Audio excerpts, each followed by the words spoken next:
Yeah, we gotta talk about some weird shit. Deductible? I don't know. Again, I get asked this by my tax guy. I do. He says, Your tax guy was asking you this?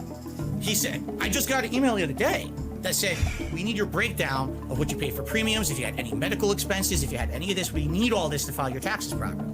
It doesn't sound right, dude. I don't know. No, listen, please. Now, here's the problem. I don't want people going on my tax guy. You know what I mean? He knows what he's doing. You sure? But he clearly doesn't, because you've been in tax issues. It doesn't sound like it. No. My tax issues are not. Yeah, it's not the same, dude. They really are. I used to have tax issues with the old account. You might be getting the story. Earlier, they thought it was the same dude, too. I could tell. And he didn't say anything. Okay? I'm not throwing anyone under the bus. This guy is great. You're throwing the old dude under the bus. But basically, okay, I have a few ongoing things. When you don't have... All right, we're not picking... What? No! Oh my god, no! I put the controller down! I thought it was over!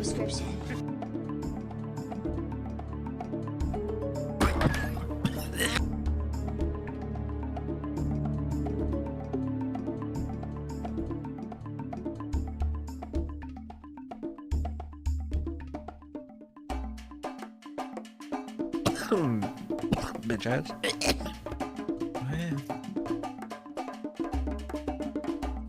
Oh yeah, that girl's foundation doesn't match her body.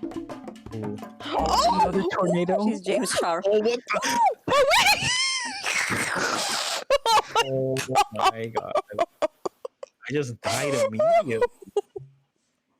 Why do we keep getting so many tornadoes? Oh my gosh. I'm so mad. I want an earthquake. Dude, my head was just on the ground. All these Legos flying everywhere.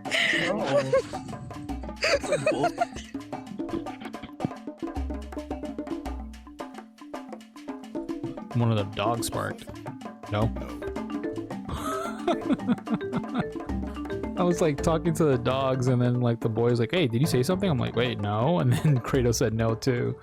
Oh, the timing on that was like epic. Not really epic, but you know, it was funny.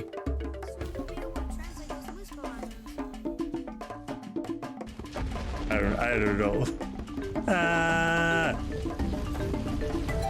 I got a ring that makes me go invisible now. Isn't that cool? I'm like his like a ghost. I'm like, ooh, sweet.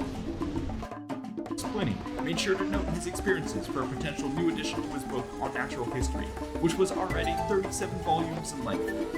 But with each passing minute, the gravity of the situation became more dire. Let's go, scream, fucking scream! Fleeing in the opposite direction, escaping the light shower. It's been a while since I've done this track, so I'm gonna fuck it up. I know this is turn up here. Fleet sailed closer, the falling ash thickened and heated. It began to be mixed with stone, pumice, and flint, showering the Romans with a deadly hail. One reality show. I was Miranda Cosgrove there. They give me something to look at. My queen, my wife. They felt that I was a big personality on YouTube. And iCarly canceled, so yeah, needed to do something. YouTube, and I was gonna add to the show, and they actually said they thought I would go pretty far in it, being that, you know, I was making variety content or whatever, and they thought I would be a perfect. They personally told them, you're a variety content.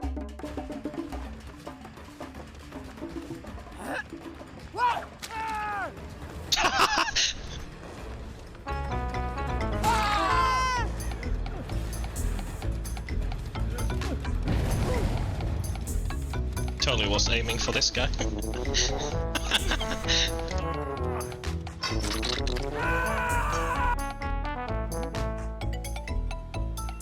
Cool up there. Cool. Not shiny. Oh, no way.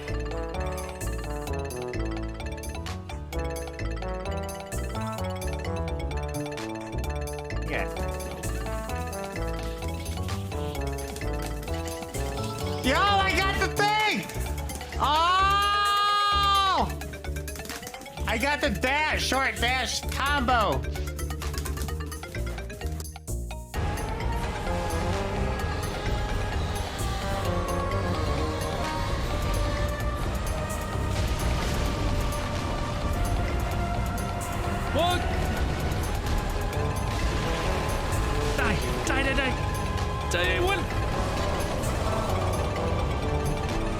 Yes!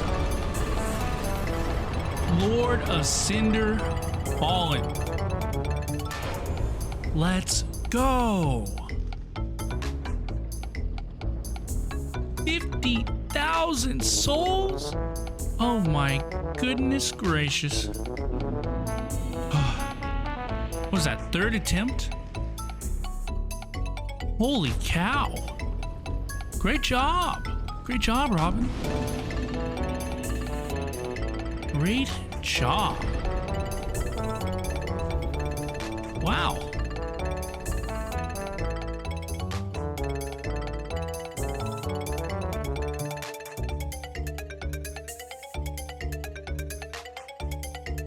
They make horrible jokes. Things that are... Like what? Say the joke. Say the joke. You must ride the small bus if you like Phil's content. Fucked up. Don't realize. Oh my God! What the fuck is he doing? You know, who would act the way that they act? Holy shit! Who have the problems? Not the people who genuinely. Wow! Content. That's I gotta make the clip person. that. The person who does. Lacks key ingredients and supplies that are essential to making a bar profitable. All right, bottoms up. Shaker. Okay, hold on. We need more shakers here. Really, I'm two. Okay. All right, I need a. Ladies and gentlemen, Garfield and friends. We're ready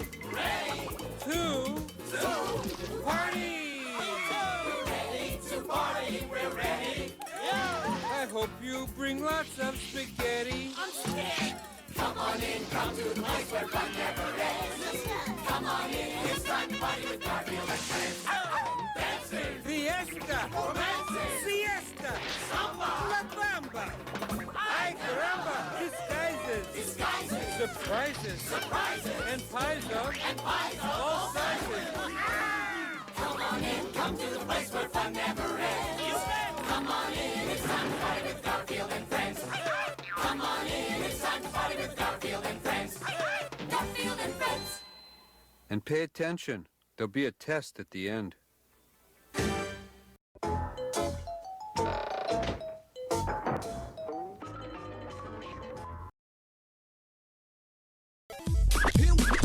Here we go.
Now. According to my patented painted-on wristwatch, it's only o'clock and still the 13th of December, and the oblong horror that is Dingus Land, i.e. my brain. Therefore, not only am I on time, I am so certifiably on time that it renders all the previous instances in which I have been late this year effectively null and void, thus earning me a clean slate for the new year that is soon to be upon us. Hello everybody. Hello, and welcome to another swollen _ dingus expand dong December stream. Apologize for the late boot here, but at least you have something to watch as you saunter off to Dreamland there. Thank you to Snow, was the first person here, UNFW1, that we love UNFW1. We're paying back the collab of the century that occurred the previous evening. And there's UNFW right there. And thank you, Pam, the re-up 1 month, tier 1 for 13 months. Ay caramba!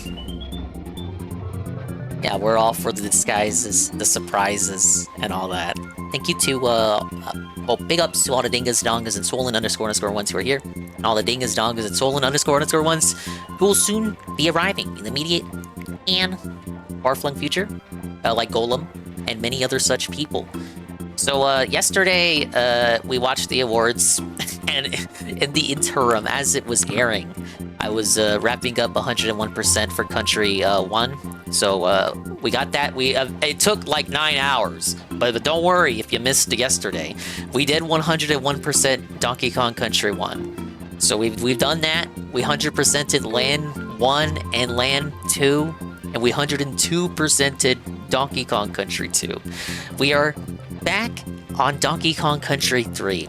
We're Expandong December. We're in World 3!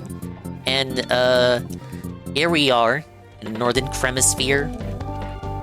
We got another bear to talk to. You would've brought... Oh, I can see you haven't. Never mind. I don't even know what he wants. Yeah, it's a massive Astrobot W.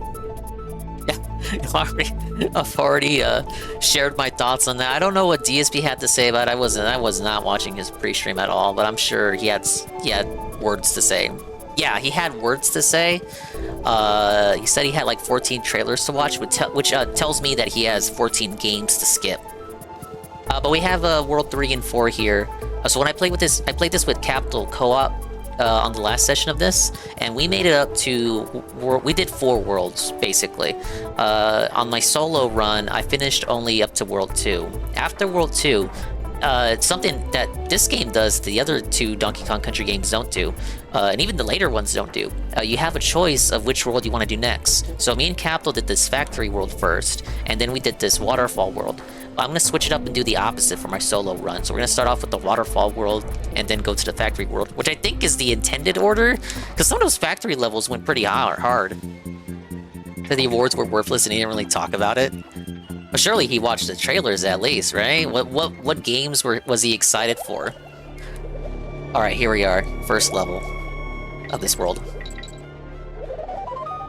Me and Capital were, of course, talking about it on the last session, but you really have to admire how in such a short time span, they were really able to improve the look of the water levels from Donkey Kong Country 1 to Country 3. You know, aquatic ambience, that's the name of the music for those levels, but I'm just going to call it aquatic ambience. The swimming levels, the water levels, underwater levels from Donkey Kong Country 1. They're a marvel, masterpiece, iconic, as Ubisoft would say, but deservedly so. But I have to say, I think Country 3's levels look even better. Which makes sense, because, you know, it's a later entry in the series, but this was... I don't even think Country 1 was 2 years old when Country 3 dropped, because weren't these, like... These were coming out yearly, I believe. It was almost like a COD situation. But instead of a generic shooter, you got, like, actually good, goated, soulful platformer. No, I guess no, it could have been a full 2 years. Still, to say nothing of the turnaround that games used to have back then. You know, lower budgets, the AAA as a concept was not the it's not the chicanery that it's known by today. You really have to admire the progress. Like, just compare the effects of the coral here, the coral walls. It's like, it's night and day what they were able to accomplish in just 2 years' time. And you really gotta respect that. Rare was... some argue that Rare championed Nintendo and hard carried them throughout the later years of the SNES. And maybe you could argue, especially for a lot of the Nintendo 64, whose library has come under hot scrutiny, especially in the modern era. You know, when put up, you know, next to, you know, the PlayStation 1. I would say Rare did do a lot of heavy lifting. Personally, for me, not all of their later 64 games were as a hit of... some of them were hits and some of them were misses, I think it's fair to say. Always makes you wonder what would happen if they had kept them after the GameCube era started. Okay, he did watch the trailers? Alright.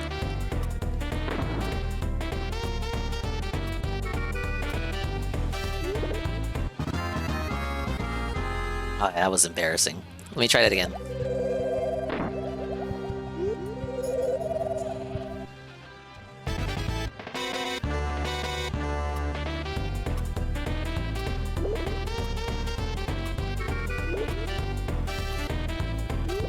kind of silly too because you know they got sold pretty much the day after Star Fox Adventures came out.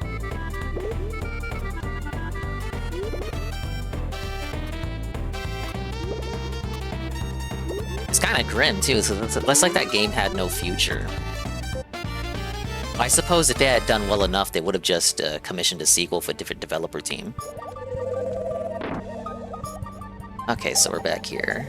We're on guard now. I'm certainly on guard. He dunked on the cat game and the Naughty Dog game. Oh, that's weird, because we were saying he was going to be in love with the cat game. Oh, we sure got felt it there. It was hyped for the Elden Ring game, Sifo soccer game. Actually, shocking. Witcher 4, Outer Worlds 2, Virtual Fighter, Project Century, Onimusha, Okami, and Turok. Tells me, I mean, that's kind of... All of that sounds like the mainstream reaction, I guess, that he would have had. There's really not a lot there for him to mock too much outside of the Naughty Dog game. I get the real question is like it's one thing to be excited for something, but it's actually is it genuine excitement? Is it like fake gamer excitement? Is he actually gonna play any of these? Well, it depends on how many come to Game Pass. Oh, whoops. The eternal Game Pass question.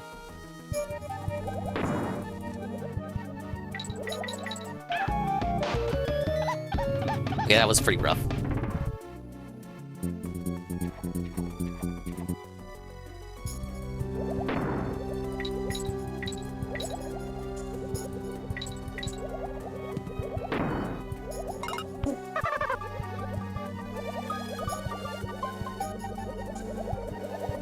Yeah, it's kind of like...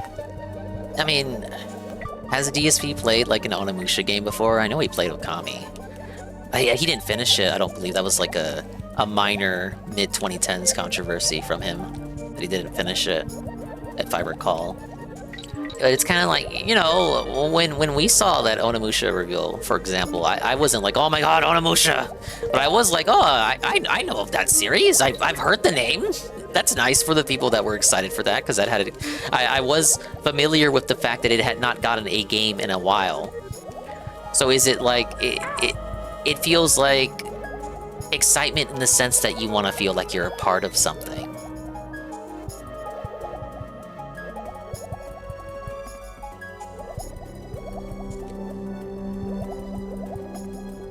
Oh, where was the unguard barrel? Okay, it's over there.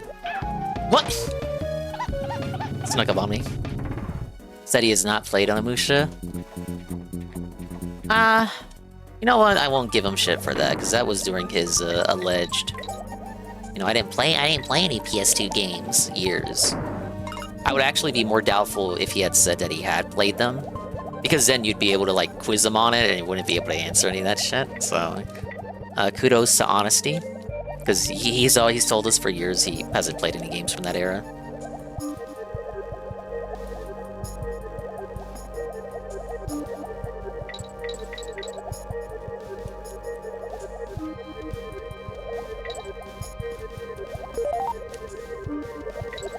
Don't worry, we're gonna max out on bear coins. We're bear coin maxing. Yes!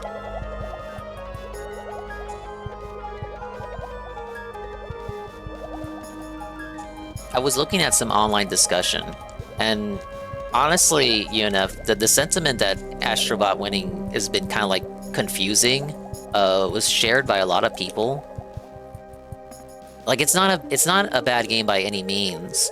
But a lot of people were alleging that it was, like, paid for, and not necessarily, like, undeserved or unearned, because the people who I was reading comments from acknowledged that it is a good game. The worst thing that people said was, like, oh, it was the only one I hadn't played of the list, besides 𝓓𝓸𝓷𝓭 or something, or it's not a bad game, but just, like, is this really a game we'll be talking about, like, next year? Is this something that has legs in the cultural zeitgeist, as it were?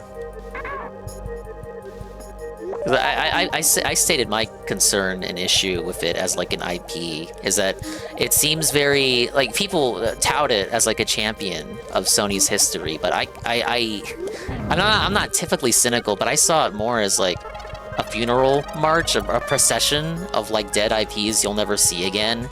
and just like kind of patting yourself on the back almost undeservedly. Like I played that Ape Escape level, and I couldn't help but feel while I was playing it that the developers of the game wished they could be allowed to make a new Ape Escape game. And like that level got a lot of praise, but will anything come from that? Honestly, probably not.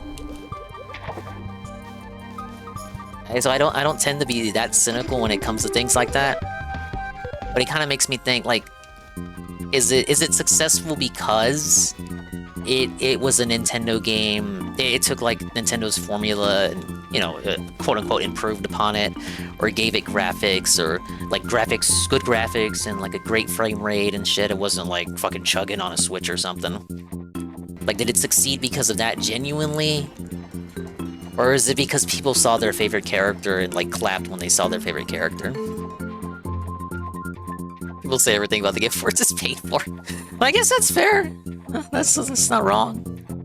Look, I'm just saying, like, relative to like years where, you know, Elden Ring won 2 years ago, and I think people could at least agree, even if you didn't like Elden Ring, that it made sense for Elden Ring to win, I guess. Oh yeah, this level. I hated this one. Wait, did I even get the bonuses in Baz's Blockade? I don't think I did. Oh, I can't select out. Oh well.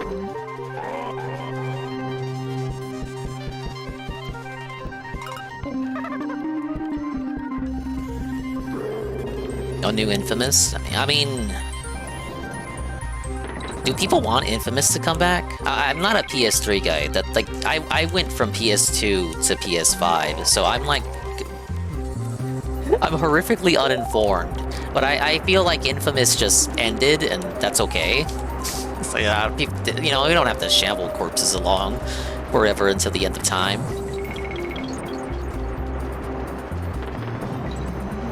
So I guess Insomniac does that with Ratchet and Clank.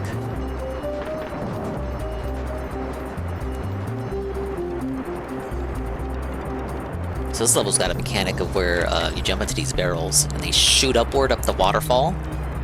What's this arrow for? It's telling me to go over here. Look, I see that arrow. I think there's a secret here. God damn it, kitty.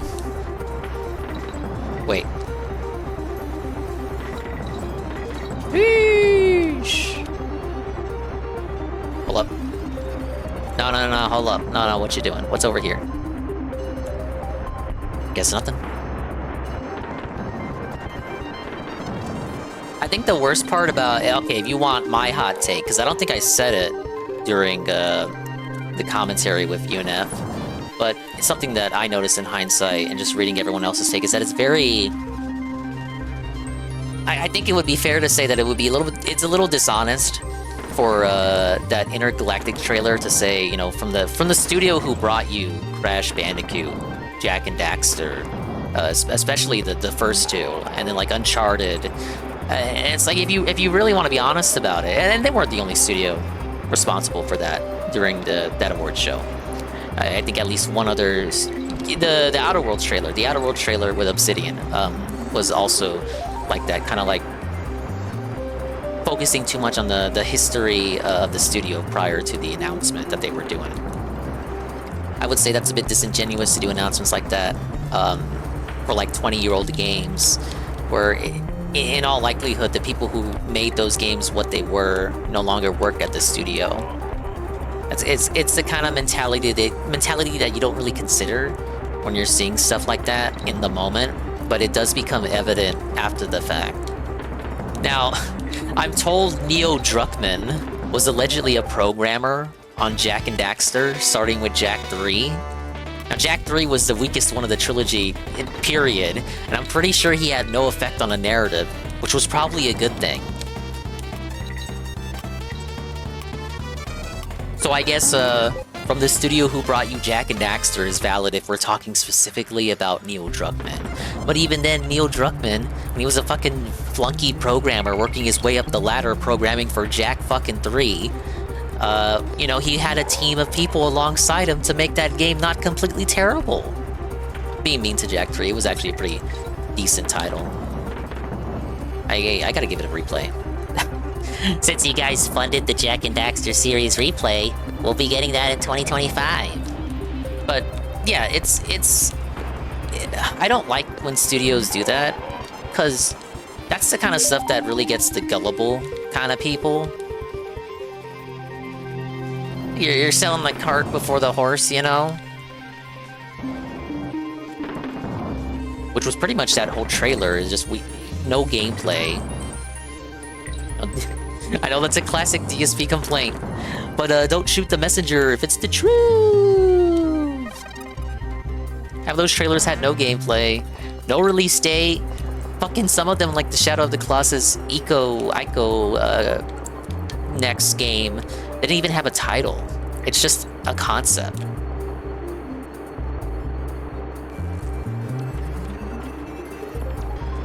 And I understand that's how the industry has to be.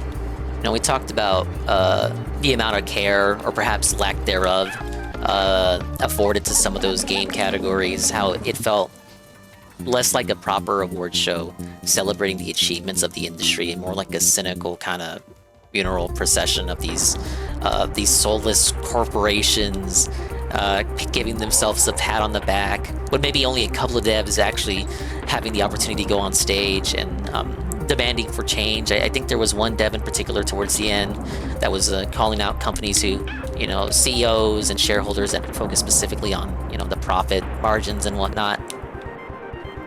But it felt less like celebrating the industry and more like just showing you Slappa to be excited for. I understand it has to be like that, you know, because Jeff's running a business. He's running, you know, he effectively calls all the shots in the gaming industry right now, you know, as far as big reveals go. He finally made it. Finally achieved what he had been aiming for since he started it as back during the Spike VGA days. And I think the VGXs, what were they, the VGXs? Whenever he was just like a flunky before he went out and did his own thing independently. So he achieved his dreams to the point that he felt at E3. E3 as an entity no longer exists, and that was a big industry. You know, that was, you went up against the big guy and you won. I think along the way, Jeff may have sacrificed a bit of his soul. You know, the Dorito Pope we meme about now is kind of not the same Pope we were introduced to. And again, I get that it has to be like that, because it's just business. It's not begging, it's business. You would not be able to dethrone E3 and be effectively the guy who makes or breaks whether your game gets noticed by normies by just playing it astray. So he controls game announcements in the summer, controls them in the winter. I think he even does events outside of those two now. But now we effectively got a new E3 in the summer and a new E3 in the winter. So it took a little over 10 years, but he finally got us there. But I do lament kind of what we had to sacrifice to get there in this kind of search to make sure that games, because games are profitable as an industry, obviously. More profitable than music, film, television. It's actually astounding. And yet, comparatively, like as an art form, it's so often mocked and ridiculed, perhaps deservedly so. And perhaps the intention of Jeff from the beginning was to make games respectable in that aspect, but along the way he kind of lost the plot.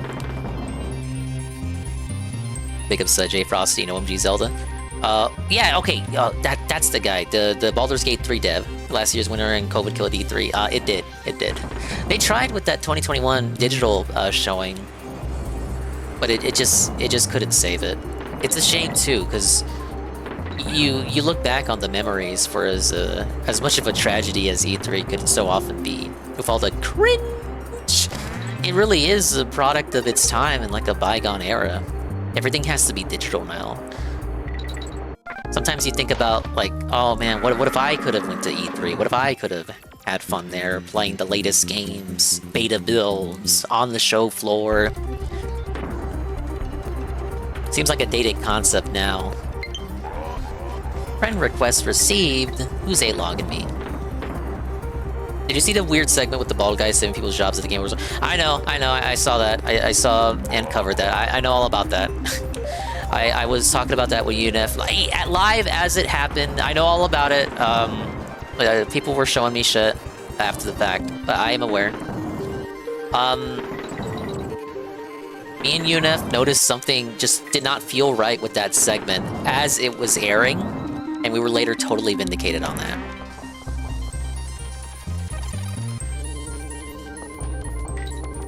I just think it's a... Oh no, I killed the bird. I just think it's amusing that they had a Lifetime Achievement Award thing before. It wasn't called Game Changers though, it was called something else. I forget what exactly, but they had that since the earlier years. They gave it to the lady who did River Raid on Atari 2600, along with a bunch of other infamous games. She was like the sole programmer, and she was still alive and kicking. So they wheeled her out to be the recipient for that, because, women in gaming, and she did it all herself, and these were all great games that sold gazillions of copies, but because of how society was back then, she never got the recognition she deserved for programming all those games by herself, so I thought that was a nice little gesture. I always hit that one. Hello, Nurgle. Wait, Nurgle? Sorry, I saw green and thought Nurgle. Hello, Capto. I wouldn't say genuinely that people like Jeff is making gaming respectable. I'm not even saying that he's doing that. I'm saying that seemed to have been his goal from the beginning, even if that's not what it ended up being. Like you have, like the road to hell is paved with good intentions. Like we got here because Jeff felt shunned by the industry and wanted to do something different. He didn't like E3. He was very open with that. The first year he said he would not be attending was that it just was not the show that he remembered it being. I want this bird.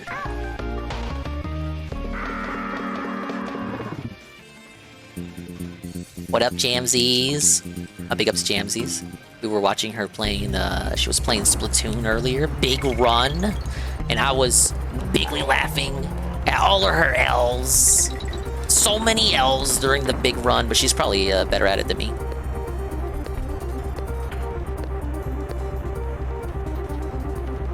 She distracted me from booting up, but it's all right. I'll get her back for it. We're just talking about the Game Awards. We're having a very deep, in-depth, and intricate conversation on the state of the gaming industry and how 𝓔𝓁𝓷𝓭 may have lost his way in his attempts to make gaming be seen as a serious for art form.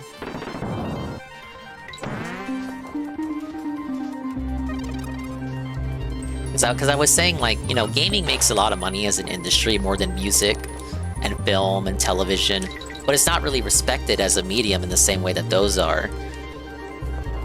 So I think Jeff's intention may have been ultimately to get gaming the respect it deserves as a medium, but it didn't really work out like that.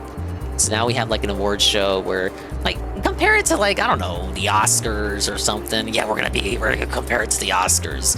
The Oscars isn't having... Well, I guess it depends on your view of American television having commercials all the time.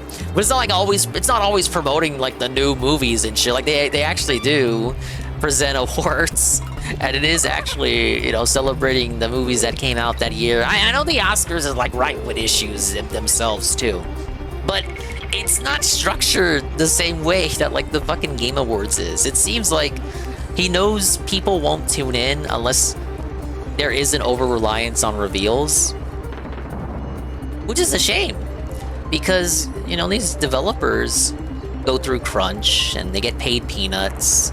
Sometimes they can't even go home to see their families. They gotta, sleep at the studio and shit. It can be tough, the life of a developer. And then you finally get on stage to have your little 15 seconds of fame when your effort finally pays off, and you win an award. And you're allowed... Again, 15 seconds to talk before Jeff tells you to get off the fucking stage. Please wrap it up. It's just, again, the road to hell and disaster is paved with good intentions to get it respected as an art form, and at least to get it taken seriously as a cultural medium. For tantamount to the parallel to the money it makes to get it respected. And then to pay that respect, you go to these devs to make these speeches. But you only allow them 15 seconds to talk unless you're the voice actor for Kratos.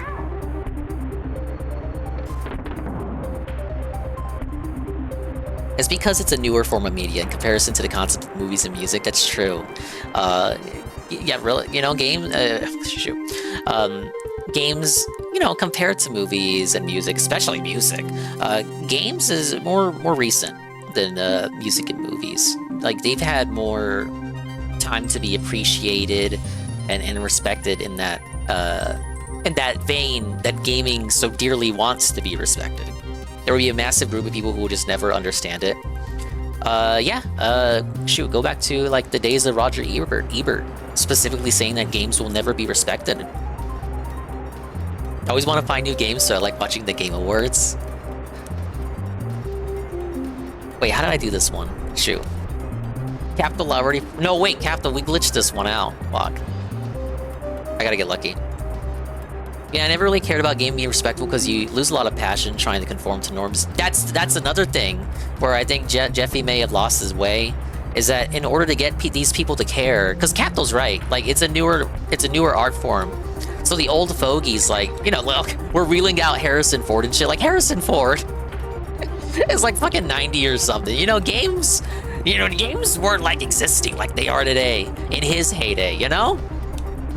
So you're trying to convince those people that gaming can go toe-to-toe with movies and art and music and television, and you're kind of fighting an uphill battle because it's a newer medium. It's interactive. You can't just sit down and consume a game the same way you consume music or television or movies. You can just sit down and watch The Ladder 2. You can sit down to the former and listen to an album. I know this may sound dented, but you know, there's like an entry barrier. Like, you just get straight up filtered and you're not allowed to consume a game if you can't play it. For these older people, I think they just won't get it because they just can't play games like that. And that's not like to be like, oh yes, I am ageist and dunking on senior citizens. But it is kind of true. Some games are the exceptions to that, like narrative-based ones that go out of their way to explicitly be movies. But there's still a level of interaction with that you don't need with movies or TV. Rephrase that soon. I don't think gaming needs to be respected. It makes its money, and the media they're trying to impress are dying, so fuck them. True. Also the media they're trying to impress, from my stance, will probably never respect them. Again, because of like the people that the old people that are currently alive that are like running those institutions will just never respect games because they just weren't around when gaming was getting popular. They just won't get it. If you don't get it, you never will get it. Oh my god, the fucking bird.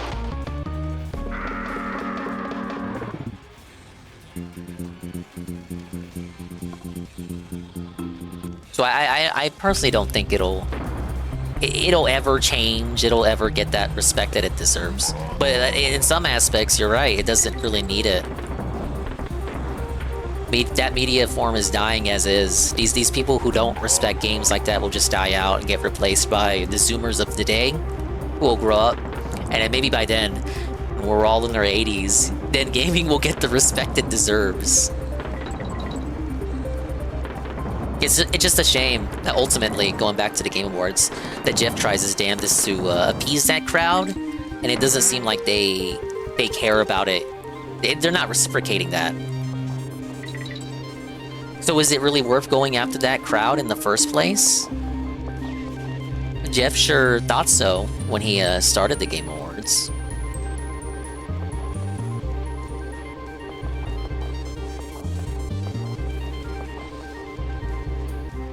It's a good idea going in, certainly. And again, it must be, it's respectable that he was able to go toe-to-toe with big gaming shit like E3 and win.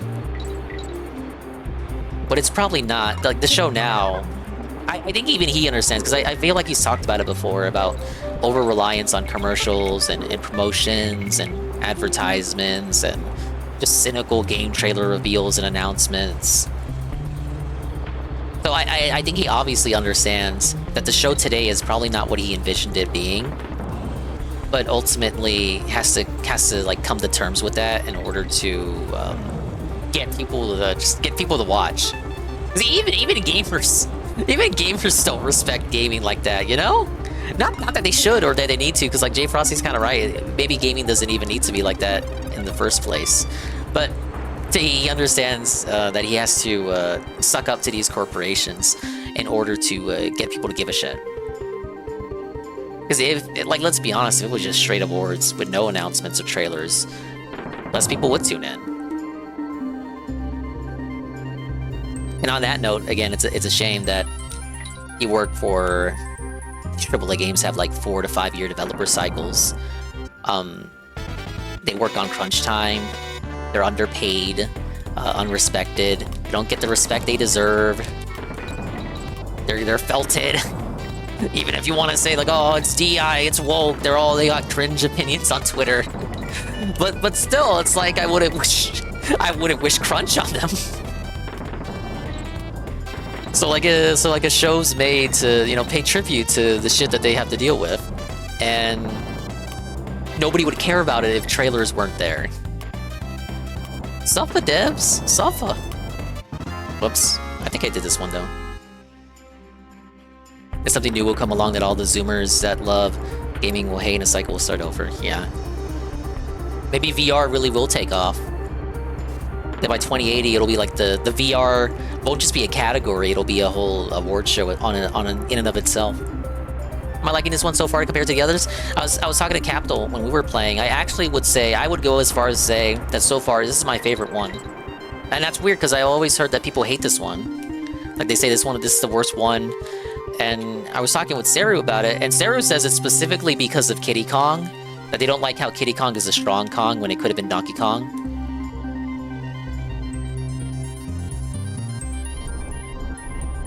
I think Kiddy Kong's grown to be appreciated over the years, because the people that grew up with him, I feel like on GBA or something, like later, after like the SNES people grew up, they find him ironic now. I see a lot of love for Kiddy Kong on Twitter. The same way that like people who grew up with the Minions think they're goated. Or people who grew up with Jar Jar Binks think he's goated. You know, whether that's true or not, I think that's kind of like the mentality going into it. You used to play this on Game Boy, oh my god. Look, a lot of those games, Jamsies, I had on my GBA. I didn't have any Nintendo shit at all when I was little. Like, Nintendo was like the premium white people's games. So, yes, mi familia. We had no Nintendo. No mas the GBA. And so a lot of these games, like Donkey Kong Country, and all the Mario games on Game Boy Advance, that's like the ones that were on Super Nintendo and then got ported to GBA later. That's how I experienced them. And I thought they were made for the Game Boy Advance. It's like how I didn't get it. So I thought Mario World was just made straight up for the Game Boy Advance. I didn't know it was a Super Nintendo game. We did have a Genesis, but we didn't have a Super Nintendo. There's gotta be some trick to this. Like, I think we threw it at him off screen and he just died. To flip the Game Boy angrily when you died. So I had the first and second Donkey Kong Country on GBA, and I always wanted the third one, because you know, to complete the trilogy. I was like, oh my god, Papa Dingus, please, Poppy. I never got it. I played it at like a Blockbuster. I prefer the GBA ports more because they got like secret levels and extra content. I mean, voice acting too, that was the thing that GBA did a lot of. When they ported a game to GBA, it would have voice acting. So the monkeys in Donkey Kong would have voice acting from the Nintendo 64 Donkey Kong game. In the Mario games, Mario would have voice acting from his voice actor, Luigi too, and Peach and Toad and all those. Because they just wanted to show off what the sound chip could do. Yoshi on Yoshi's Island, they got the sound effects from Yoshi's Story on Nintendo 64. And even Zelda, Link to the Past, they got his sound effects from the GameCube game. No, I feel people, I heard people didn't like that as much. Bro, there's no wall to rebound it. I don't understand how they expect you to hit it. The first console was the Dreamcast. You know, with us, growing up, it was like, you had one console, and then your cousins had the other consoles, and you kind of had, that's how you dealt with it. You know, there's no one cousin had all the consoles. It's just kind of how it was. So one of our neighbors had the Dreamcast, and I must have played it once, or it was more like, Lil Bro thinks he's on the team. You can watch us play it. I always thought it was a neat looking console. It looked like a fucking spaceship. The Diddy Kong don't need no shade like that. We don't diss Diddy Kong in this house. He's cool. He's got his little cap. Flipping his cap backwards like fucking Ash Ketchum. Diddy's the Rizzler too. He's got a girlfriend. He's got Dixie Kong. He was getting that Monkey Strange before it was cool. Think about it, you know? Mario's not married to Peach or nothing. Link's not married to Zelda like that. But Diddy's already got like a girlfriend. He's barely even like a... He's like a... Oh, look! That's how he did it. That's how he did it before. You gotta hit... I guess you just gotta hit him off screen and then move on screen just enough for it. I don't know, the barrel to spawn as he spawns back in, and then it just like killed him. I never had a SNES growing up. I had a GBA and an SP, but only had DKC1 on there. My very first experience with the trilogy was on emulation.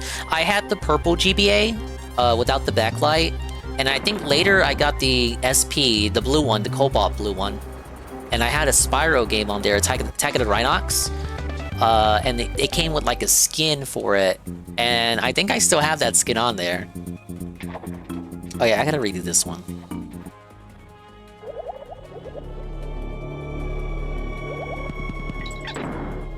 But I only played like the... So, you know, I had the GBA as my only Nintendo kind of thing at all growing up. Later, we got like a... I got a DS Lite, and then I lost it at school, felted, and then I lost my PSP. This shit was locked in my janitor. It was locked in my locker. Both of the handhelds on separate days they were taken, and I'm like, it's locked. So I'm accusing the janitor. The Janny must have stole it. He saw me playing it. Fucking swoosed it to like give it to his kids for that holiday, I bet. What makes me mad too is that I think it happened during a period where, because my locker was like, it was parallel to one of the classrooms. So I was in that classroom for a period, and the door was open. So if I looked outside, I could see my locker. I was in the front row because I was a nerd, like a fucking dork. So I could see my locker with the door open. And I never saw anyone go into the locker. It must have been when I conveniently looked away, someone went in there and snatched it. And again, you had to have known the combination, or it had to have been the Janny with the master key. Someone stole your pink DS Lite, so you know how it is. And guess what? I had Animal Crossing Wild World for the DS in my DS Lite. I was so felted when they took it. And I had Mario and Luigi Superstar Saga in the GBA slot. I lost 2 games. On the PSP, I had Mod Nation Racers in the PSP, so they took that. I still got the case for it. There ain't no game in there. Just all these PSP games I'll never be able to play again. Okay, let's save. Thank you, Eddie B43, the 15 stream streak during the memory segment. Little Dingus memories. Mod Nation Racers proved Dinga was 4. That was like a 2010 game, right? Jay Frosty, that was the lesson I learned when I got a 3DS later. I got a 3DS later the year it came out. So that was the lesson I learned. So from then on, the remaining years, I'm a schoolin'. I always kept that shit on my pocket, never in the backpack. That was the lesson I learned. So because I got a 3DS, you know, I got some use out of DS games that I had. But I did still lose Wild World, Animal Crossing, and Mario & Luigi Superstar Saga. Thankfully, Superstar Saga ended up getting remade on 3DS, but if I ever want to play Wild World again, I'll have to find a new copy. Or just emulate it. But come on, it's not the same. And, like, our school was very small. It couldn't have been, like, 100 students. We were, like, a tight-knit family. So if it wasn't the janitor and it was, like, a student, I don't know, you feel like that. Betrayed! Betrayal! Betrayed me! Who was it? Which one of you was it? You motherfuckers voted me funniest student, and then you take my handhelds. Who did it? Hey, Knock. Hey, JC. My funniest student certificate. I have that shit somewhere. Sadly, I was not a multi-year winner of that award. Oh, so we only won that 1 year. Hey, Goki. Man, we know Goki's dumbass was like playing Yu-Gi-Oh! In high school. Then get over it. Goki wanna act like he was the jock. We know Goki's dumbass was in anime club. Even I wasn't in anime club. Not sure some of my friends were, but I wasn't. Now you can spin that on me. Oh, Dingus was such a loser. He was too scared to make friends in anime club. Wrong. I was in the Smash lobbies in high school. Never played Yu-Gi-Oh! In high school. I love how you said in high school. I went to video game club. They had Smash Brothers. Yeah, that's what I did. I wasn't like a formal member, but my friends were. So I would just like piggyback off of them. We would have Smash lobbies. I think we played Kirby's Return to Dreamland a couple of times. I didn't really get the appeal of that game until the Switch version came out. It seemed kind of soulless compared to Mario. You was in the anime and AC club? Oh my lord. The thing with the anime clubs at school is I always felt like they only watched mainstream shit. I don't know, maybe you guys' anime club was different. But whenever I heard what they were watching, it would always be like, oh, we're watching Attack on Titan. It's like, okay. I don't know, I need like a more anime night kind of schedule, you know? Off the beaten path kind of shows, or just shows that aren't just immediately popular. But they just wanted them to watch seasonal sloppa. I mean, I'm just saying, like, just not the stuff that like everybody else has already seen on their own. JC, that's what I just said. I just answered for that. My school sucks, so we never did anything. Rip. Without speaking too much, because I feel like other schools do also do this. It was like my high school was like a magnet thing, so we had like different programs, and I was in not like the newspaper group, but I was in the printing. Yeah, it was printing. The printing group. So we handled like big machinery. We made items for the school shop. I made like little cards and shit. Which is just me. It was me using free fonts off the internet and stealing assets, like Nintendo official art assets, to make like Christmas cards. So I stole like some Smash Brothers reveal poster art, and I turned that into a card, which actually sold decently well from what I heard. Thank God Nintendo never sued me.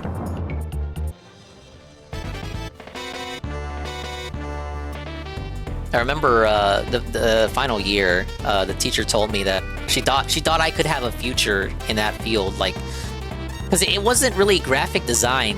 The graphic design was a different group.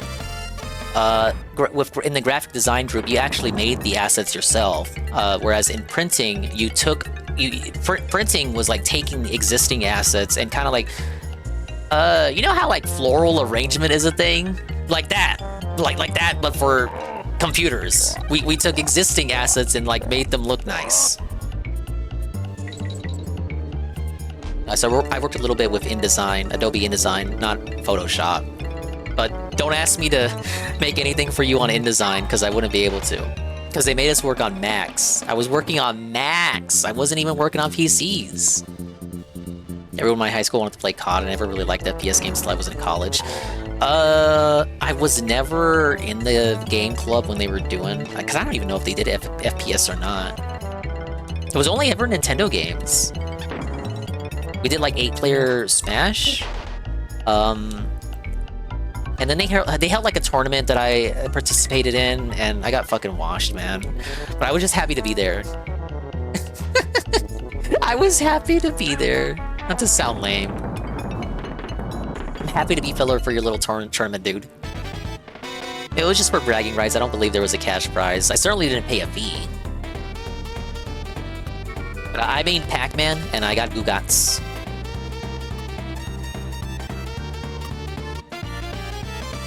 And this was before I had the Wii U, I think, because I got my Wii U secondhand really late.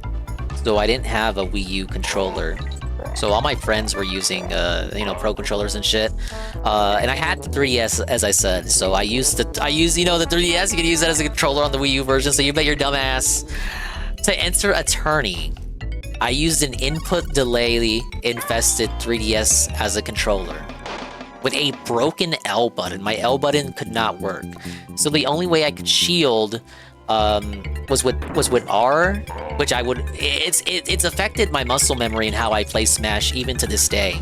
Is that I will only grab out of a shield. Because L, which is normally how you grab without doing shield, my L button was broke. So the only way I could grab was R plus A, which R was shield, and then you could grab out of shield with A. So if you ever face me in Smash, that's my kryptonite. Is that I will never grab unless I'm doing it out of shield. I remember the hacks to fix it too was like, oh, just blow into the space between the L button and the console. Just blow in it, just like you're blowing on a cartridge. And I shit you not, sometimes it actually worked. Don't ask me how.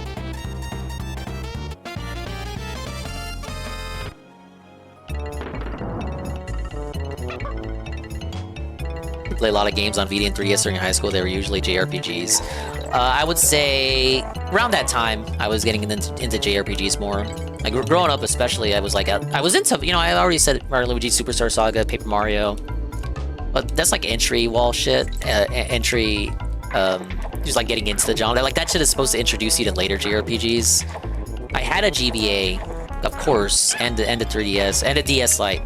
But I didn't play any of the infamous JRPGs that were on those handhelds. It just wasn't my thing. It's like I love Fire Emblem now, but I never played any Fire Emblem game on GBA or DS because I was a fucking little Billy that wanted to play Donkey Kong on my Game Boy. I wanted to play SpongeBob on my Game Boy. I didn't want to play weird anime game.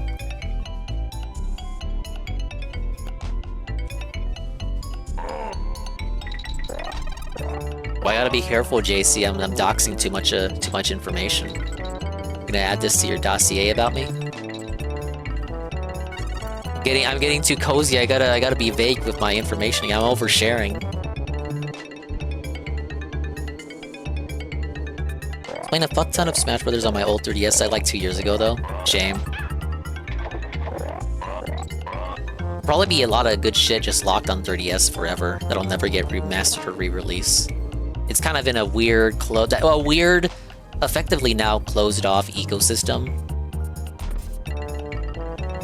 They made no continuation of the 3DS. The Switch is not backwards compatible with it. So, you're kind of just hoping that the games that they made for it will get remastered for $60. It's been a good. It's been good for first-party games. A lot of first-party games have been remastered. Not all of them. Some third-party games have seen remasters on Switch.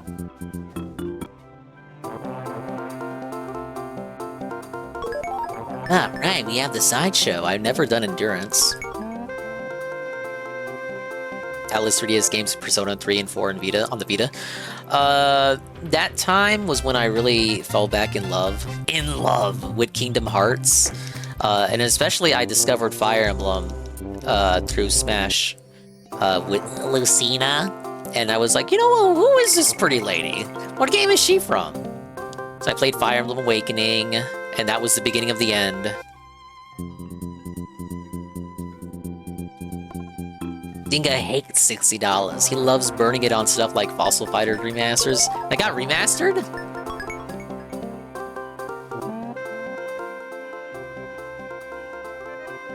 Oh, Kitty was running there.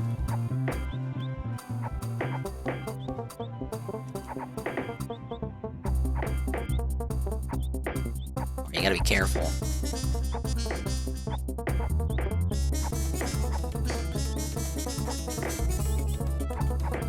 Come on, you mangy monkey, make a mistake. I had played Fire Emblem Awakening for the first time before Fire Emblem Fates was even announced, so I was super hyped for that. And played Fire Emblem Echoes, Three Houses. The rest was history.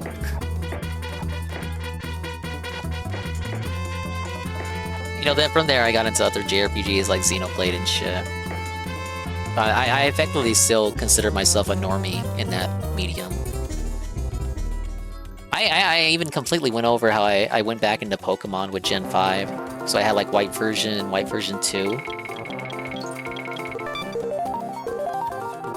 So now fuck Pokemon. We fucking hate Pokemon, man.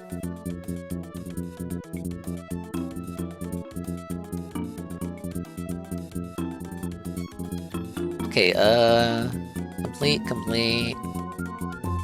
Tracker barrel trek. Okay. This world's not that bad.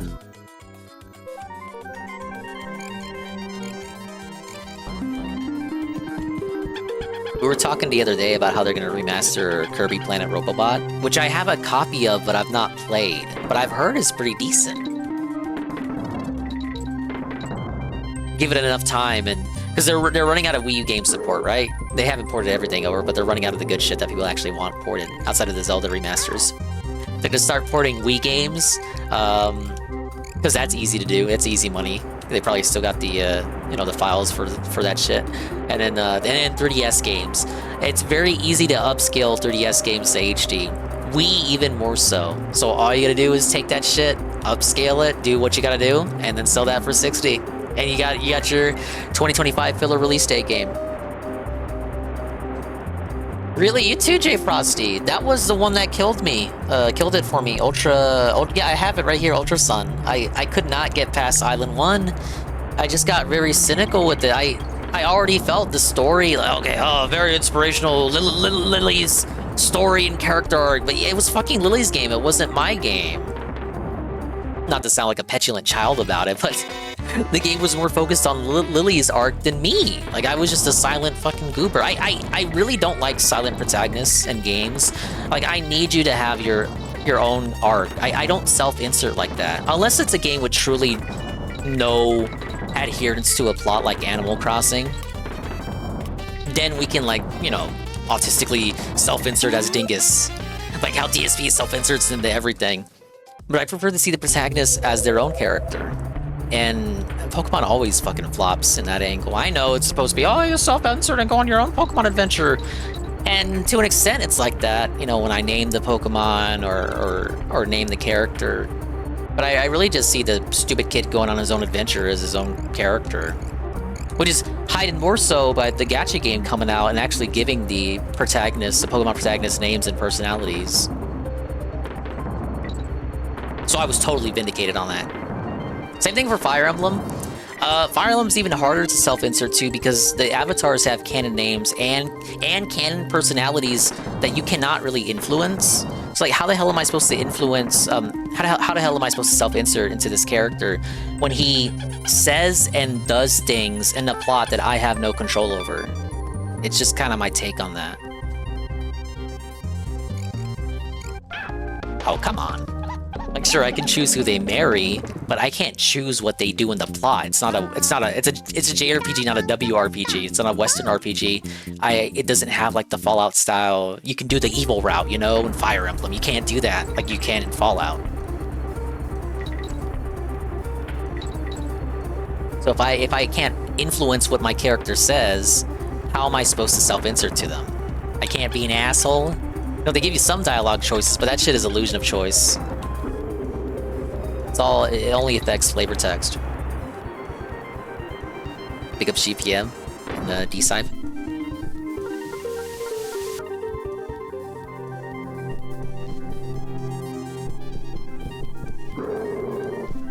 Big ups for continuing the Dings streak. Oh yeah, you could be a faceless commander. Some games don't even have that, but Fire Emblem 7 on GBA, you play as Mark, who doesn't even have like a canon design. I mean, they have a canon design, but they don't have a face. I would hate Dragon Quest. I probably would. I would understand why Dragon Quest would do that though, because that's the OG. Can't really knock the OG. So I like Xenoblade, because Xenoblade, you don't have control over the character at all. They do things independent of what... They have effects on a story that you may not personally even agree with. But that's a good thing, because they're their own character.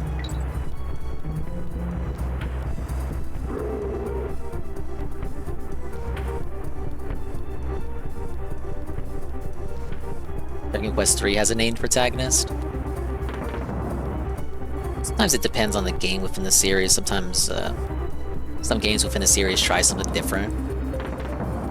Like, you know, the Tales of games and the Legend of Hero games all have protagonists with names and personalities and choices that you don't really influence.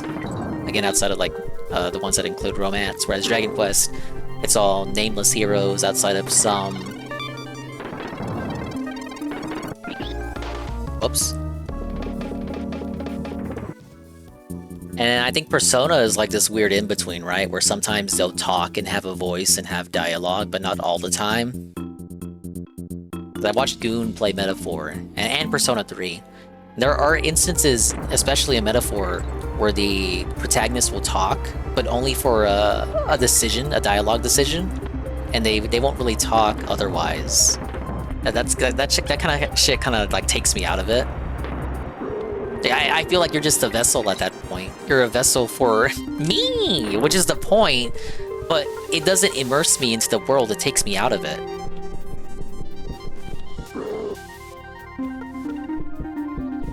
And then you got Nintendo with Zelda, where they've been kind of going the opposite. So Link started out as a silent protagonist, no different than those RPG guys. But as of late, he's been kind of growing on his own as a character, to the point where you can't even you can't rename Link anymore in the newer games. And I actually respect that. You know, he's still Mew, but I respect that they understand that he is an icon and no longer a link to the character, a link to the player, which was the whole point of naming him Link in the first place. But he's now kind of come out on his own as his own character. Even if he still doesn't talk. Yeah, they wanted you to treat Link from the beginning as no different than like a faceless protagonist who is like the hero. Oh, come on! I get what they were going for with that, but you know, I always just saw him as his own person. Even in the games where you could rename him. Again, not that I've played very many Zeldas, but I've obviously seen gameplay.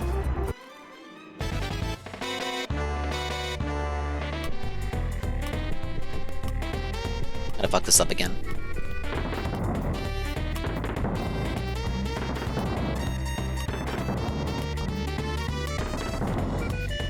No!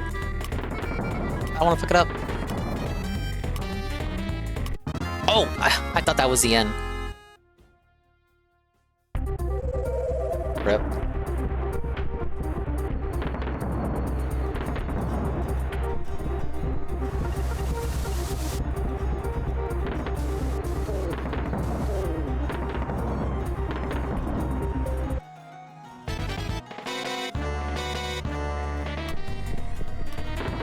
I think Final Fantasy we could consider another in-between, where I think the characters kind of started off nameless and faceless, but as the series got more popular, they started getting more individual personalities.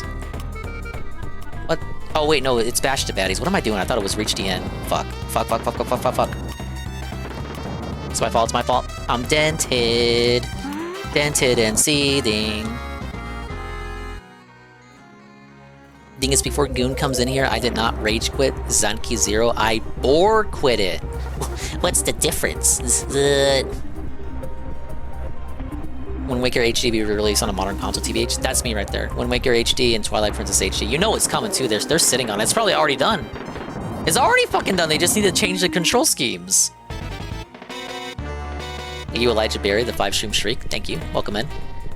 We continuing to expand Dong December with allegedly the worst Donkey Kong Country, but it might end up being my favorite. Stay tuned for my stupid opinions.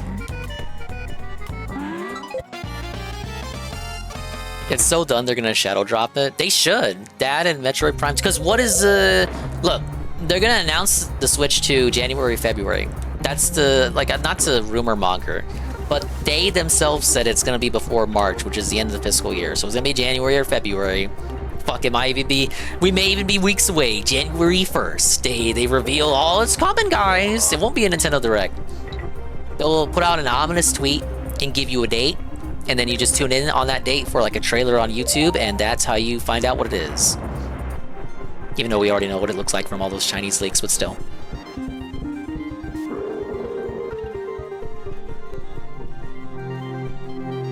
But there has to be a period where you announce it, which will be January, February. And then when it releases, like, it's not gonna release that soon. It'll probably be May, June, not so close to autumn, because then if it's too close to autumn, it's gonna be like, well, you should just wait till winter. You may as well just wait for holiday.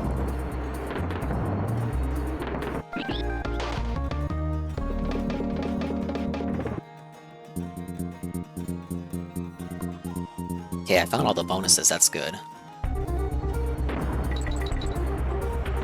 I think it's gonna be a strategic summer launch, which ain't too bad, because the OG Switch came out in March. It's gonna be a wait for it, I feel. And the last couple of games, because they still gotta fill out that release schedule for the first half of the year. It will be ports. You will take your port slappa and like it. I just want to know, like, I know shit's gonna be backwards compatible, but I would be really curious to see like what the performance optimizations will be for Switch 1 games. Like, surely Scarlet and Violet has to see something, right? Not that I'd be too interested in it. I'm interested in 𝓔-A, because, you know, as our 3DS talk has shown, I'm a big old fucking X and Y babby. I really love, I'm Gen 6's strongest soldier. Froakie is my 𝓓𝓸𝓷𝓭, and I will take no slander for KAOS. KAOS needs a fucking redemption. And is this game gonna be the game that redeems it? Maybe. Perhaps. I'm gonna see all my KAOS bros in HD. Well, it'll be a Legends game, so maybe their ancestors in HD.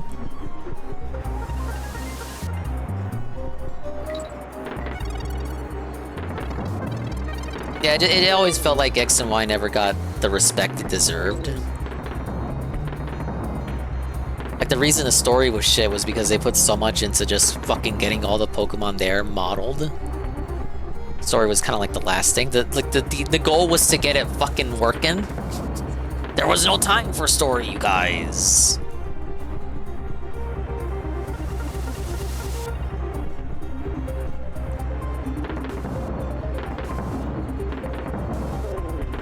They got good mileage out of those models too. They've been posting all those fucking models since 2013.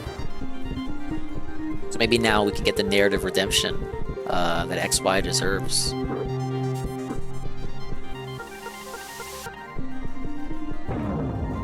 Okay. Shit. How do we do this? Oh, fuck. You get one shot.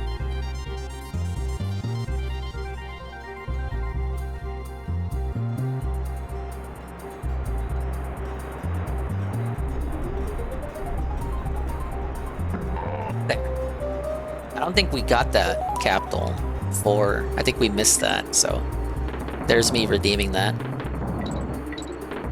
Those puzzles are getting more interesting, I'll say. I like the idea behind them. I really like how each level does feel like it's its own thing. Like, it has its own level design philosophy going with it. Like, these have the spammed fish coming out of holes. These have the rocket barrels. These have the creeping enemies on the ropes. These have the tracker barrels. Each level feels each level has its own identity, and it's kind of like what Mario levels tend to do to make each level their own, to make them more memorable. The later Donkey Kong Country games do this too, but I feel like the previous 2 entries do this to a lesser extent, whereas every level in Country 3 is focused on some sort of gimmick, which you have to play around. You get adjusted to the gimmick, and they let you kind of go wild with it. Like, they test your understanding of the gimmick as the level proceeds. It gradually ramps up more and more and more until you've effectively mastered it by the end. And I like shit like that. I like that. For example, we have this level here. 𝓓𝓸𝓷𝓭. We got a big old fishy. We'll call him, what's the fish's name?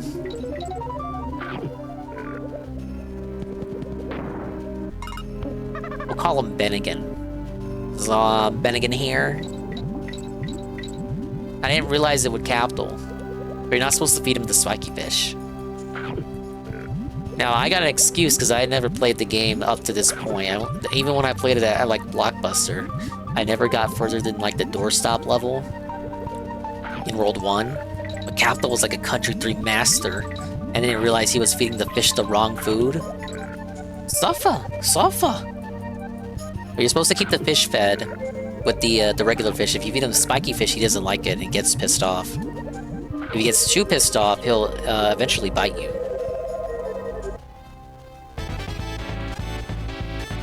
Grab 15 bananas.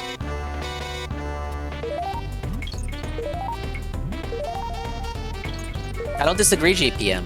I think they saw the complaints with X and Y for the lack of narrative, and they just went complete opposite direction for Sun and Moon. Unskippable fucking story with Lily, but it's like, I get it and it's cool, but it's like she's not my character. I don't care about her story. Pokemon games are focused on you. At least that's how the series started, and was kind of like ingrained in the public conscious. Was like, it's you're the trainer trying to become the master, the very best and shit. And now I gotta care about this other bitch's story. It's good for another JRPG series. It's not good for Pokemon, I don't think. And everything's unskippable. Everything's slow. The towns are all small. The routes are tiny. There's no. The aesthetic. There's cohesion to the aesthetic of the island. But it might actually be a detriment because it affects how the routes are designed. And they're very tiny because of that.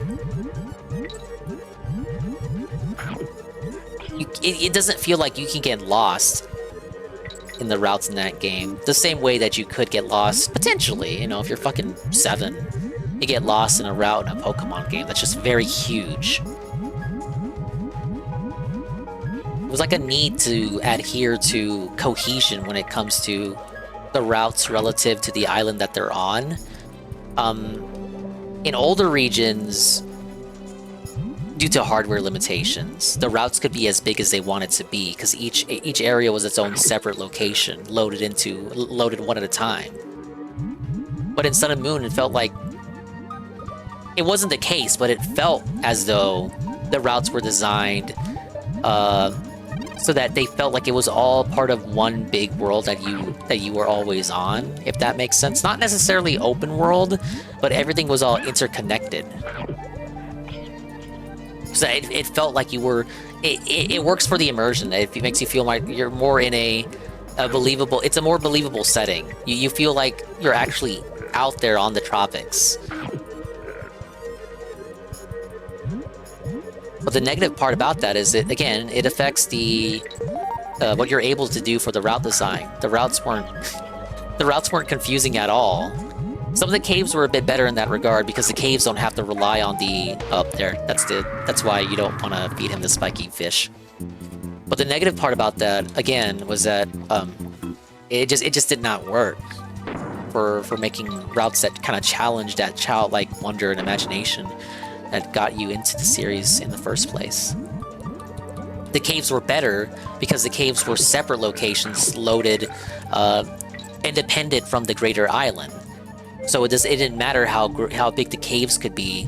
The caves could be kind of labyrinth-like if they wanted to, and it wouldn't make the it wouldn't be incongruous with the rest of the island design. Yeah, the island trails were. Look, you're more honest, brutally honest about it than me. Yeah, they were pretty bad. Hand holding for 6 hours, non-stop walking with the character, explaining shit. Yeah, and it's like shit you already know too. If you're like a Pokemon god. I wish there was some sort of skip option, and like even Ultra Sun and Moon didn't have that, which was kind of like the last straw for me. It's like, bro, you know, people like they know their fan base, right? That this is not going to be their first Pokemon outing, and still no skip option. Even they didn't even consider that people would be playing it that have already played Sun and Moon. Yeah, you can ride to sea going into your town. I thought that was awesome. I thought that was awesome when you found that out, because like the water was there from the moment you start the game, and it's not something you really think about. You don't really have a reason to go back to your hometown, but then you do, and you're like, oh my god, what? Surf works on the water even here? Holy shit. I liked X and Y when it came to training your Pokemon. Yes, I love the super training shit. It's quick and easy. And then like X and Y had online down pat too with the player search system. And then in Sun and Moon they force you to go like a complete they force you to load into a completely different map in order to do any of that shit. It's all awful shit garbage. I hate it. They had a mini game where you shoot soccer balls at a target's ADV, so they have a chance at the battle tower that gen. Now you just shove them somewhere, and wait hours to do nothing with them. It's tough. I like the super training, and I really like the battle Masan. I know some people have issues with it, but the little lady characters you would fight at the end of all the battles, you know, they were cute. But all the suffering you had to do to get there, and then they all had competitive fucking movesets, is fucking bullshit.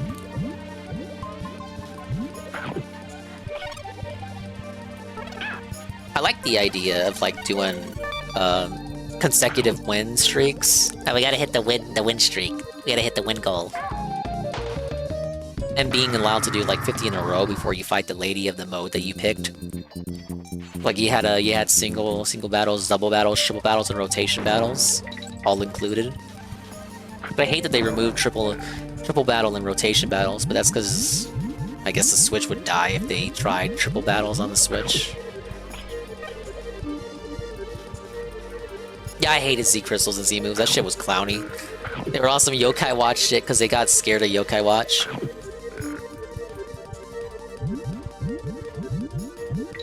And the Yokai Watchers ended up dying anyway because of how development cycles work. They worked on that shit when Yokai Watch was white hot popular. They could not have foreseen that Yokai Watch was gonna crash and burn. So they had to ape Yokai Watch for much of that generation.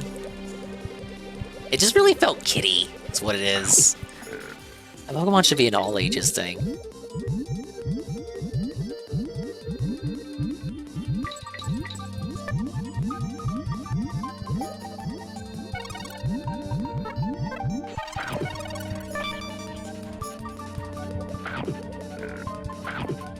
Like, for everything that X and Y did wrong, and, you know, the shit that it did wrong was more with the story.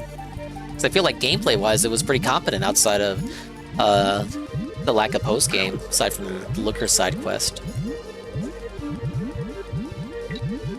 And getting felted from not getting a Pokemon Z version.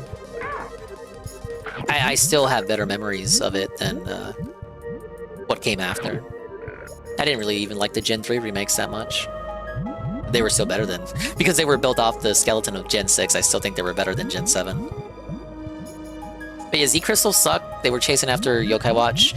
Mega Evolutions worked. Like, bro, there's a reason people still go apeshit and hype over Mega Evolutions. But Mega Evolutions started a trend where every generation now needs to have a gimmick. A gimmick mechanic. So Gen 6, that was Mega Evolutions. Gen 7, Z-Crystals. Gen 8, Dynamaxing and Gigantamaxing. Gen 9, Terrestrializing. The idea for Z-Crystals was that Mega Evolution was too restrictive because only certain species could get it.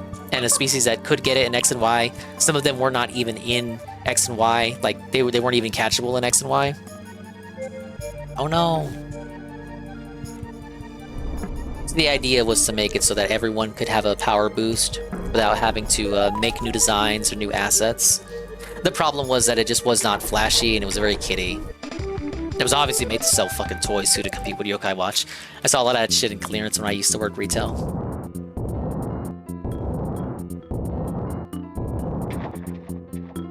And I guess Dynamaxing was again an attempt to replace Z crystals to make, you know, every Pokemon viable.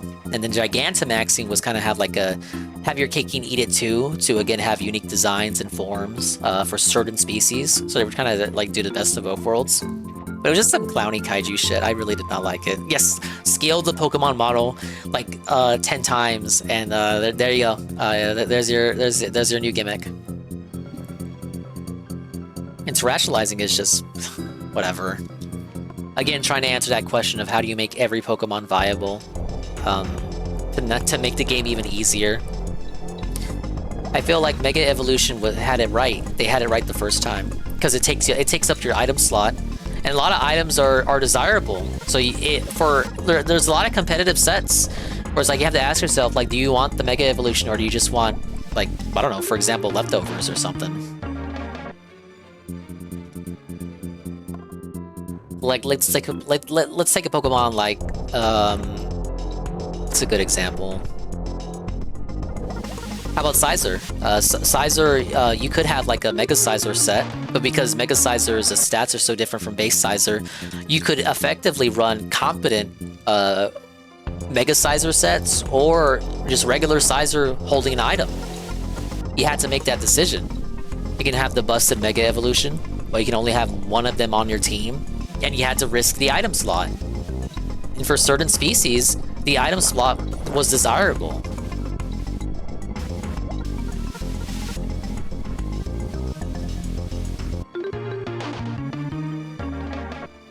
They need to retcon all of it, bring back Megas every now and again. Megas will come back for Legend Z-A. They understand that people are nostalgic for it now. The people who were like, you know what we're talking about, you know, being growing teenager during the 3DS era, you know, those people are grown up now, so they realize they could bring Mega Evolution back for Z-A and then sell the game based entirely on that.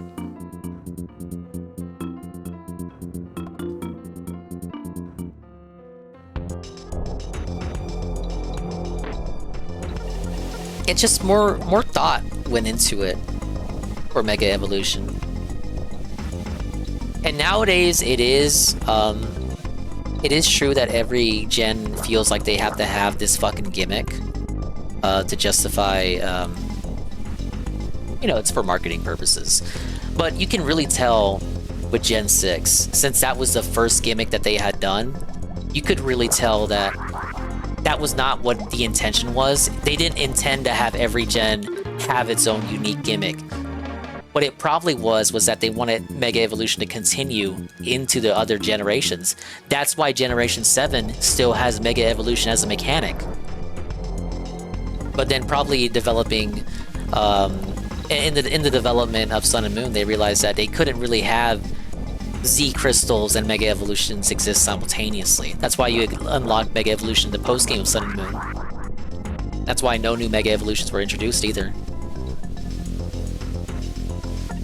The fact that it was even reused for Sun and Moon was more likely out of asset reuse than it being like a conscious decision to keep it.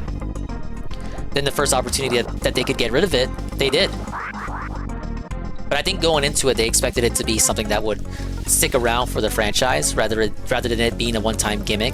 Once they discovered that they wanted all Pokemon species to be viable, they got like the criticism. They probably thought that it would be a wiser idea to just have a different gimmick every gen, and so Mega Evolution had to die for it. Safa, bish, what do you think about that? Hey, Parma.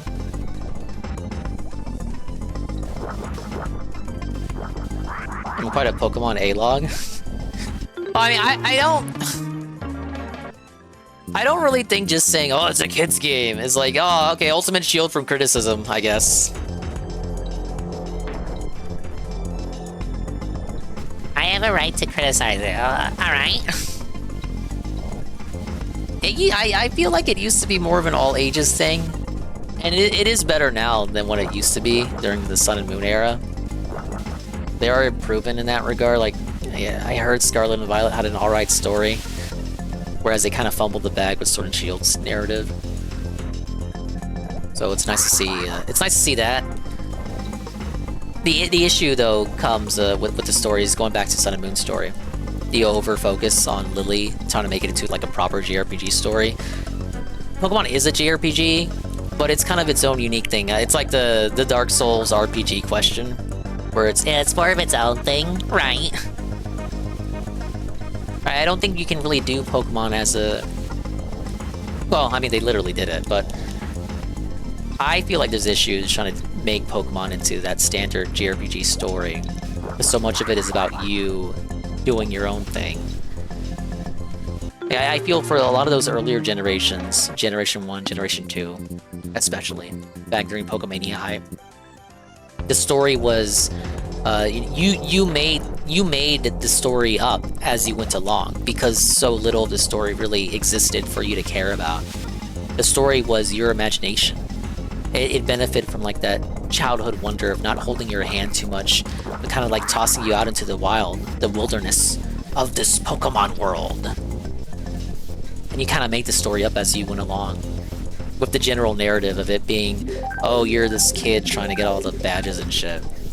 Nothing out of it, nothing outside of that is really so concerning, so you kind of just make shit up as you go along. Hey, I'm this guy. There wasn't so much of a focus on it, because it was a fucking Game Boy game. But then as the franchise got more successful, and especially as it transitioned into consoles and other more powerful handhelds, you know, as the competition in JRPGs also rose, probably saw that they had to have more of a story to justify the advancement in tech. So it's not enough to just like have better hardware. You gotta have like a better story too, surely, because people's expectations are gonna rise. So Gen 5 was like the start of that. And I really liked Gen 5's story. I didn't feel like Gen 5's story was obtrusive at all. So there are ways to do it and to do it right. I think Gen 7 failed in that regard. And Gen 6 having a bad story, I didn't give a fuck, because I don't play Pokemon games for the story. And big ups, we completed World 3. People with Phil's age who play Pokemon are way less rich than people Phil's age who freak out about Disney. Yeah, look, Disney's different. When you care that much about Disney, like we gotta start having some conversations.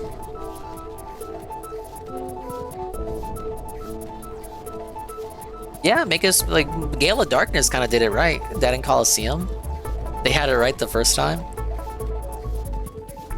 Oh, we can go over here. Oh, wait, no, I already did this.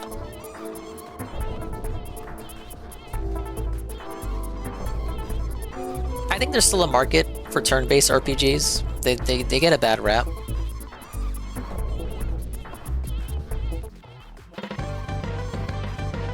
Like, people are so disillusioned with Final Fantasy, right?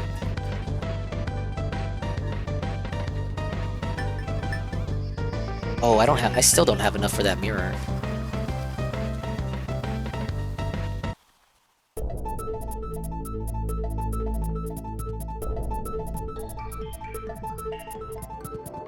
But people are so disillusioned with modern Final Fantasy for going that action RPG approach. Now we're hearing rumors that Final Fantasy IX will be remade and it'll be an action RPG. I haven't played any Final Fantasies, but I've seen Seru play 9, and I of course know what the others look and play like. I've played a little bit of Final Fantasy X as a demo on PS2. I think of the aesthetics of each game, I would probably like 9 and 10 the most.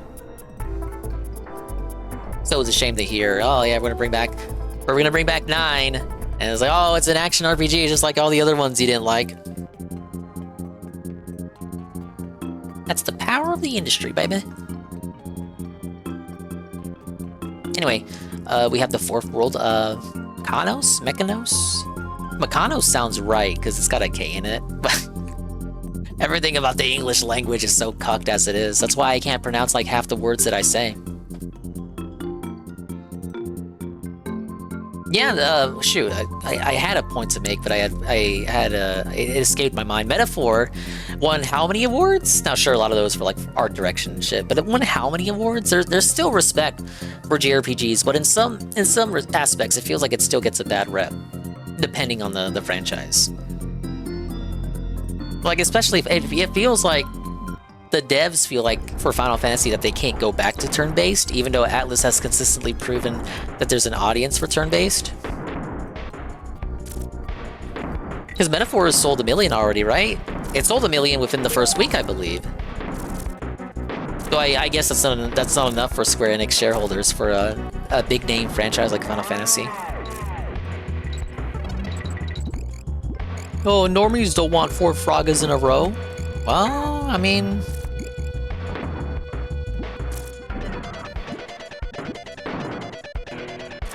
Do they want Kingdom Hearts Light? That's what normies want?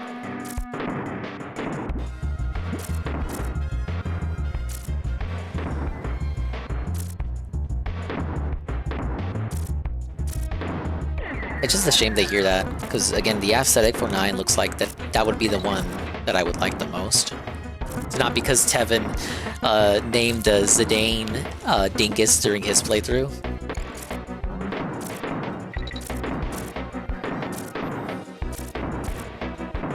But that high fantasy aesthetic it has, that seems very reminiscent of the classic Final Fantasies, which I believe is what they were going for too, because I think it was intended as some sort of anniversary game. Still celebrating the roots of the franchise after 7 and 8 went for a more mechanical approach. Going back to the medieval setting.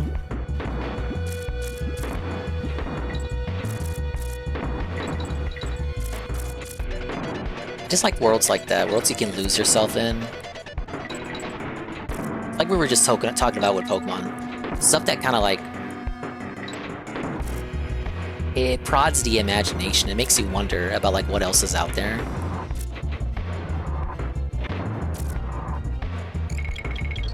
I always think about the show, not tell, and to a greater extent what you're not shown. Stuff that makes you wonder about like what else is there to this world. It's such a huge world you're being shown, but there's still parts of it that you don't even get to see or know about. It makes you wonder what else is out there. To get a little philosophical here. That's the stuff that kind of inspires me when it comes to the writing. Oh my lord.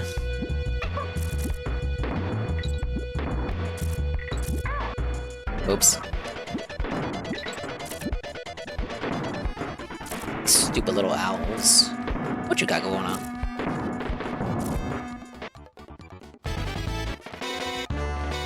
Yeah, back to the formula type. That's what I had heard. Quick turnaround on that too. I think it was developed at the same time as 8. Which, whoa, that really shows you how like game development has changed. I think it was maybe like a year or 2 years you had 8 and 9 coming out. Shit, the time span between 7 and 10, the turnaround on that was maybe 4 years, I believe. That's wild. And the difference between those two games is like, it can't be... You can't understate that. It was amazing. We'll never see tech advancements like that, maybe ever again.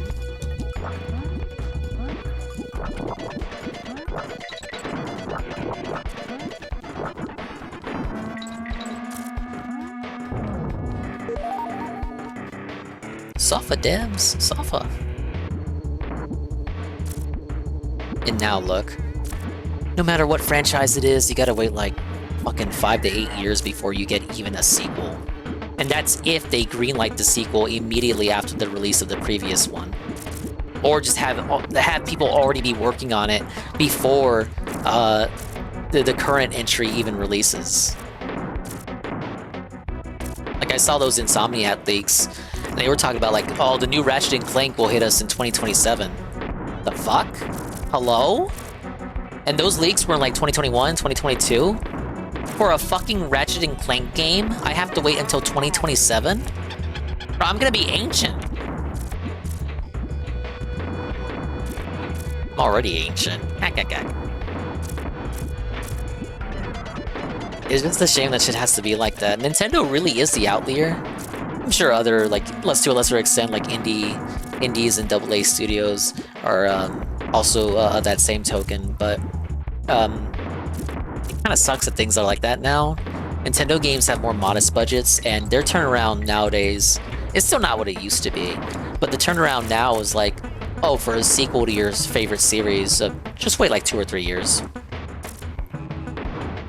Like, for example, we got a new Mario Party this year. The Mario Parties have a 3-year development cycle, so we got 3 Mario Parties for the Switch, and all of them were 3 years apart. Like, something like that is fine nowadays, especially with stuff that keeps those games alive, like DLC and updates. Not that Mario Party games get DLC, but like in general. Yeah, go Saber. It's harder to tell apart some games from 2018 and 2022 than it is from 1998 to 2002. The tech has just stalled. Not to say that it's been perfected or that games probably will eventually look better than they do now, but for some reason, we're kind of in this weird lull where you could probably, as Parma noted, look at a game for 2018 and not really... You can look at a game from 2018 and look at a game from 2022 and not really see that much difference. Like, put Final Fantasy VII Remake up next to Rebirth. They probably still look just as good. The differences are minute, and what devs are targeting now is like ray tracing and all that other extra little bells and whistles that I hate to give DSPW here, but most people don't even really use.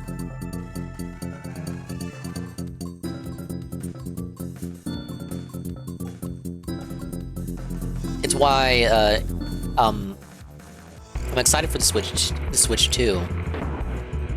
Because Nintendo's always been struggling with third parties.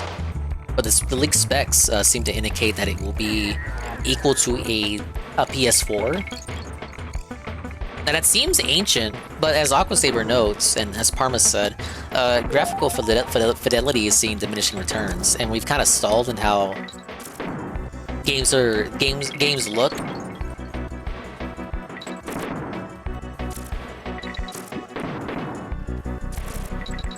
I feel like the PS4 will be a lot like the PS3, in that it will continue to get games, especially multiplats, for as long as they can justify it. Maybe first-party games will not so much, but like multiplats will probably continue to be on PS4 for a minute, because the look of games has not really gotten to a point to where, outside of like AAA first-party, specifically ground-up developed shit, we don't really. Like, most of these games can still just play on... They can still be played on PS4, and Sony themselves have proven that. God of War Ragnarok is on PS4. Horizon Forbidden West is on PS4. We're finally starting to see with some of their upcoming exclusives will stay on PS5.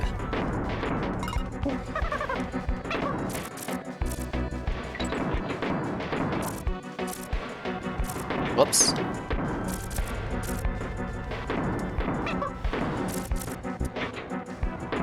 And if that holds true, at least for multiplats, that they'll continue to be on PS4, that's good for Switch 2. Because if the specs are the same, then, well, maybe Switch 2 will see more multiplats, and maybe they won't run like shit. A portable PS4 is pretty respectable, too.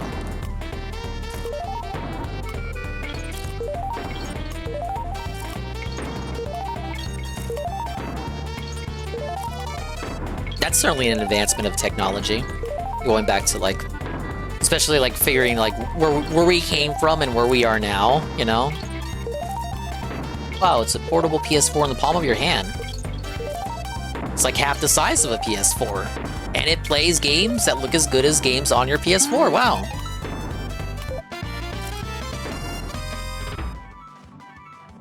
Square doesn't want to keep Final Fantasy on Sony consoles because they're just not selling, yeah. We saw with Remake and Rebirth in Final Fantasy 16, they had contracts with Sony to have have to be exclusive for the first year. It just did not pan out. I know, we were just talking about Final Fantasy 9 and 7 and 8 for like especially that era, you know, Final Fantasy 10. You had like Sony being associated with Final Fantasy, not necessarily as like an owned franchise, but at least being associated with Sony, same way as Metal Gear Solid. Whereas I think a lot of those games were more successful than I think Sony's own first-party output for PS1 and PS2 back in that era. Those games are known more as PlayStation games, PlayStation exclusives, big Sony titles, and Sony themselves weren't involved with any of them. It's kind of weird. Sony's own IPs sold less than these third-party exclusives. They tried that again because, you know, that association is always going to be there. Sadly, it didn't really pan out because exclusives just people don't go crazy with exclusives like that for anymore. Don't get me wrong, they still fight over exclusives and brag about exclusives. But most people just want to play shit on their PC if they really care about games like that, right?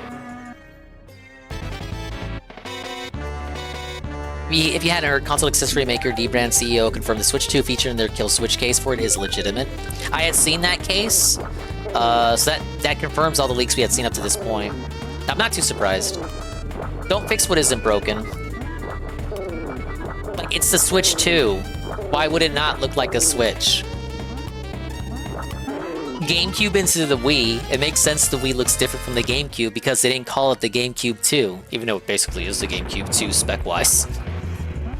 Same thing for the GameCube not looking like an N64, but if they're gonna call it the Switch 2, I'm not shocked that it looks like the Switch. I just want it to be... I don't know, I just kind of want the wait to be over already. I just want to know... I just want to see it outside of leaks. And just have... kill the suspense and just show me the games. I'm ready for the bandit to be torn off. I want to see the price. I want to see the release date. I want to fucking spaz out about it on stream and play like, I don't know, 3D Mario launch title that I proceed to play for like a month.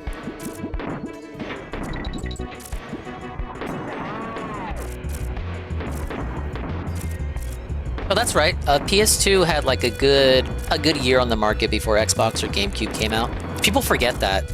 I used to think, growing up, that they all came out the same year, because I didn't autistically care about information like Derek like that. But no, PS2 actually came out 2000. Not that it had anything good coming out in 2000, if you really want to look at what fucking came out on the PS2 in 2000. But it is true. It had a whole year out before. But the good shit just did not come out till 2001. Minimum, in my opinion. 2001 holiday season for PS2 was probably one of the best holiday seasons for any console ever. We'll never see anything like that now. Dongus just says Time Splitters isn't good. Alright, well you have your PS2 in 2000 with Time Splitters. Congratulations.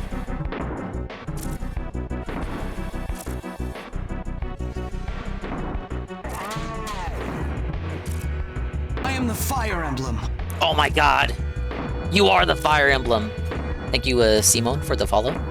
No! Can you not, Mr. Coin? Oh my lord, I just want my DK coin, baby. There. Safa. Ah. Hey, Perez.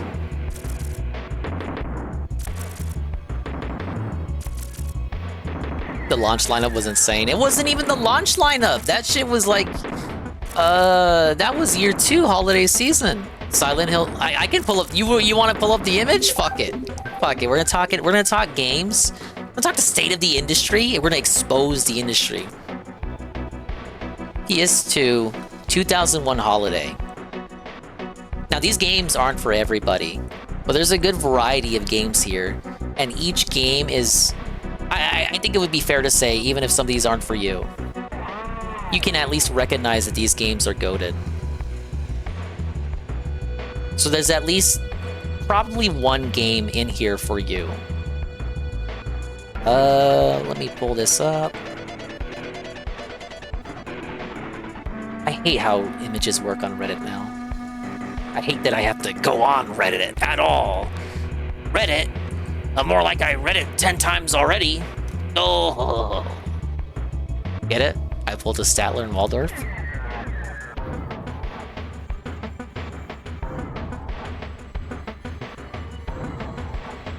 Here was the PS2's holiday 2001 release thing. We got Ace Combat 4. Yeah, that's Ace Combat 4. We got Baldur's Gate Dark Alliance, which I actually played a demo of. It was pretty good. Devil May Cry 1. Final Fantasy X. Gran Turismo 3. Silent Hill 2. Metal Gear Solid 2. Jak and Daxter, the first one. Ico. And literally GTA 3. These were all within weeks of each other. You will never be alive for a holiday season as goated and stacked, positively stacked as this one. I'm sorry, it just doesn't happen anymore. It's like the planets aligned, the stars aligned and came together, and a beam from outer space shot all the way down to Earth and hit Sony HQ, which was in Japan back then and not fucking California. And produced 10 masterpieces, and there's probably some other games released around this time that aren't even on here that are still remembered today as being good games. All this and so much more.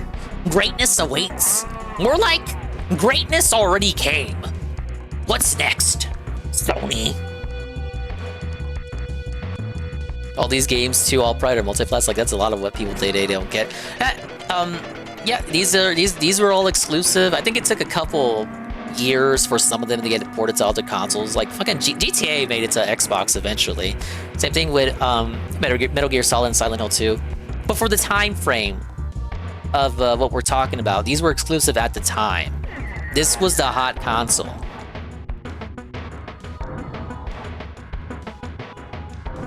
Yeah, and again, like some of these games may not be for you, but I think you can at least acknowledge that these games are they're remembered as great games. Some of them even considered masterpieces. It was just a great time for everybody, and that's kind of what I'm trying to highlight here. They were revered, iconic even.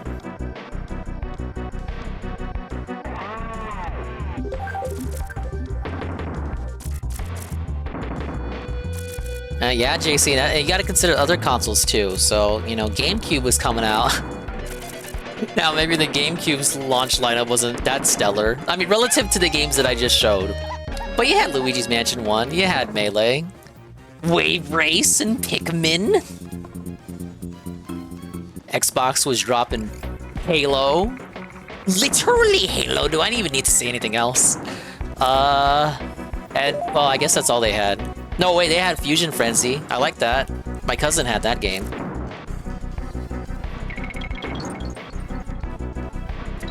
What GameCube exceeded at was being $99. That's what they succeeded at.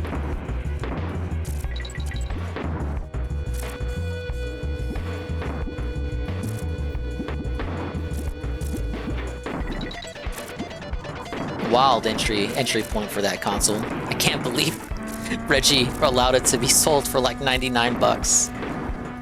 You would never see that today. It took a second for Xbox to really get something other than Halo. Yeah, Blinks the Time Sweeper. Oh, that's I don't want to fucking A-log Blinks. They tried so hard to make Blinks a thing, man. It's almost kind of sad. Hello, Jesse. Yeah, I knew I would catch you with that one. And then they made Blinks 2 and just turned it into some, like, they turned it into some Xbox Live bullshit. And I guess they tried to make Conquer to, like, make up for the failure of Blinks. But all they did was put out a mediocre remake with honestly, a multiplayer system that doesn't really get talked about that much today, but it was pretty good from what I hear.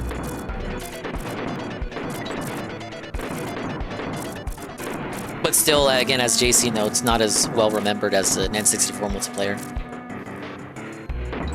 It did have Knights of the Old Republic in 2003, so as Jay Frosty notes, it still took a second for the Xbox to get something that wasn't Halo.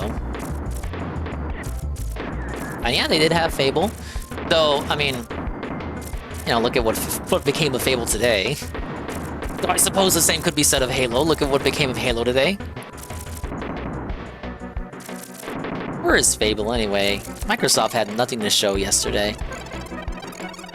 Phil Spencer was there, sitting in his seat, mauling as the Baldur's Gate 3 dev called out companies for focusing only on profits and not on individual developers and making good games, and calling them out for firing people. And Phil, the camera cuts to Phil and he's just kind of sitting there, kind of awkward. Yes! Suffer, Phil! Suffer! Multiplats on Xbox usually did not run the best. I guess it depends on the game. The multiplats I remember looking at, Xbox was considered the best one. Like Crash Bandicoot, Wrath of Cortex, Simpsons Hit and Run.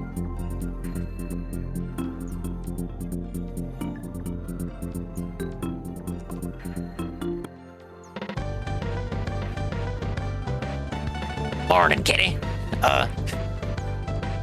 Brigadier Bazooka here. I fought in the Crimean War, don't you know? But I retired from the service along with Big Bessie. Who's Big Bessie? She's only the biggest and greatest cannon of all time. What a beauty. It would be splendid to fire her one more time, but she needs some ammo to really get going. Let's go back to Country 2. It's all about picking up cannonballs. Yeah, PS2 really benefited early on from just being a really cheap and affordable PS2 player. The problem with Xbox exclusives is that because Microsoft also has a foothold on PC, they have no reason not to put their games on PC, especially when nobody has a Series X. So when they do get an exclusive like Indiana Jones, they also port it to other systems. In the case of Indy, that'll also be on PS5. Because again, the Series X has done so bad that it would be foolish to not just port things to everything now. So they don't really afford Microsoft the respect. It basically just doesn't count. It is a game you funded, but you put it on everything, so it doesn't count. Sorry.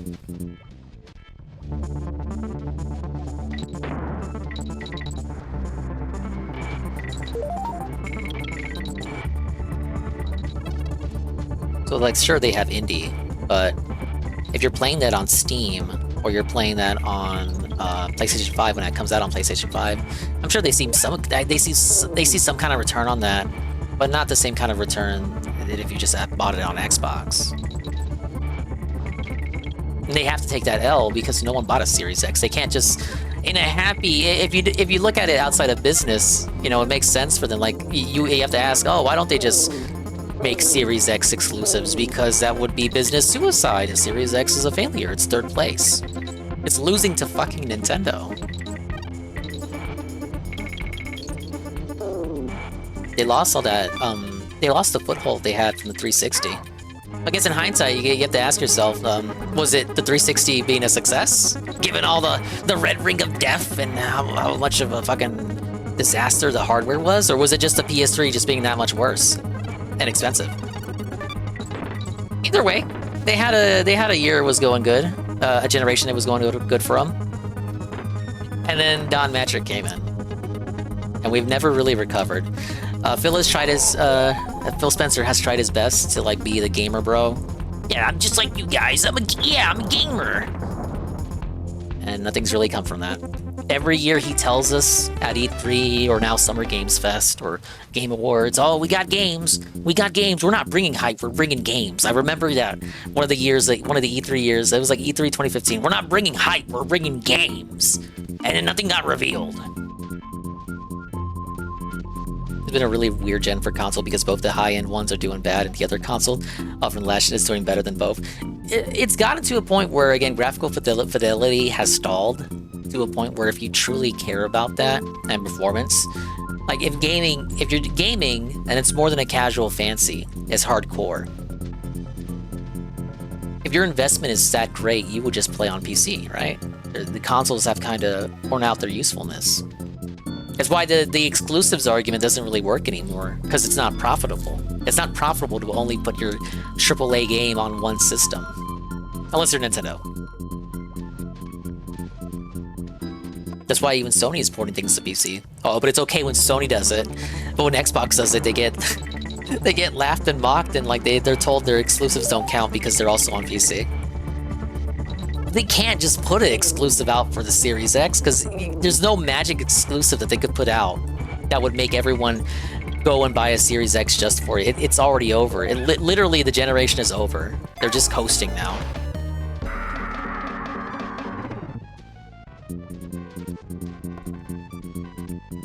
Thankfully, it's Microsoft, so Xbox to them in general, as an entire thing, as an entity, Xbox is something they're okay to burn paper on because they're Microsoft. They already make so much paper. It's like, it's tantamount to like a passion project almost, but not really. A passion project that of other people within Microsoft, but not like the heads of Microsoft.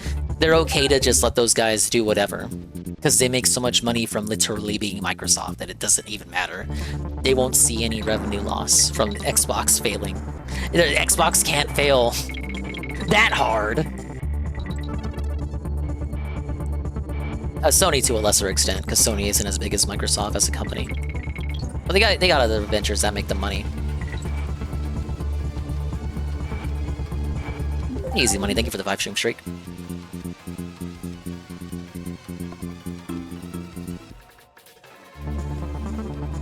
Nintendo gets by having a more... They got nostalgia for sure. They got great IPs. They got great games under the belt. It's the prestige, man. The mystique of the prestige. And they have a more... let's be frank, a more ethical business model. So they're revered more for that as well. Oh, there we go.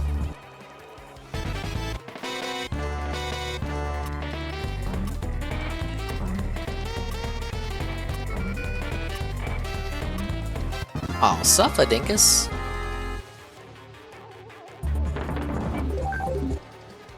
I still can't believe no one at Sony has been able to reverse engineer the PS3 infrastructure in 2 console gens.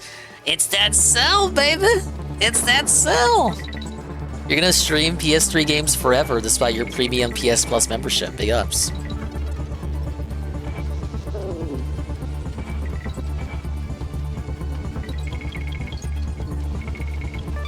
Yeah, but this gen and the ramifications of the growing PC market have not been kind at all to the concept of exclusives. It's just not worth it to have your console exclusive stuck on an ecosystem that isn't profitable. If the gamers are moving to PC, then you gotta put your shit on PC.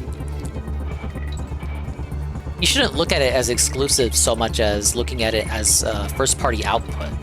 Right, because just because it's not exclusive doesn't mean it's not a venture by Xbox or PlayStation. It's still a game made by their first-party studio. So I think exclusive would just be, you know, that's a misnomer now. Just look at it more as first-party output. Like, what are the games they're funding for the studios that they own? Which is amazing, because Xbox owns like fucking 10, 15 studios they fucking bought, and it feels like none of them have put out anything. Well, they're still working on things, because, yes, as previously noted, dev cycles are disastrous now.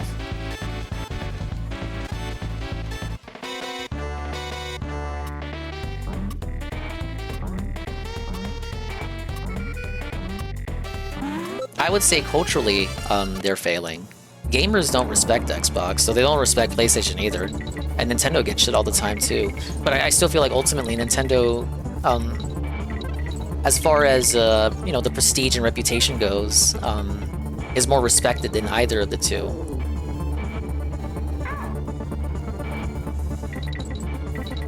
I know, like they like to claim, oh, Game Pass is doing great, so you know Xbox is doing great as a brand. But in the same breath, they'll say, okay, well, Hi-Fi Rush did great on Game Pass. It did fantastic even though we shadow dropped it with no marketing. However, you know, the sales weren't that good, so we're still gonna shut down the studio. So Game Pass isn't the be-all end-all by their own admission. Hey, Pancake Mix.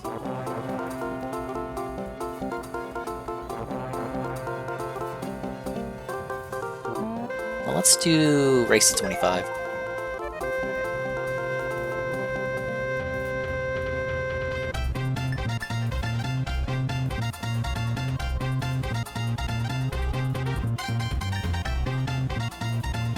Game Pass is killing the Xbox brand slowly. I like the idea, but I don't like what's become of it. A lot of developers have come out, especially indie devs, talking about like Game Pass has screwed them over and shit.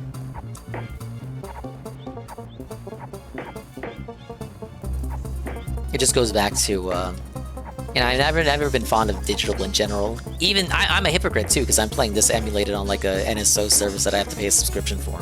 So I'm no better. I'm supporting bad business practices. On front of Game Pass though, it's kind of like, it goes back to like, you don't own the game, you're renting the game, you're buying a license for the game.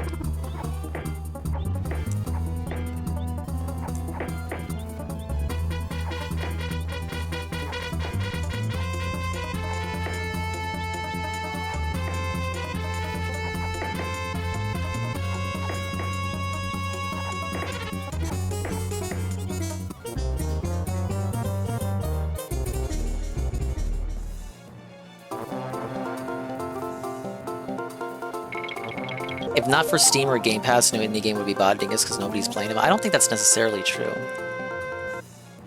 We're going back to talking about how the Game Awards were a good outlet. If done right the way that Jeff wanted, probably envisioned when he was starting it. I think things like that are good opportunities for indie devs to get themselves noticed and put themselves out there. Which is a shame too that E3 went away, because that was another good thing for that. You could be on the show floor and people could like go hands-on with your game. There aren't very many good opportunities for like that, for stuff like that. You got PAX at least.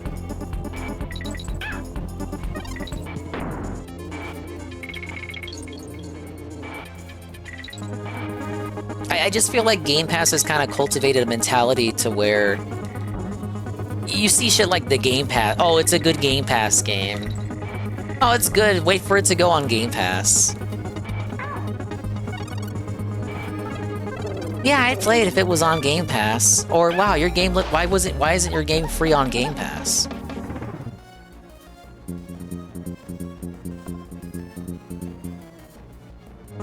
Because to me, it feels like a denigration and like kind of like disrespect to the output put out by the developer. Like you can shit on a game for how it plays and whatnot, but to say like, oh, I'd play it if it was on Game Pass, it just feels like it's an intrinsic disrespect to the game itself. I will play it if I don't have to invest anything into it. And for AAA games, again, like AAA games, it's fine. Because those are made by companies who can afford the loss. But to be told that as an indie developer, I mean, if I was an indie developer, like, put yourself in the shoes of an indie dev, man. Like, you spend, like, time on a game. The Cuphead people, like, fucking refinance their house. You put, like, your fucking blood, sweat, and tears in a game. And it comes out, and nobody gives a fuck about it. And the Steam reviews are like, yeah, just wait for it to go on Game Pass. I'd be hard-pressed to say that I wouldn't feel a little bit, you know, just bummed out. Oh.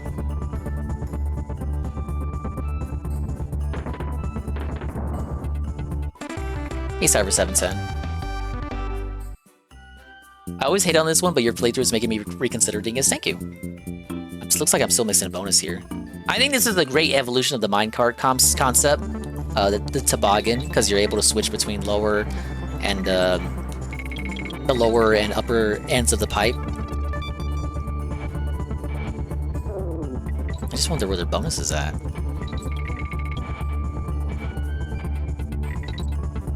It's obviously hidden.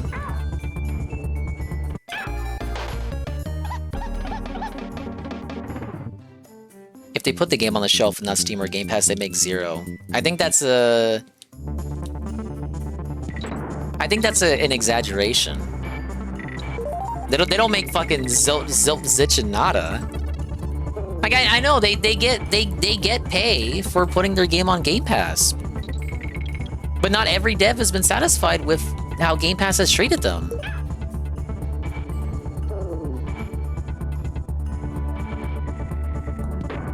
I don't know if you can call that sour grapes, but I'm just telling you, like, devs have gone out against Game Pass. I like the idea behind it, I guess. The concept of Game Pass is better than the execution. I just like how you don't own the games.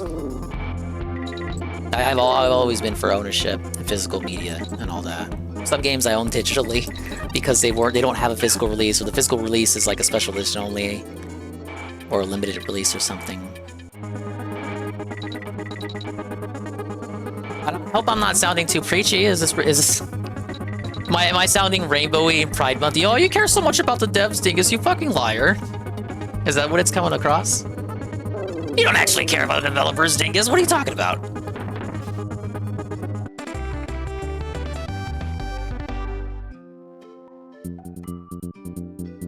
Too many games aren't ever even acknowledged with regular releases without any marketing power behind them.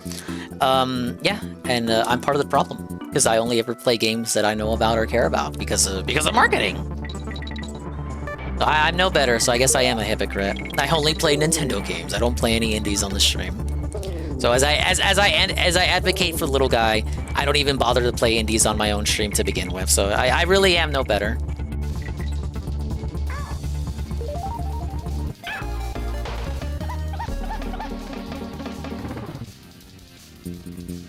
Yeah, I think I agree with that, Jay Frosty. It's short-term gains for long-term gains. And I think there's certain devs that feel certain devs for some certain devs it may be, well, I feel like I could have gotten more in the long term if I didn't sign that Game Pass paycheck. I got the short-term gain, and now my Game Pass, my game is on Game Pass for, well, not forever, but for an amount of time. And people enjoy it for that long time, but all I ever see from it is that initial short-term gain. I can't talk. Gain. Hopefully that makes sense.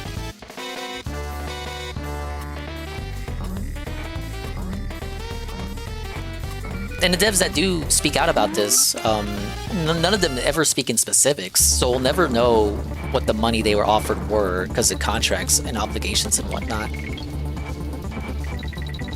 But a lot of the ones that speak out seem to be convinced that if they had not taken the short-term gain, that they could have made more in the long run.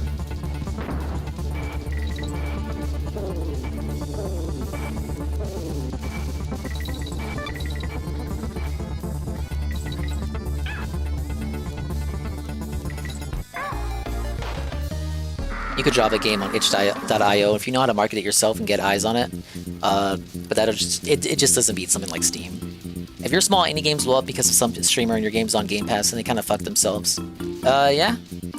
Sometimes, like, there are scenarios like that, where, like, a big streamer plays your little game, it gets a lot of eyes on it, and then in that scenario, like, that's actually a good argument. Okay, you're an indie dev, and you put out a game, a big streamer plays your game, everyone gets their eyes on it, but you don't make any sales out of it. You can't get any sales out of it because everyone sees your game is on Game Pass. Now, does everyone who sees that streamer gonna play that game? No. And is everyone who sees that stream that plays that game, are they all gonna play it on Game Pass? No, maybe some of them will actually buy their own copy.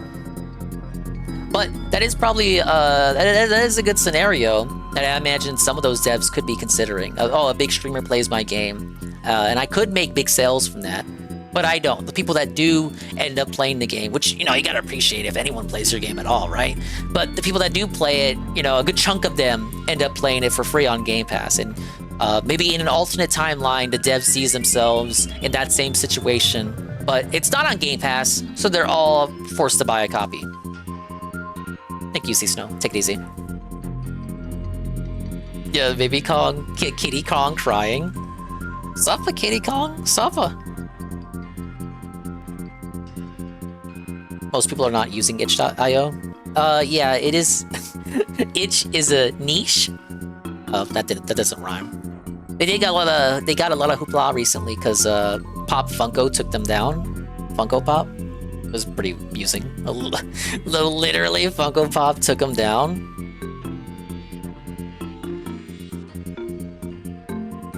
Sea of Stars was physically sold and made less than the amount that it made physical. I get your argument. It doesn't change that the D&D devs coping are wrong. Sea of Stars was made available digital first, wasn't it? So the people who bought it digitally probably thought, that was on Game Pass, right? So the people who played it digitally first probably didn't even expect that it was gonna get a physical release.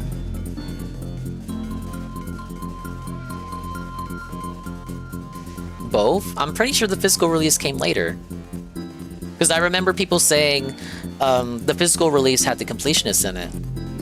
That was going to get patched out later in updates. So the digital version was already available for some time, but people were talking about this new physical release coming out that had the completionist in it, but it was Japan only. Now see, Nox says much, much later. Let me scroll up. Yeah, see, I know, Mr. But they get paid a fixed amount. So I think for a lot of the ones grieving about it, they're wondering about that alternate timeline where, okay, I get this fixed amount for the short term, but I don't make anything more.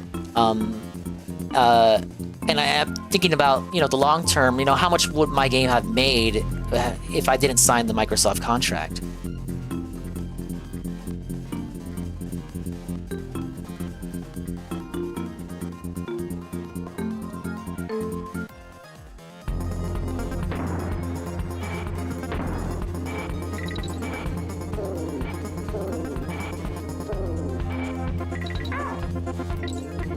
I just feel like it's somewhere in one of these potholes.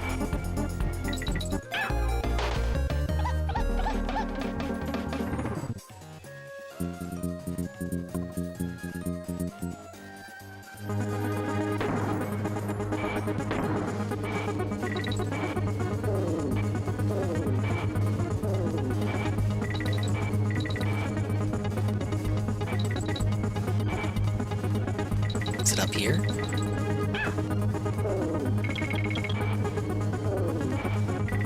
You know what? Flame was here and telling me where all the bonuses were, specifically in this level, too.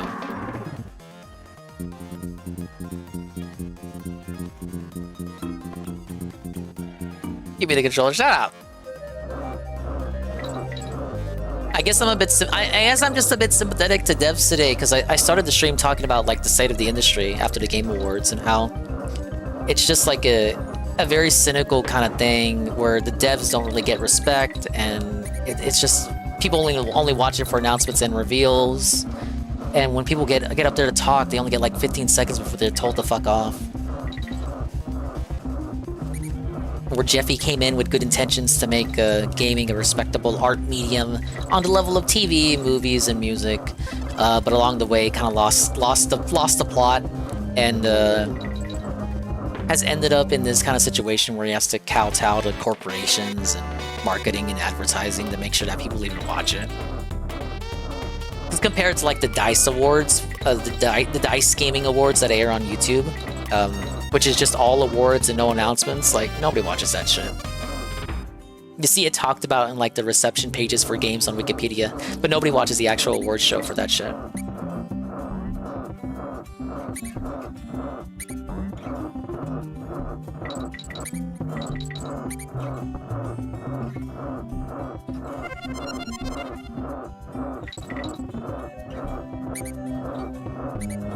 A bonus there.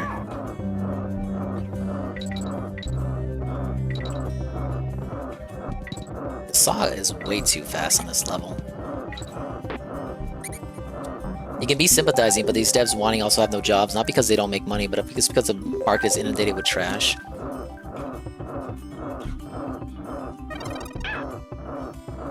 It is overshadowed. Damn it. It is saturated.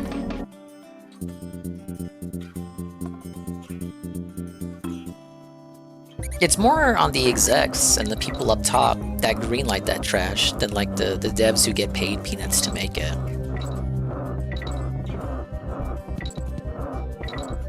Though at lower levels you'll have like the directors or producers that are just as dented as the execs. Like we were talking about Neil Cuckman and his lesbian space simulator.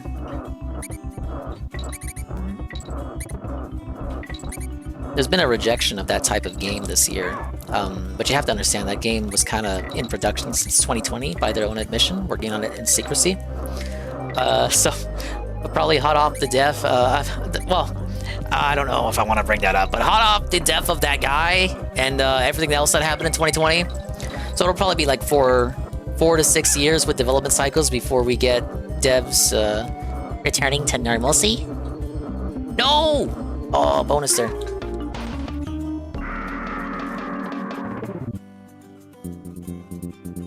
I wonder if they were working on DK64 yet by this point. They were working on Banjo-Kazooie for sure, because that was in development since the SNES. I want to say, this was after the N64's release. So they were probably wrapping up Killer Instinct Gold during development of this. They were probably drafting concepts for Diddy Kong Racing, which would be the year after. And I imagine also working on GoldenEye. And probably what would become DK64. They had a lot of teams at Rare.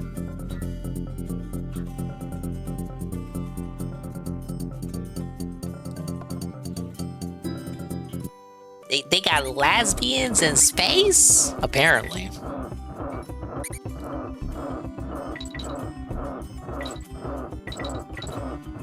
It was pretty groan-worthy. It's more... It feels like it wanted to be Guardians of the Galaxy. I mentioned it earlier, but it feels very dishonest to say from the studio that brought you Crash and Jak and Daxter, the good Uncharted's. One of the people who made those games what they were don't work at the company anymore. Outside of, again, Neil Cuckman, who I know started as a low-level programmer on Jak 3. But that motherfucker wasn't responsible solely for why Jak 3 was good. So I won't accept that. Yes, everyone that worked on Crash 1 is still working at Naughty Dog today. Damn it, what do I do here? That's what you said when Rexman was watching it. That's what I saw on Twitter and what I saw everybody else say. It's true. It's true of Outer Worlds 2 as well. Yes, we are Obsidian, and we made Neverwinter Nights, and we made Fallout 3, 2, and we made all those other games you like, Star Wars, Knights of the Old Republic, yes, and everyone here is still working at the company, and we're working on Outer Worlds 2, a sequel to a game that people did not already like, and kind of exposed Obsidian for, I don't know, maybe being a one-trick pony. I mean, the game wasn't bad, but I remember seeing a lot of negative reception for it. People thought up until then that Obsidian could do no wrong. But they memed that Obsidian was so much better than Bethesda at making Fallout games because New Vegas was so much better than Fallout 3 and Fallout 4 especially. Oh, we need Obsidian back. We need Obsidian back. Oh, Obsidian's doing their own Fallout? Oh, boy. And it came out and it just wasn't all that. Maybe because the people who made New Vegas what it was and no longer work at Obsidian anymore. Probably, maybe. Just a little bit.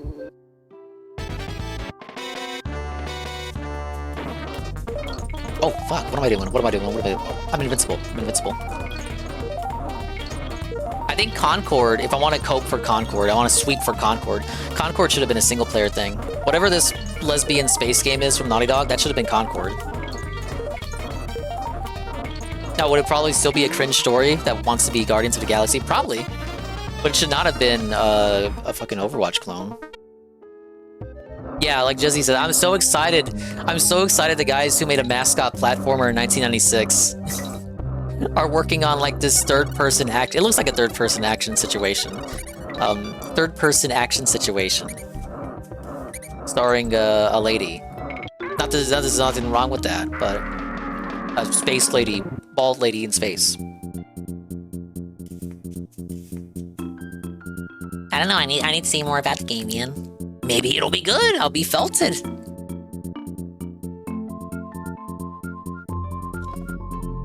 I need to see more of the game. Like, I'm gonna pull a DSP, but it bears repeating.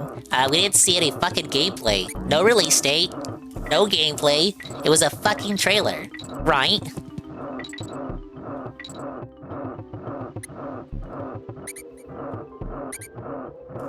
Fuck, some of those games, we didn't even get a title. Again, very cynical state of the industry. We gotta have trailers or people won't care about our award show. Damn it. Well, I did the bonus anyway, so I don't need to care about getting there. And I bet at least half of those games will be decent.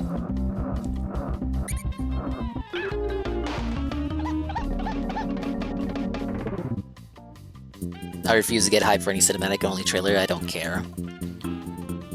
It's why I respect Nintendo when they do trailers. Even if when there is pre-rendered shit, like say a Smash Brothers trailer, it's always gameplay heavy.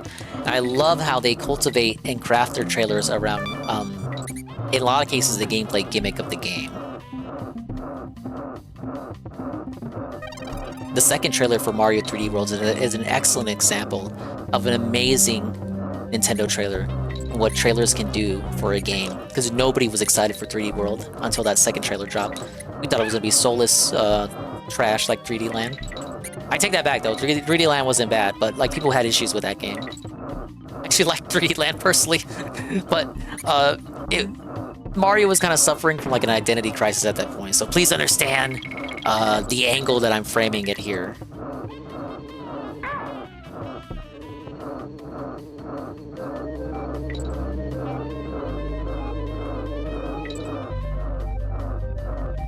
I would say the only situation in which wokeness was called out at the Game Awards that I genuinely did not understand was Ciri in The Witcher 4. She looked like an Aryan queen to me. Was it that her hair was platinum blonde and not blonde? Oh no, I needed Kitty. No. I like 3D Land more than World. There were some things that 3D Land did that the World didn't continue. Oh, you can't jump through it.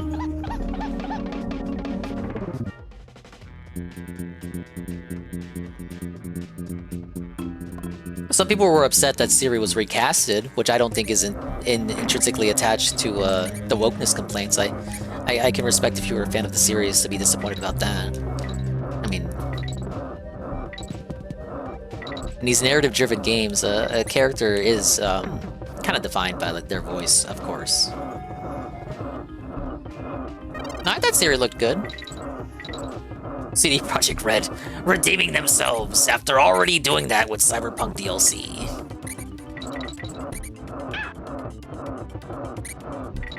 With the Naughty Dog game, again, it's an L they're just gonna have to take because the game was in development for so long. Again, I know we're seeing like, oh, people are claiming, oh, it's a rejection of wokeness. Woke bombs, Concord flopped, and all these other big disasters. Star Wars Outlaws flopped, Veilguard flopped, and nobody liked it. And the people who try to say that people liked it are coping. If that's the case, it will be a while before we see devs kind of wake up to that or try to cater again to that audience that rejected these games. See how dev cycles work. Be 4 years minimum. And the games we're seeing now aren't necessarily the developers ignoring that. It's more that they were already working on this shit. Nothing they could do.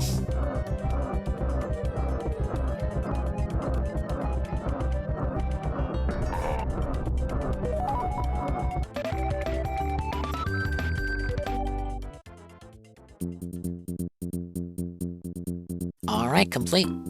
Let's go ahead and give it a save. What is she playing on her 64? I'm glad Trinky doesn't know about this new console. If he did, I'd never be able to get him off it. 41%?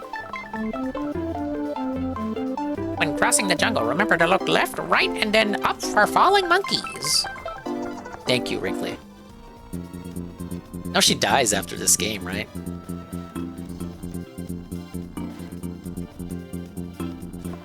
Thankfully, I'm able to look at the woke situation as an outsider looking in, because Nintendo games aren't woke like that.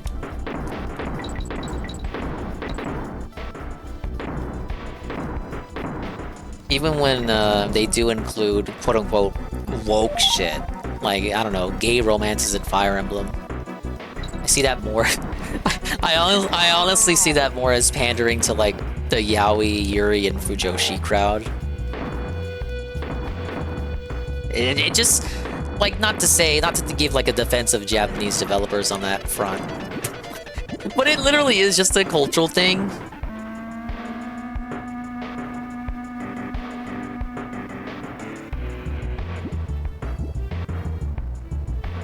They didn't prioritize making a fun game and focus rather on marketing to the non-binary crowd. Their own fault if the game bombs then.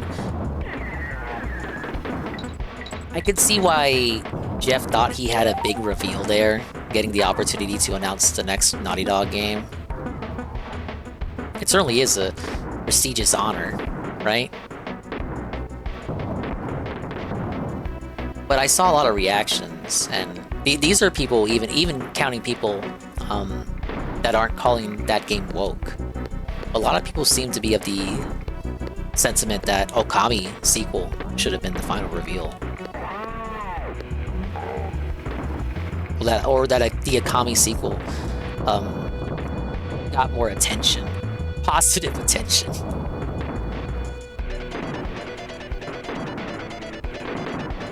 How did I do that?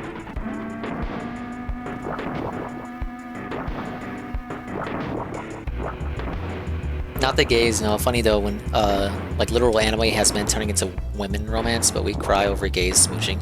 It's just cultural differences, and it's just anime does it differently, I guess. I'm not watching like Yuri anime and shit, but that's my understanding of it. Like that's a whole market for them, right?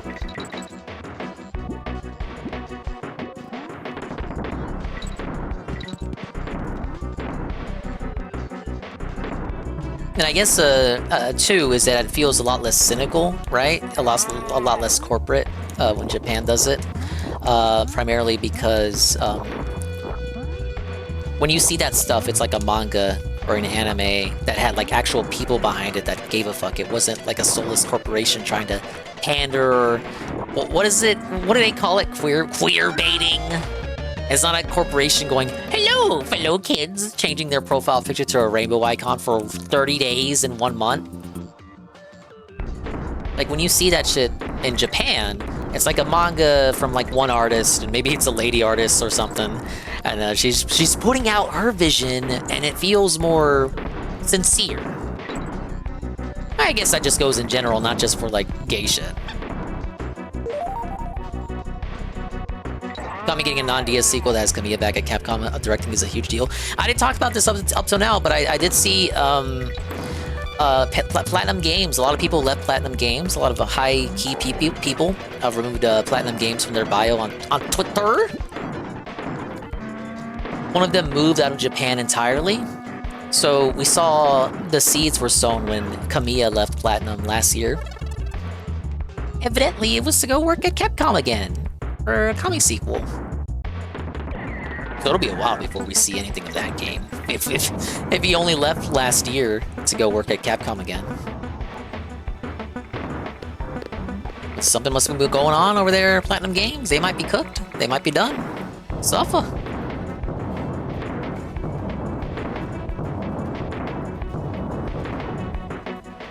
Thankfully, all the games they made with Nintendo are IPs that Platinum does not own, so Nintendo retains ownership for any game that Platinum developed for them.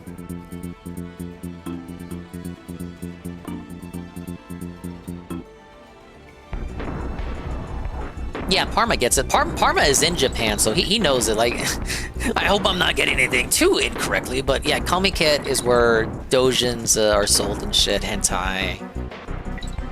And whatnot. It's all based on like popular IPs and characters.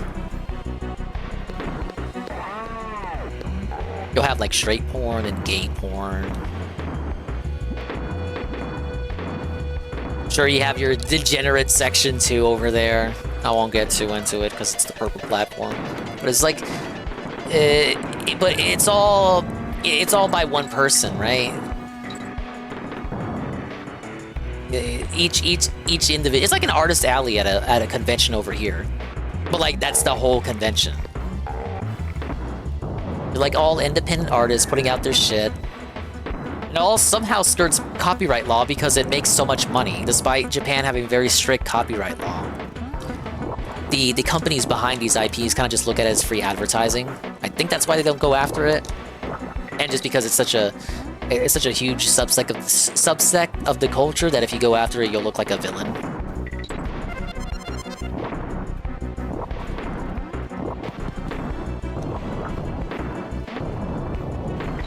Yeah, people lining up all day, all day. It's a good place to network too. Like a lot of independent artists over there start out. A lot of mainstream artists start out as independent artists doing shit for those events. Because it's how you put your name out there. It's the business. You know, I did this with Capital. Yeah, that's how you do it. I was doing this with Capital the other night, and I think what we did not realize is that you had to be Squitter for this. We did this the hard way, and I complained about it too. That's how you're supposed to do it. You're supposed to do it with Squitter and backtrack like that, but we weren't Squitter. We were the Kongs, and if you took the lower route, the steel kegs despawn and the switch resets. So what we did as the Kongs was we hovered as Dixie until we got over here, and then stayed on screen for the keg to hit the enemy. But you're just supposed to be the spider.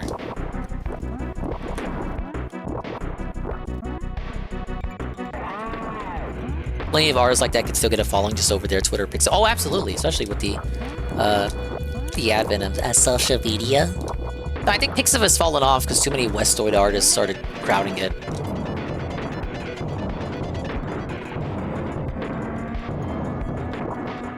Yeah, exactly, Jay Frosty. Like, it feels like, in the latter cases, like, that's what that person wanted to make. Like, I'm not gonna see it about that or call it woke, because it's just what one motherfucker wanted to draw. That wasn't mandated by, like, corpo people trying to, like, appeal to a demographic that doesn't understand them.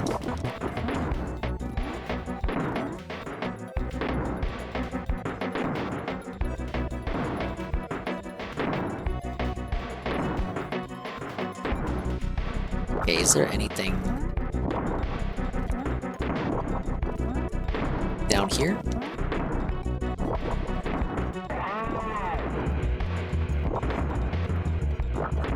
Oh! I was right. Or, no, I was wrong. What if you get stuck down here as a Kong? Oops.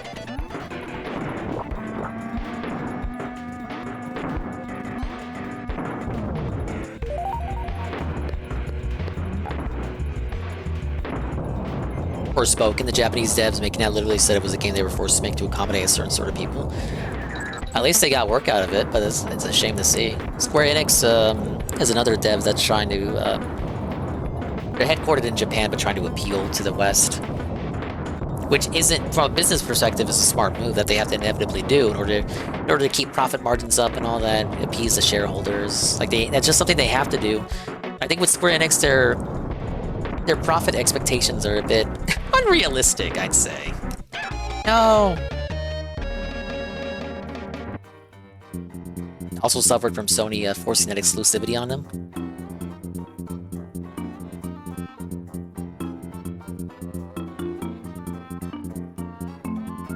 I had seen a lot of artists were moving to Blue Sky Parma after the Elon thing with the AI.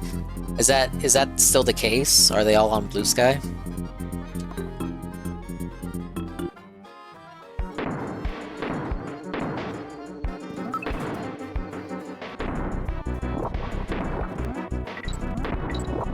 Blue Sky's more popular over there. Because over there, they don't really have the... Well, I'm sure Japanese politics certainly exists, but it's not like American politics. They're not spurging over there, oh, it's woke, it's liberal, it's lib-regard, conserva-regard. So they don't have that same context, they just see it as a new platform to put art on. They're certainly not for AI. AI is kind of, it is partisan, kind of, but in the realm of artistry, it has to be, it's objectively, it has to be non-partisan. Like, no artist is gonna support AI. I saw they were also going on sites like Miski, which Miski seems to be more of a Japanese-only kind of joint. Is there anything down here? Oops. What? Off screen. Ah!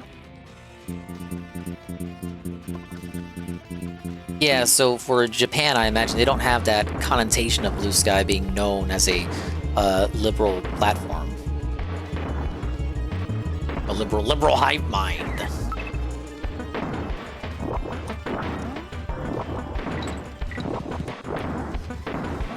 Yeah, I remember when the initial Blue Sky craze, because Blue Sky has existed before for years already, so different migrations have been attempted before by artists. This latest one seems to be the most successful. But when it hit Japan, they were kind of sharing a lot of sites, and Miski was one of them, along with Blue Sky. I guess some of them didn't like that Blue Sky was Western in origin, whereas Miski was Japanese in origin. What's pretty unfortunate about it, though, is that when it comes to that fan art, some of it requires you to have an account, and if you don't want to have a Blue Sky account, you're locked out of seeing the art. I know there's like they call it Uro sites or something where they repost art, they rehost it. But Blue Sky is a more obscure site for the kind of people for the kind of person that uploads to those rehosting sites. So I feel like inevitably there will be a loss of art regardless when it comes to archiving stuff. Archiving is the most important thing that you can do on the internet. My waifu booba art!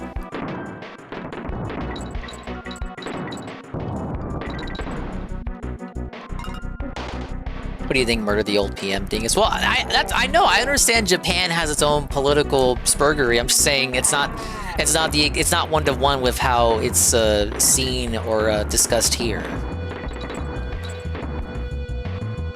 But yeah, I know the guy who shot Shinzo had some pretty wacky political ideations.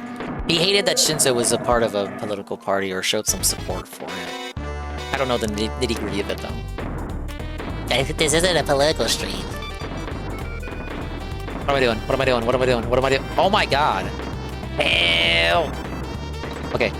Safa! Oh my lord.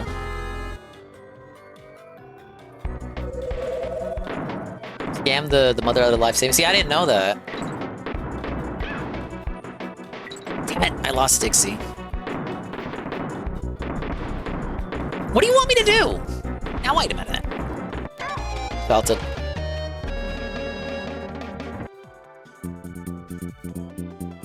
I knew about Blue Sky originally because of the CP rings getting caught on it. That's why I was always suspicious of people moving there off Twitter. Well, it's gonna like attract liberals no matter what.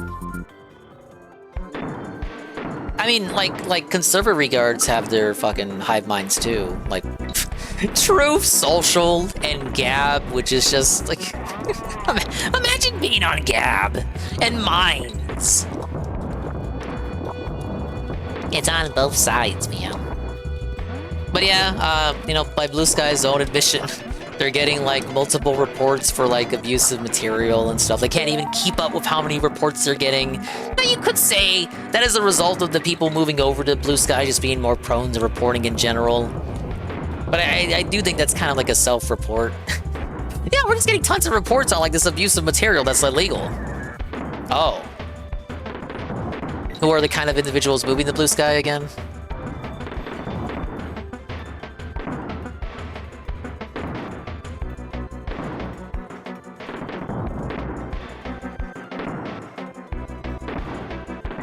Yeah, they probably should have just kept bragging about how their registration numbers were up, as opposed to boasting about how many reports they've gotten since registration numbers have gone up.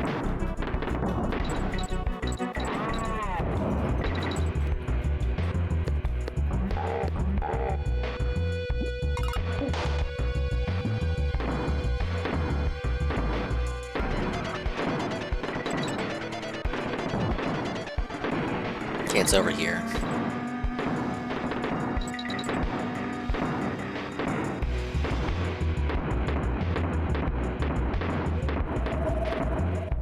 Crazy cold guy with animes in Japan. I've seen the 𝓓𝓸𝓷𝓭 video on that guy. I know about him. It's been a while since I've seen that video, though.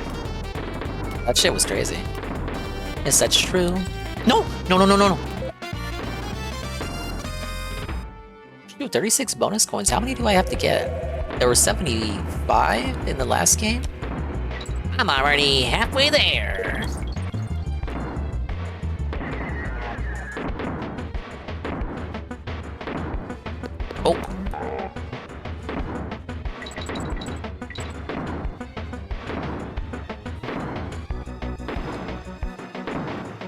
Didn't that cult commit a really famous subway attack? I think they did. I think that's what it culminated in. I forget the details, but that sounds familiar to what I heard about in the video. Come on. I may have missed one bonus. Damn it! Okay, 𝓓𝓸𝓷𝓭, blazing bazookas. I'm missing one in the minecart. It's the toboggan one. Let's do 𝓓𝓸𝓷𝓭. I like this one. This one was pretty fun. Whee! Eesh!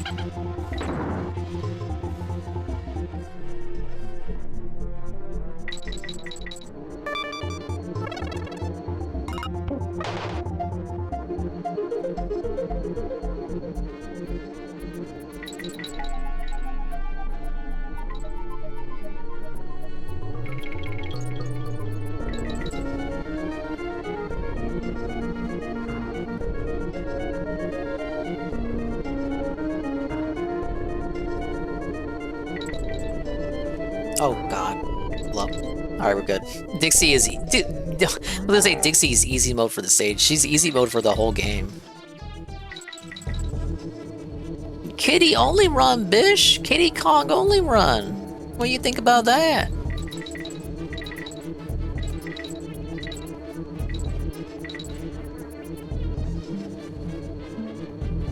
Arma, how frequent are those restaurants where you go inside and like nobody's working there, and it's like because it's a high trust society, so nobody's working there, so you just take something and they just expect you to pay for it. Like it's so high trust that they know you will pay for it.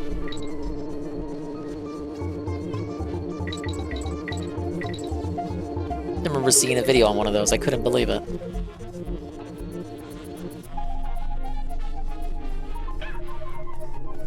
Oh, Kitty Kong, why we gotta do this? Alright, we ain't doing it.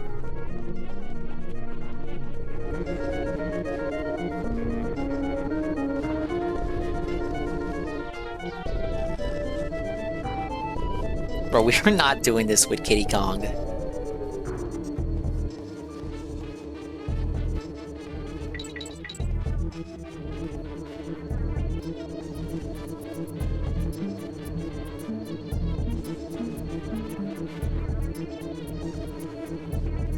There, he just had to low jump it.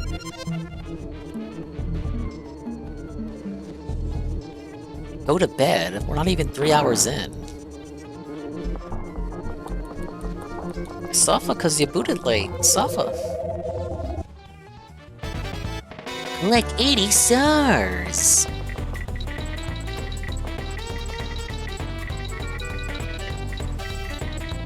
Why is this supposed to... What's the challenge here? Did we run out of bonus room ideas? The challenge is I do it as the bird? There's nothing holding me back other than he's kind of slow.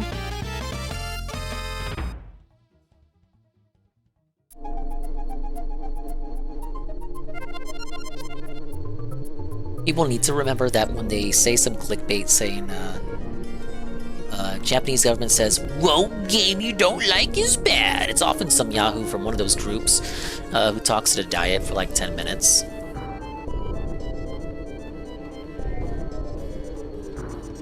Yeah, I do see articles about that from time to time, about like how the Japanese rejects Western wokeness, and I maybe for like the hyper-focused otaku groups, that's the case. You know, the kinds that goes on 2chan and shit. I think by and large, if you went to like, if you went on the street to like, I don't know, you went to like Akihabara, right? You went on the street, just causing someone, "Hey, what do you think of this Assassin's Creed Origins controversy with Yasuke?" I don't think I would know or care.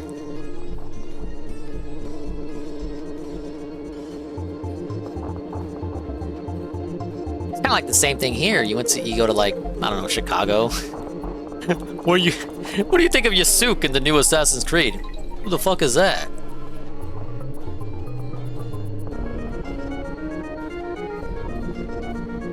Most people say what the fuck you're talking about. In that polite Japanese way, of course. Ah, chotto mate. Nani? Naruhodo.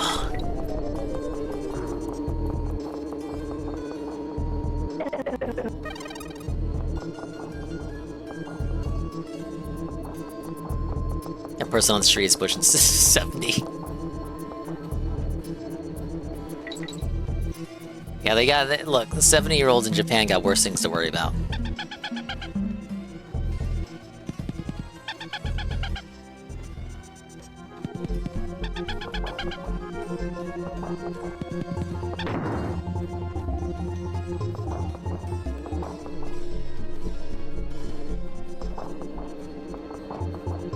Oh god, there's two ways. What am I doing? Where am I going? Wait, I came out this way, didn't I? No!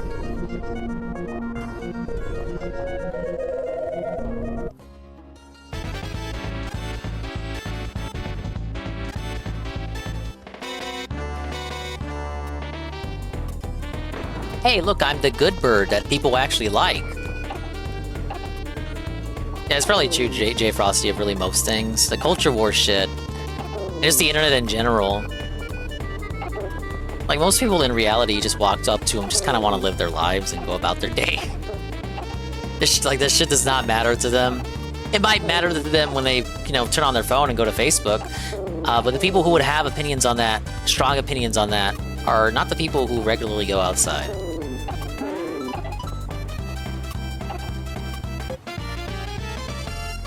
They certainly wouldn't have the opinions that you would be looking for. Normal average Joe destroys woke Ubisoft game. Like, I talk about, like, oh, the wokeness, oh. Like, I don't cry about it, but like, I talk about it. But if you were to accost me in the street, coming out of Aldi with my milk and eggs, I'm not gonna, oh yeah, that's bad. It's just not the right context, brother. Like, I'm trying to get my groceries. Hello? Okay, every bonus found. I just need to find DK coin. Multiplayer LD Dong. I thought it was DLC. I did not have good commentary for the Game Awards with UNF. I was very uninformed on a lot of things, so I'm glad he was there, because he plays a lot more AAA than I do, so he had a lot of context for me on some of that shit. But it's not a DLC, it's a standalone thing, which is fine. Game companies, including Nintendo and many others, have reused assets to make new titles before. In fact, FromSoft gets that complaint all the time. For Elden Ring, apparently reusing animations from Dark Souls and Bloodborne and stuff. Shoot, Sonic does it constantly. But yeah, it's just another way to squeeze more out of the assets that took 4 to 5 years to make. So of course they're gonna do it. And it was a very highly profitable IP for them in Namco, so of course they're gonna continue doing Elden Ring stuff. I'm just surprised it was this soon. The turnaround was pretty quick on that. There's a reason I thought it was a new DLC.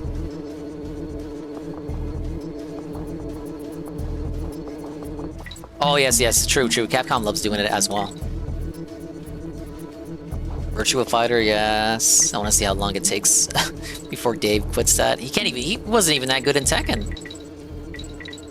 I'm not gonna clown him too hard. I'm terrible in fighting games. I can't even get to Elite Smash with Pac-Man.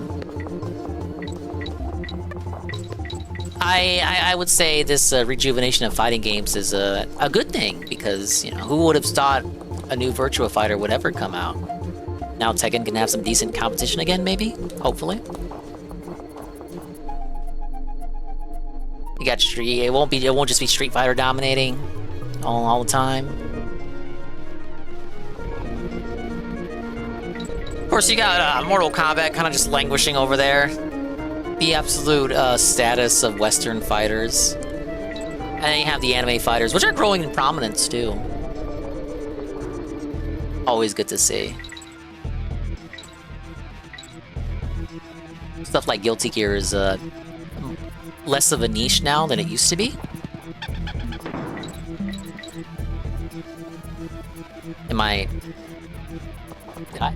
Oh my god, I think I flew to the start of the level. Did I do that? Am I so dented I flew back to the start of oh my god.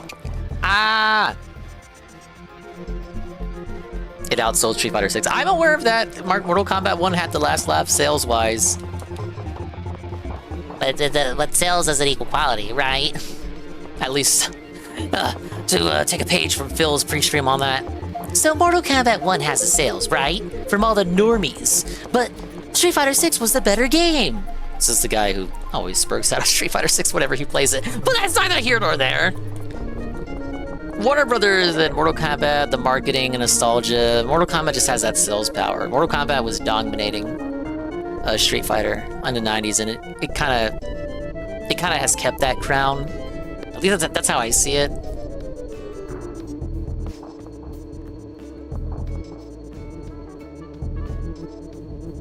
Oh no, I remember J Frosty. I also remember King of Fighters, whatever the last one was. He's talking about playing that new one that's coming out. But yeah, it's a good thing that Street Fighter 6 has done so well. So now you got Tekken 8, you got Mortal Kombat 1, even though that was a disaster.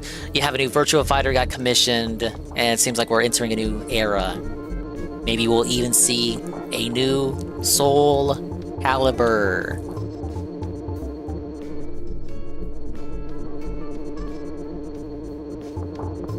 And I feel like Sakurai is working on the next Smash, because he just kind of has to be. With his YouTube channel and everything. It's fucking happening. So maybe maybe Dead or Alive can come back, just like Virtua Fighter did. It's gotta be like the success has to be so great that these other companies who have the IPs to these fighters that are dormant realize that they're leaving money out on the table by not joining in. Presumably, that's why they commissioned a new Virtua Fighter in the first place. They saw Street Fighter and Tekken's success and were like, no, what? Sega was like, wait a minute. Wait, we have an IP to a fighter too.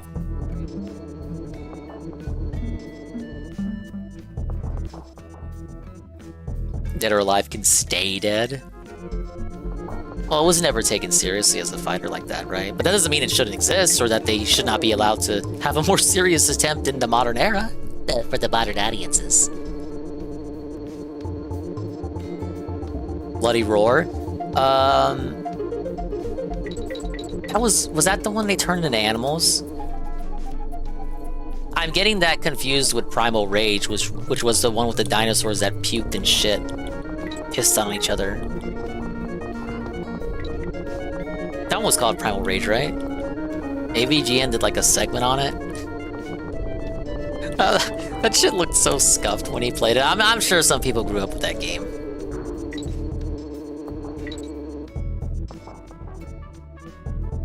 Okay, Cogger says yes.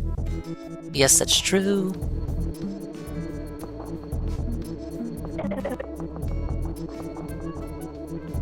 Primal Rage, okay. I almost read that wrong.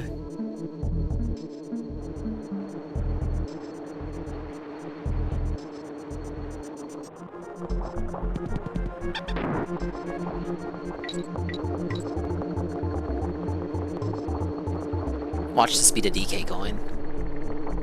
Oh! Where's that DK coin at? I got all the bonuses. Show me the DK coin. I don't want to waste this. It could be necessary.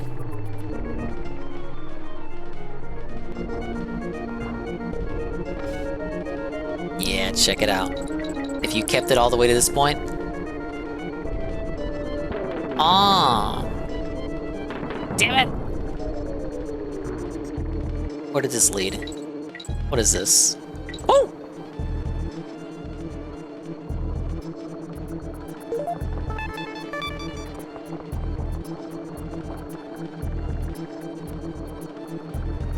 Oh, I forgot they even had a Volume 2 on the way. Oh, speaking. Oh, wow! I can't believe I let it slip my mind. Speaking of devs that need to be inspired by the recent successes, where the fuck is Killer Instinct?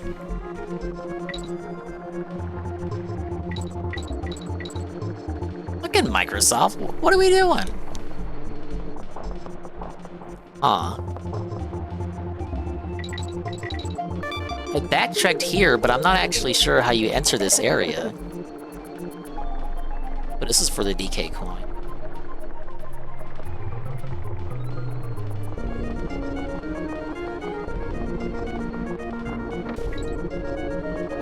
get shot. Fly up here. Wait, how would you carry the keg out without coming in from this way with the TNT barrel? You have to do it backwards.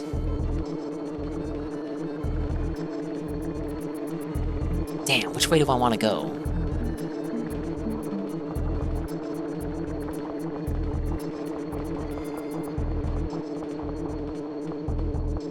I don't think they would have the DK coin fireable with the bird. No! Suffer, dingus, suffer.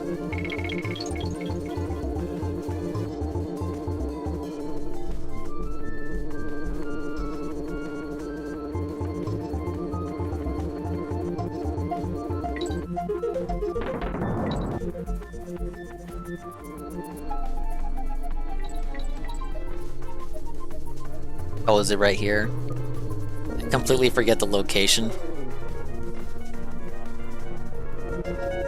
Oh no, this leads to extra lives. There you are. Arr.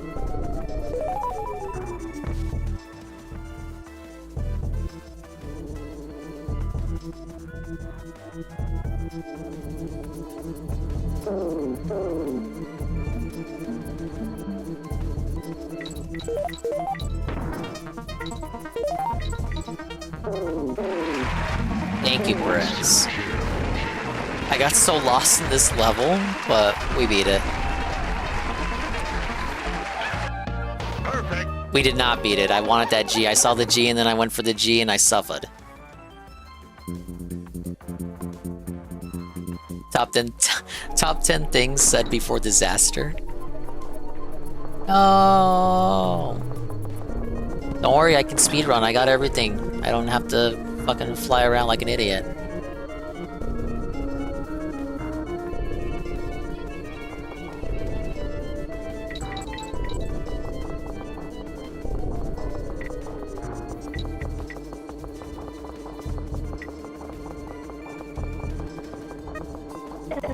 Whoops.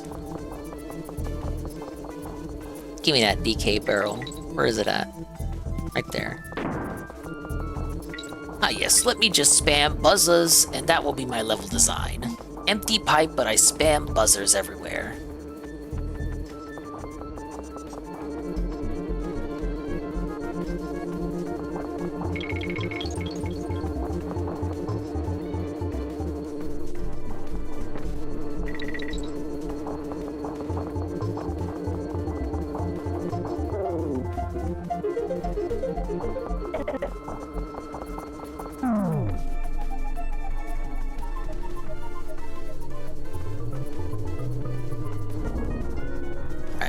Fuck that up.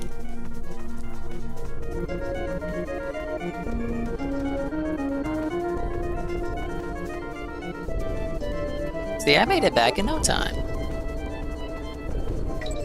Now I have the G without having the O. Shut up.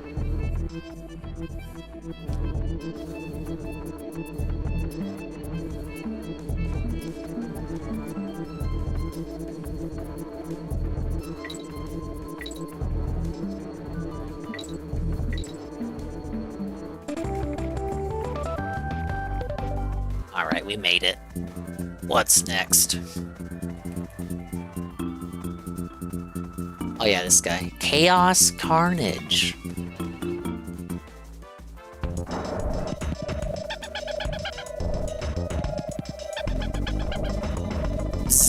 Click.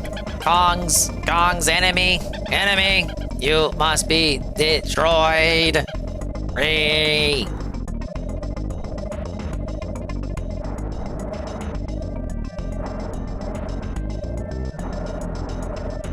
Watch me first try this. Oh, you're fighting the main antagonist, guys, and it's as the boss of World 4 of A. The plot thickens.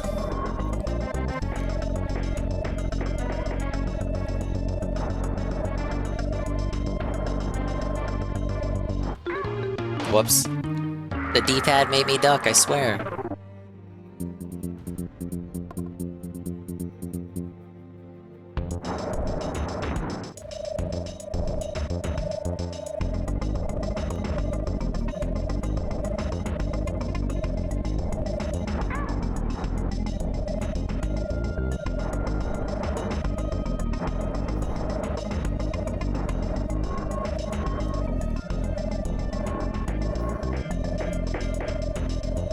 like 5 hits before he gives in.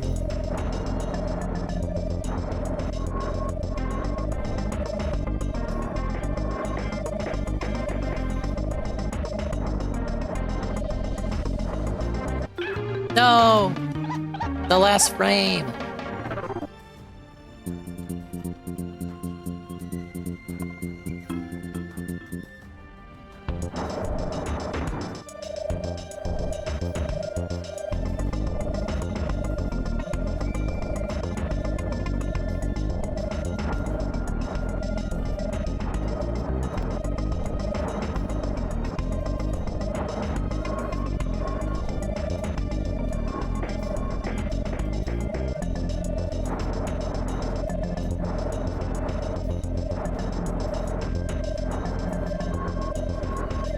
No!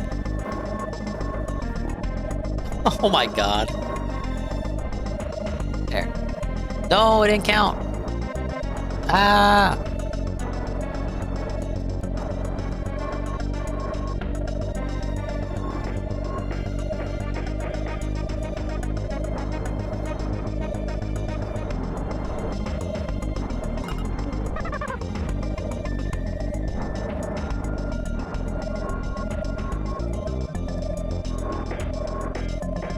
Okay, the head busts up now, right? Yeah. 2 more hits.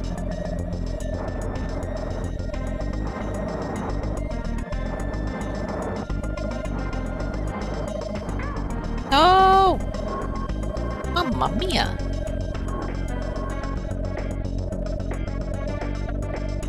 This shit looked like max headroom when I was playing with Capital. Ah! Where does KAOS get the technology for this? Oh! Whoa! Sniped in midair.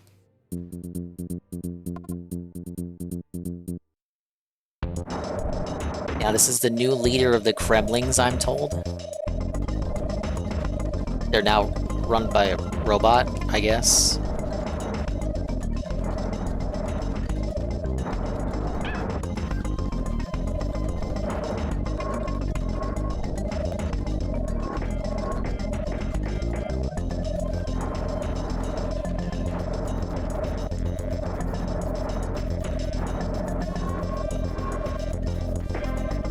Try not to hit the side of the platforms because they look like sword blades. Like I don't want to.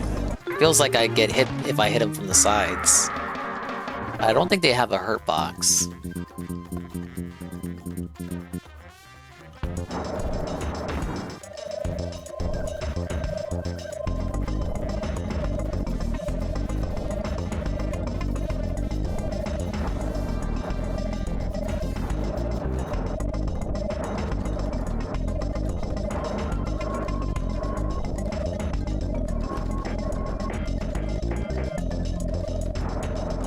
Yeah, I did this one with Capital. Raise that soon. It's pretty hard. Lost a lot of lives.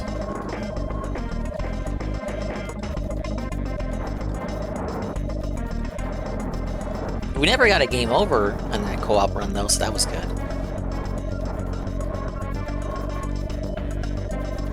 There, phase 2. 2 more hits. Rule of 5s with rare. No!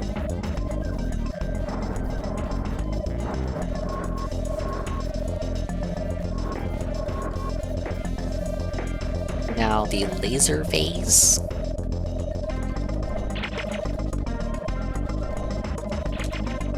Woo!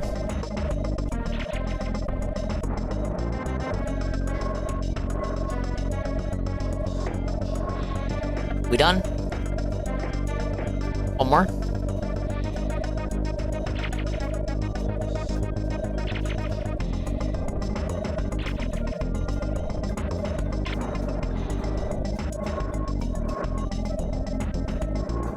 Done.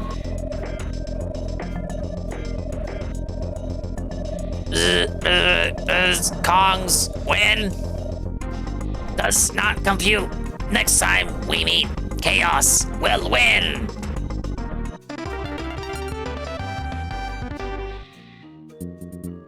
We broke his little tin covering. World complete, you guys, right? So I did not... I found every DK coin, but I did not find every bonus. I think I did find all the bonuses here. Big ups for the double dildo.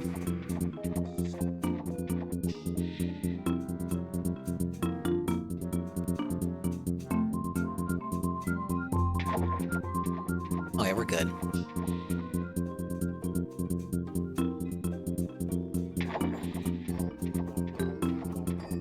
Maybe, oh, wait, I can buy the mirror now. Yeah, let's go do that.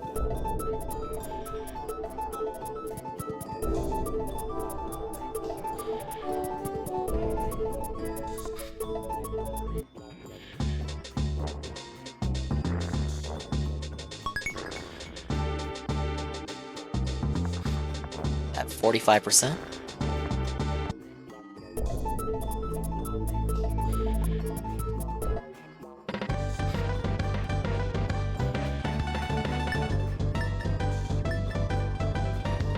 Is that a mirror? Yes, but it's no ordinary one though. It was Cranky's great-great-grandfather's. I can't let it go for less than 50 coins. Could I interest you in buying this fabulous item?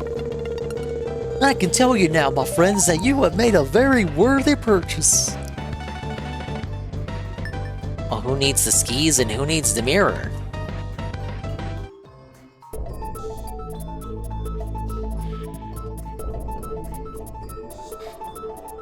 Yeah, got some consulting to do. Let me check out these bears.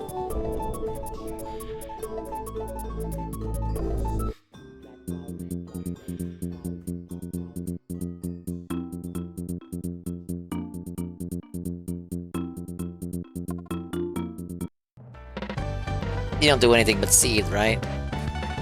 I'm talking to you, Dixie. You can forget it. I don't mind you winning, but showing off is just uncool.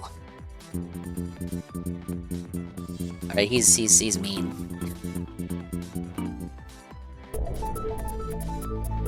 Is not one of my dildos.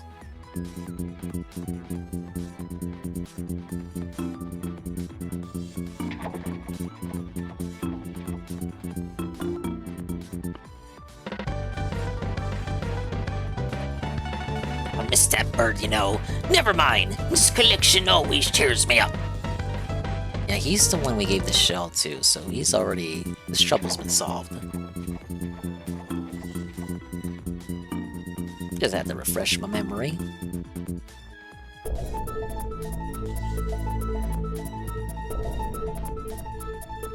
Oh, did I talk to this one? I've been watching your progress for a while, Dixie. The name's Blunder, but you can call me Mr. Blunder. How's it going, Heroic Dixie? I'm not surprised you're stuck. You haven't even searched around the rocks. Oh no, not again! I can't believe I just said that.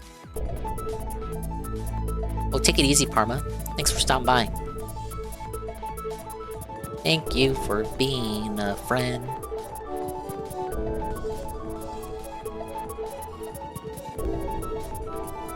I have not checked around the rocks. You might be referencing one of the beaches that I've already found.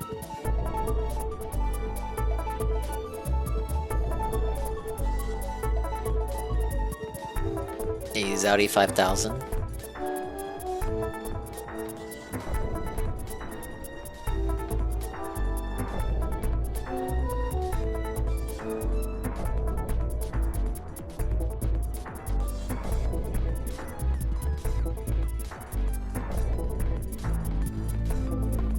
Bramble's Bungalow.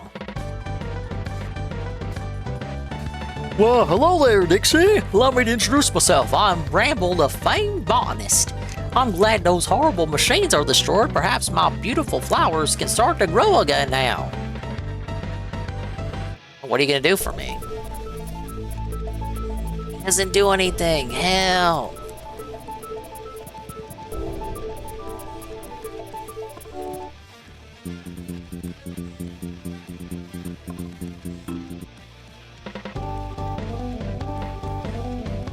I get lots of posts, you know, but it's all bills, not a single card. Suffer, bear. Suffer.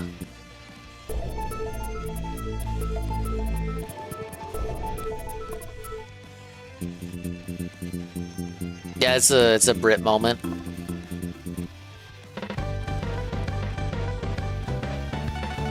Lots of old artillery, you know, but Bessie's my favorite. What a noise!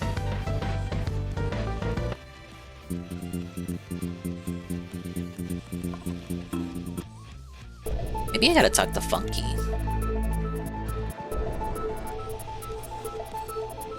So my current craft can't go up waterfalls.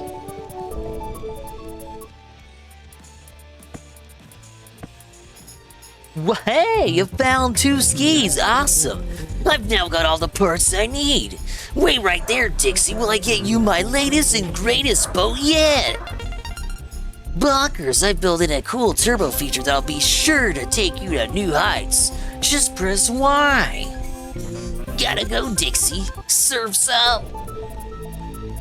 Oh my lord. I already have the best boat in the game? Mamma mia. Look at me go. Ah, yes. Okay, this is how I continue. Undercover Cove.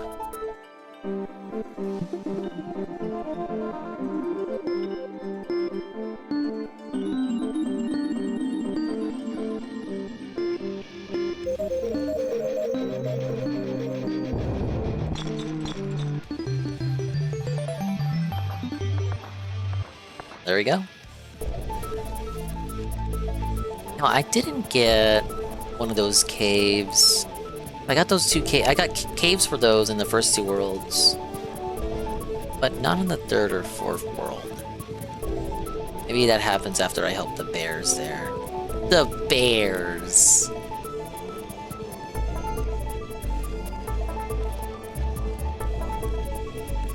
Oh, come on. God damn it, Dixie. Help! Yes!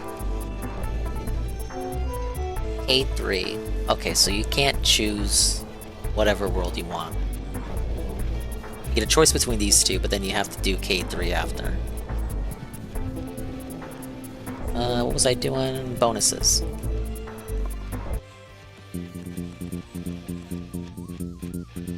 The Fireball. Okay, I gotta do Drain Pipe again, Ripsaw, Blazing Bazookas, and Low-G Labyrinth. Let's see here.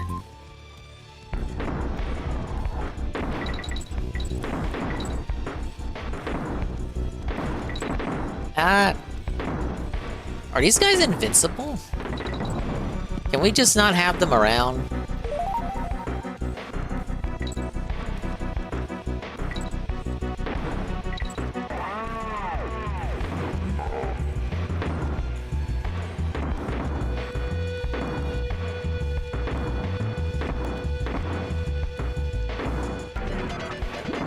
I feel like it was probably hidden towards the end of the level.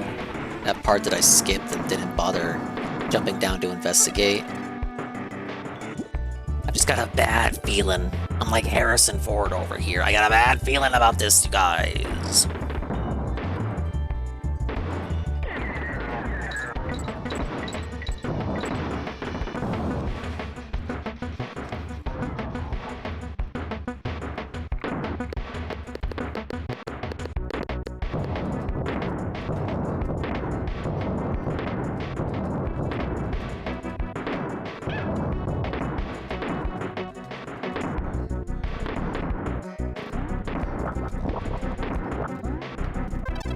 That level seems to be structured in such a way that you would think defeating the bazooka would be mandatory to become Squitter. But it's not. No! I was on the web. Fuck you, game. And look at this. All the way back to the beginning, right?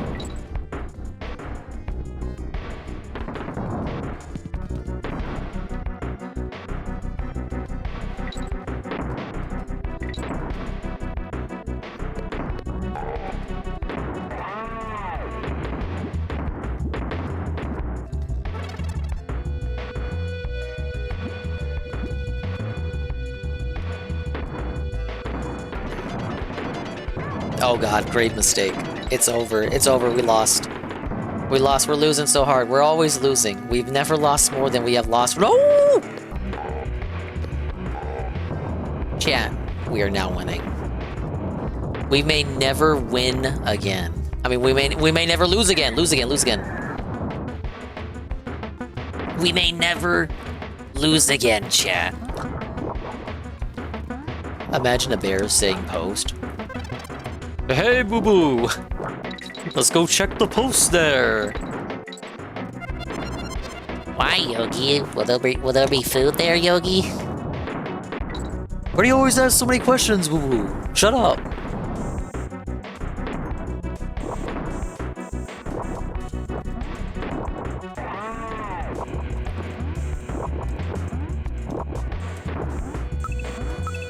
I agree, JC. Boo-boo should just call Yogi a slur and see how he see how he reacts.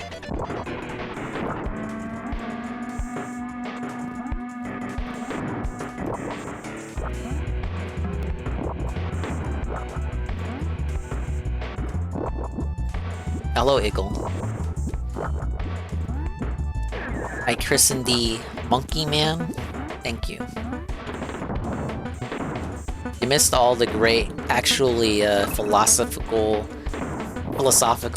and introspective discussions on the state of the game industry and the effects of Game Pass on the mentals of indie developers and other actually important conversations, and we're now talking about Yogi Bear.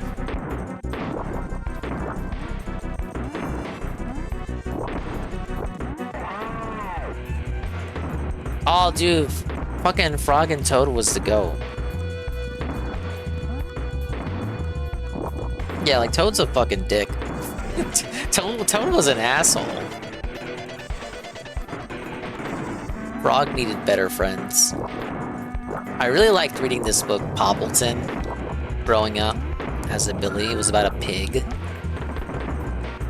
It's an anthropomorphic pig, and he had like a llama friend.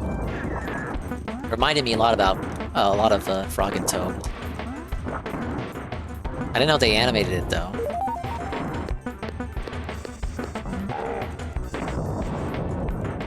Toad was just like some brokey bum that leached off Frog's success.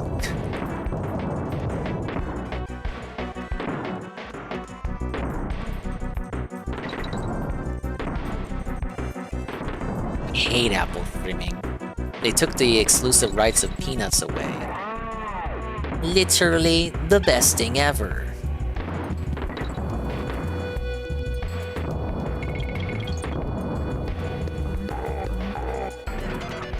Like, why would you do that? That's so corporate and therefore anti-Schultz.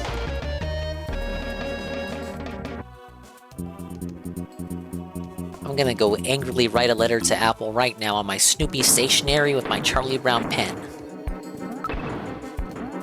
Schultz would never sell out like this. I'm gonna mail it in the post through my Snoopy mailbox that's shaped like his doghouse.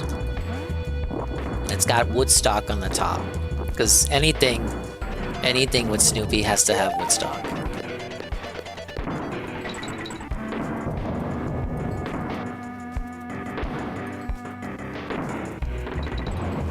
Yes, I will mail him a spoon. In my letter will be written how Woodstock talks, a bunch of scribbles.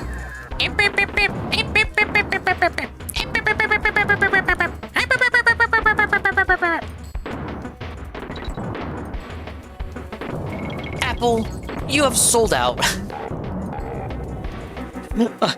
I'm imagining the letter and then imagining the translation to Woodstock's language. Like, I'm imagining, what do they call it? Stenographer? Like Woodstock as my stenographer.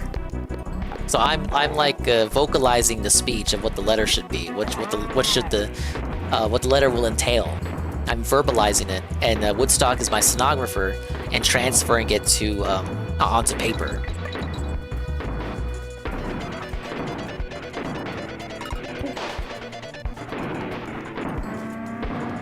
And then as Woodstock types it out, he reads it in his mind, and then you hear his inner voice.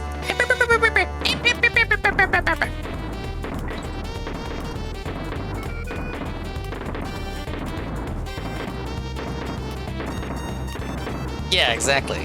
The little lines. This is not what Steve Jobs would have wanted, when in fact it literally was. Apparently he died because he was too ignorant to go to the doctor. That's what I had heard. He had a very treatable disease that he let get out of hand because he was a believer in like New Age healing. That's a very generalization of what it probably was. But then he finally went to the doctor and it was like, too late. And that's a shame.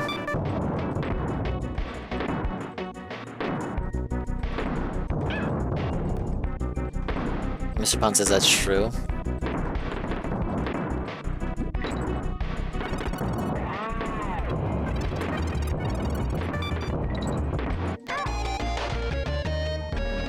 Moody diet, that's what I had heard. Why would he just not trust in the science, right?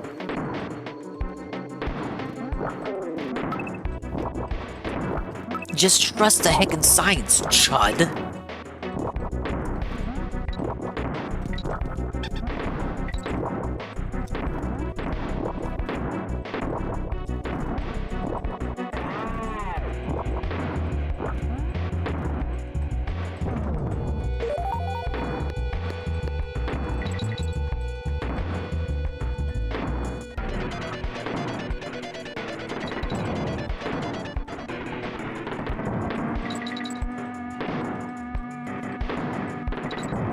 That's a shame to hear that we lost him because of that.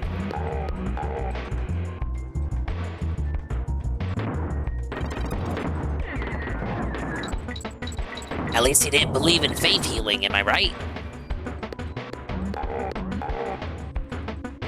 You believe in faith healing, then it doesn't work. Oh, you just didn't believe hard enough, buddy. What a gaslight. Yeah, I mean, it would have worked, but you're not a strong believer.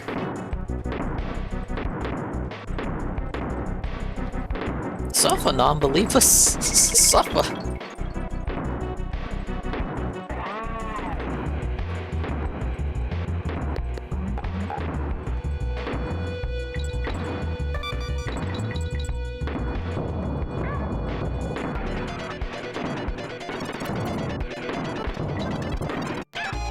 Oh my god, that's so, like, why is there little, the rope is placed so low that you do a little flip before you attach to the rope. I probably still missed the bonus regardless, but I won't be able to get back to the first half of the level until I beat it.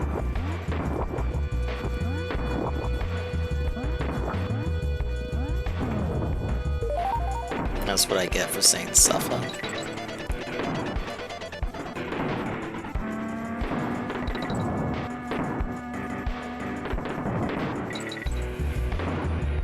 It's gonna be something stupid, like maybe one of these enemies, one of these bazookas are laid on top of the hidden bonus barrel and I have to defeat them and then backtrack and jump into the spot that they were in, then it will appear and teleport me. That's worst case scenario though, so let's hope not. Let's hope that isn't the case.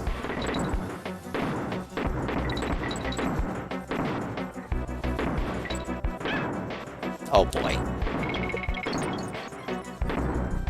Alright, kitty, do your stuff. I got too cocky.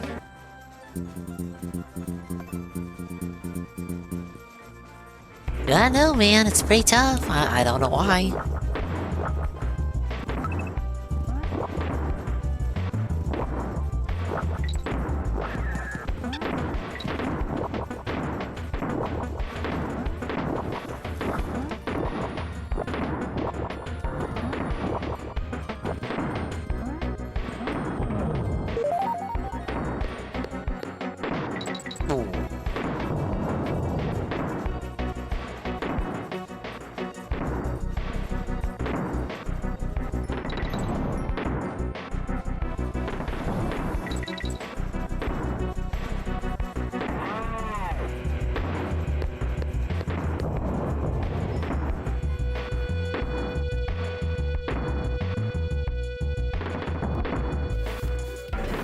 Why did I do that? Why did I do that? Why? Okay, we're good.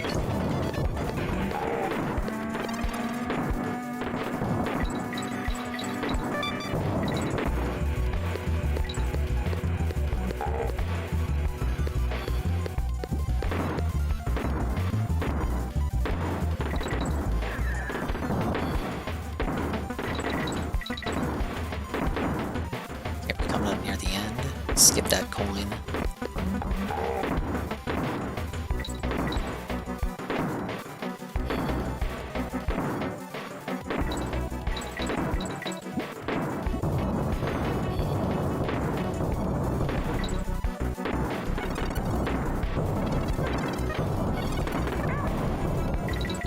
Oh, you guys. That's the end. What did I miss? Oh no, this is the end of the level. Where is this bonus, bro? Brother. Low?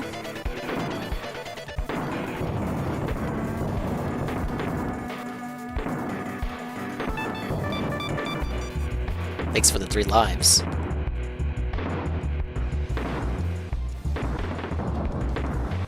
Oh god.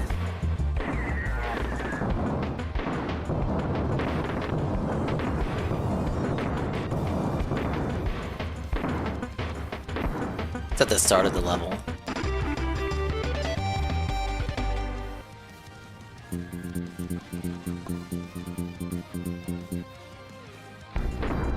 Blazing bazookas, more like blazing dinguses.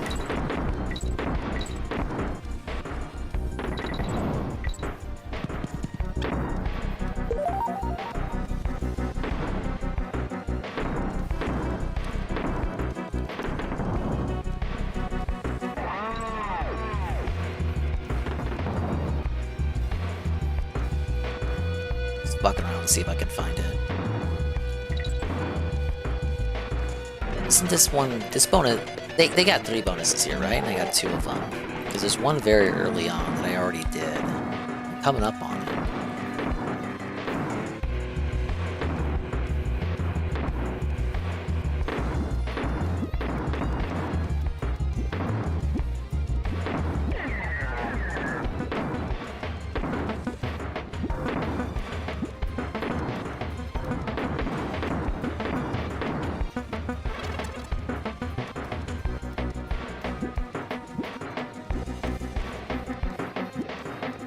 I think it would maybe be something like in these lower areas that you kind of gloss over, but no.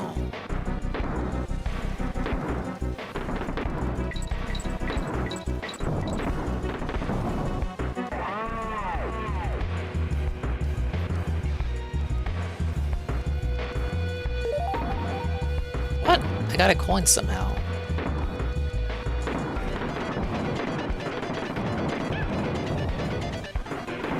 There. I thought maybe.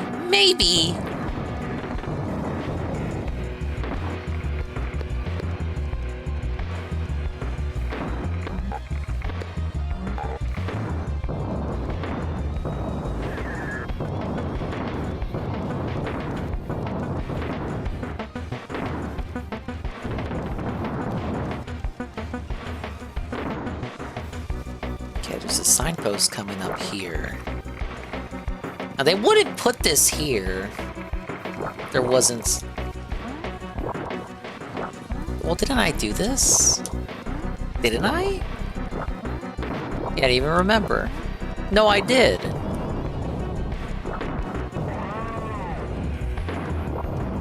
Oh, wait, the bonus I'm thinking of was a completely different level. Oh, I'm losing the plot.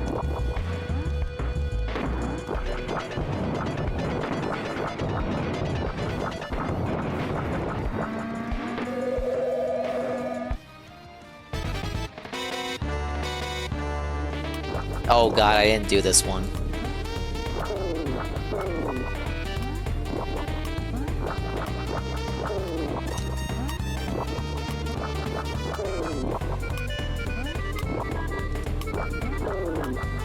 Yep, there it is. You had to backtrack, obviously.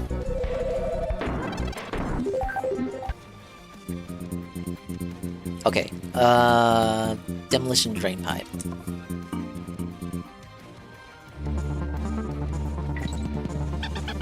No, you just know this one's gonna be in the stupidest location possible. I can't wait, man.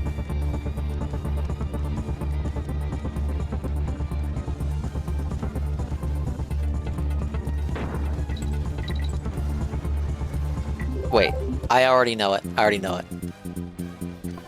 I already tell you where the bonus barrel is. I don't even have to look.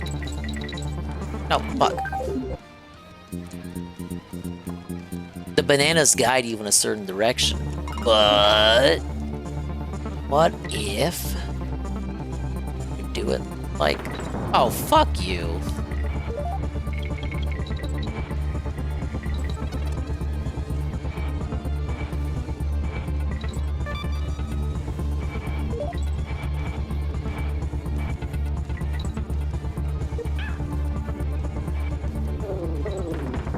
That's bonus number 1.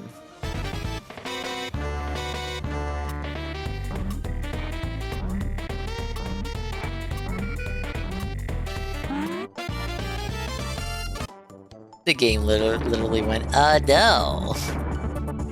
Why? What the hell, man?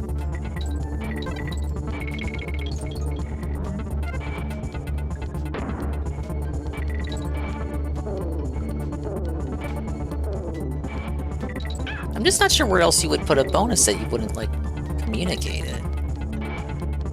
Literally just a random hidden bonus. Ah!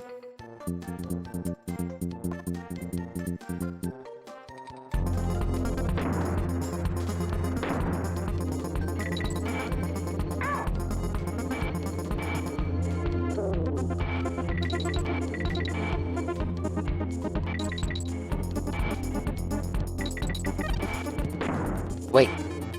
Okay. Whoa. It's 𝓓𝓸𝓷𝓭. Music for the stage is very groovy. Sadly, the game itself is very hard. I like the game though. This might be my favorite country game. Oh, whoa. It's got a lot going for it. I went on and on earlier about the state of the game industry and Jeff Keighley and the Game Awards and what it means to be an indie dev suffering under the plight of Game Pass and the failure of Xbox and how old games were so based and goated. And now I'm just kind of bitching out. As far as this game goes, I was talking about how I appreciate its level design philosophy and that each level truly feels different from the one that came before it in regards to teaching you a concept and then expecting you to master it by the end of it.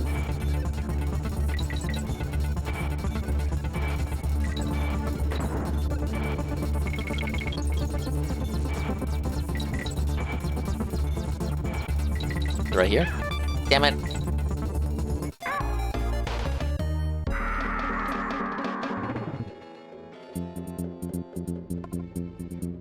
I don't know if I need 1 bonus or 2 bonus. I could need 3 bonuses for all I know.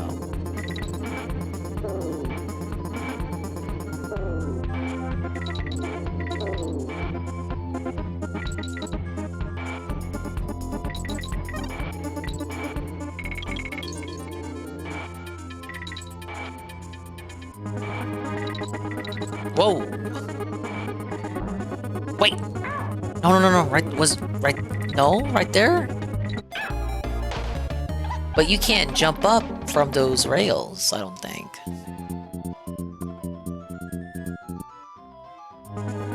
Yeah, that orangutan level had like 5 bonuses. Get the fuck out of here. What were they thinking? Yes, 5 bonus stages per level. Why not?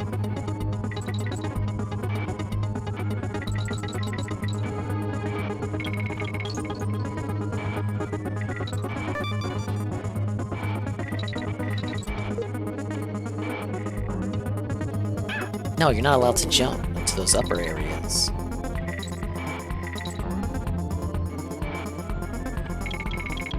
Ah, whoops.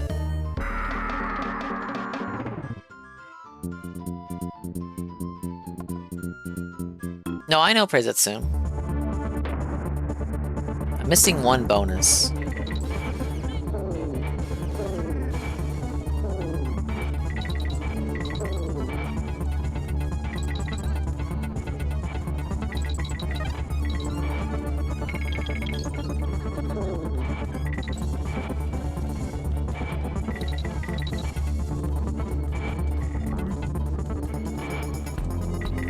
Wait. There was a banana there.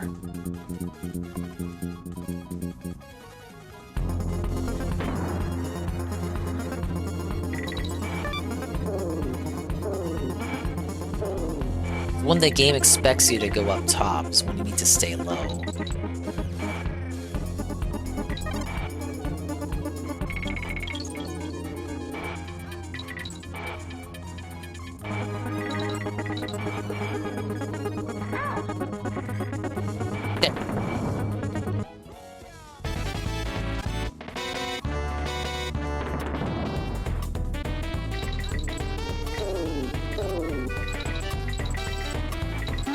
Ah, 40 bonus coins. All bonuses found. I heard you were doing the mead. Congratulations, you were successfully gaslit, idiot. Just like DS politics. No one actually wanted to see that. Now you're gonna suffer. Suffer, stomach. It's basically what you're saying to your body. Okay, K3 World 5. Pretty cool, right? Crevice Creepers with a K, deliberately spelled wrong.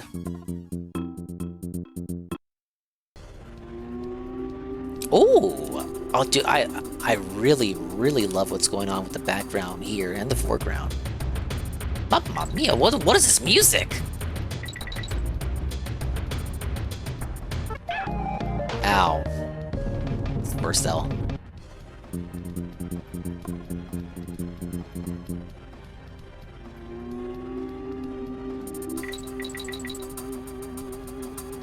Why they gotta be like this? Just leave me alone. I wanna listen to the cozy mountaintop music. Oh, go. Why?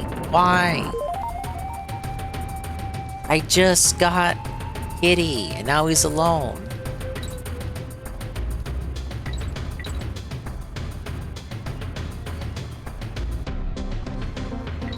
No! There's something over there. And I will not get it. Snow World. I can't wait. Dude, I love Snow Worlds. Snow Worlds start with a mountain level. Ack. It's a cheeky rare moment. Oh shit.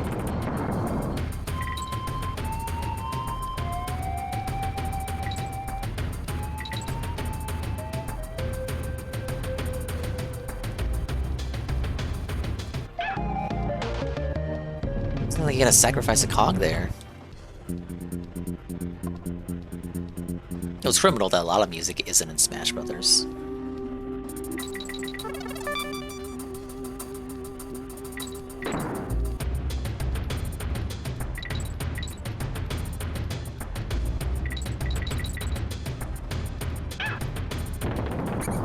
Oh, that's one way to do it.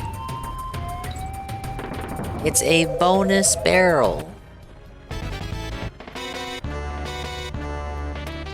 Oh!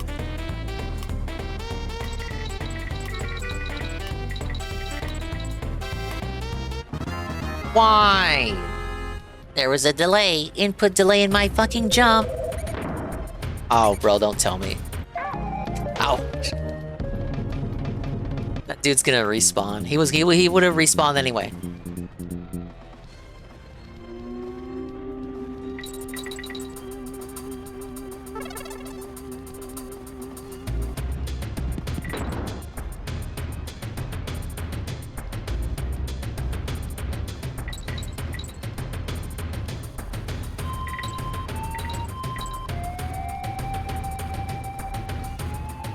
Dude, he moves fast. What the fuck?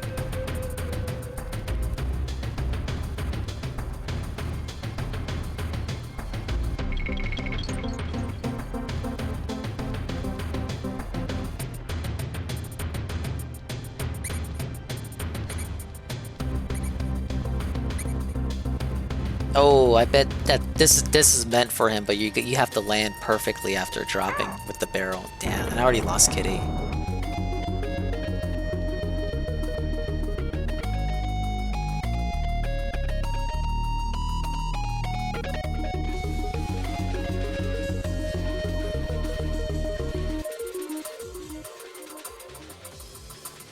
Yeah, I started late. Hello, Goki. I can't outrun him! He's too good!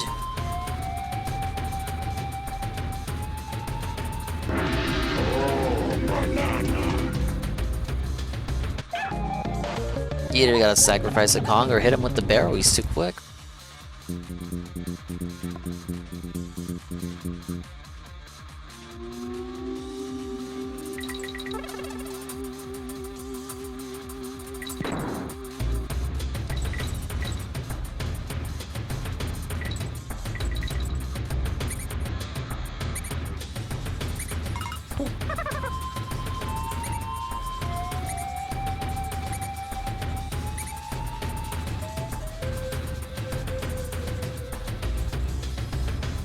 Oh my god, it didn't work!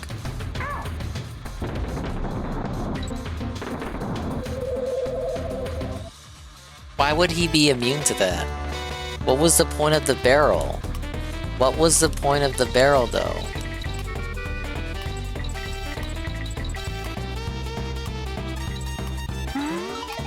Gimme.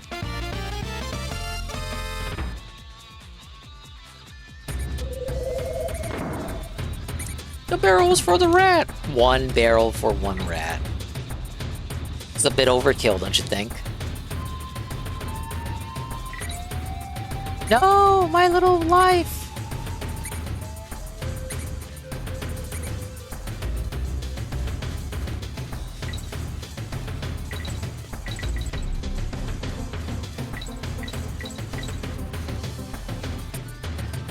This level has a lot going on, huh? I'm scared. What is over here?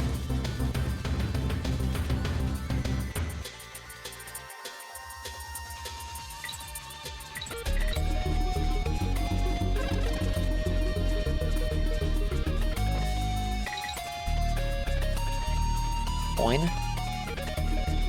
Yeah. Oh my.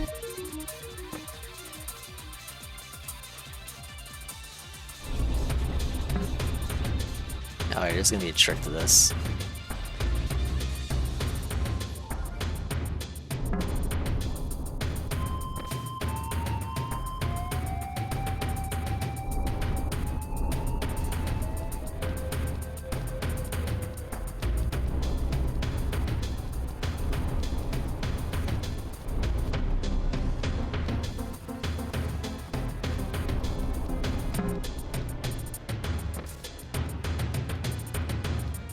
Imagine being one of the Kremlins who has to live in a TNT suicide barrel his whole life. Well, many Kremlins have canonically voiced their disapproval of King K. Rool.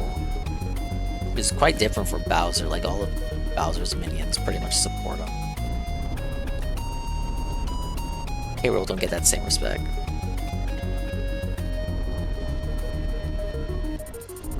Jump toss backwards. I don't think I can.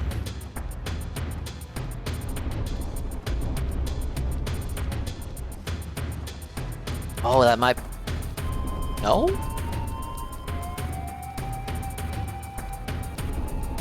I see what you're going for, Rent Check, but... It usually is the intended method. But it doesn't get that height after the rebound. See? Like, why would this be here? Why would the rope be here to help me?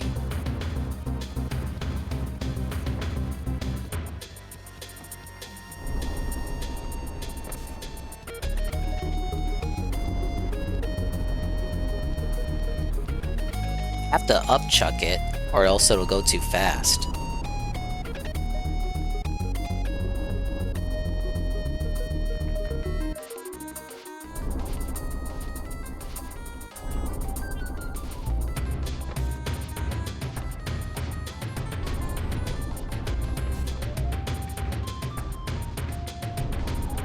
No, even as high as I can throw it, the rebound cannot... The rebound doesn't give it enough height to go over there.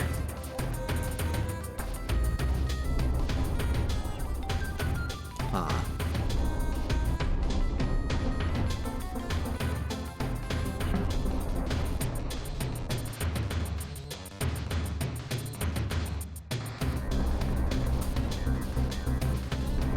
Upchucked without rebound? Yes.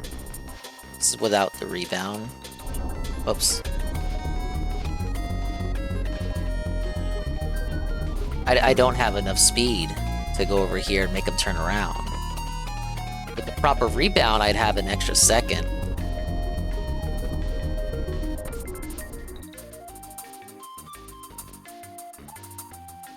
Thought maybe it could roll up the wall. It also looks like that could be possible, but I don't see it.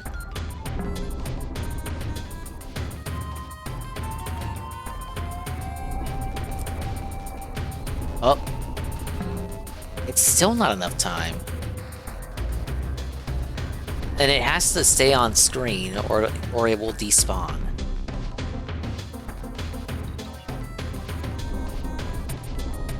Spin.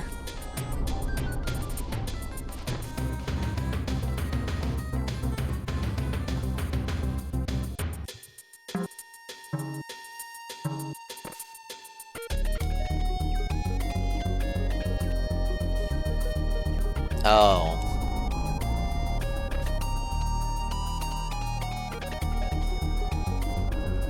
That's if I can even get back over there.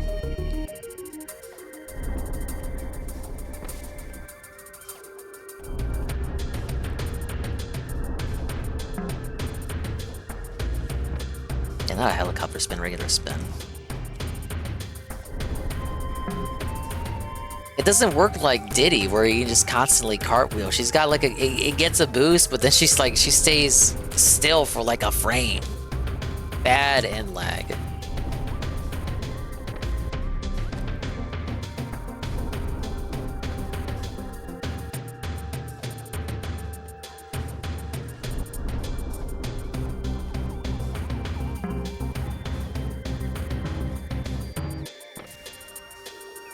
What's this upper part for?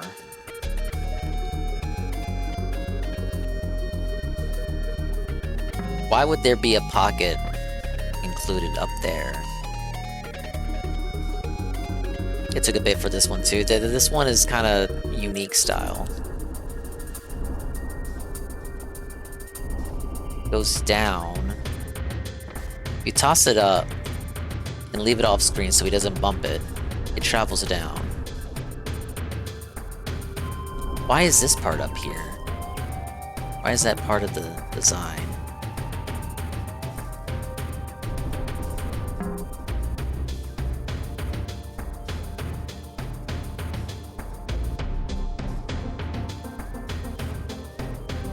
It might have something to do with it, with him being off screen and not bumping it.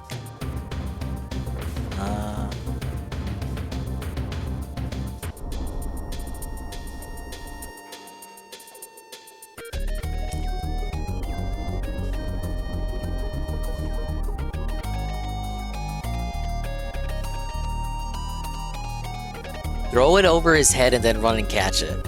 No. His bucket felts it. Wait. Oh.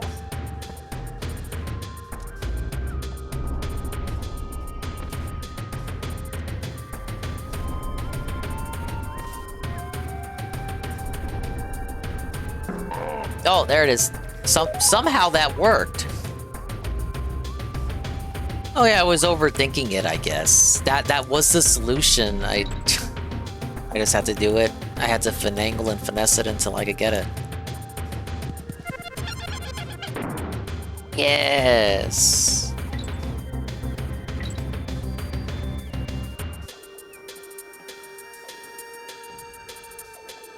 Thank you, Praisatsu.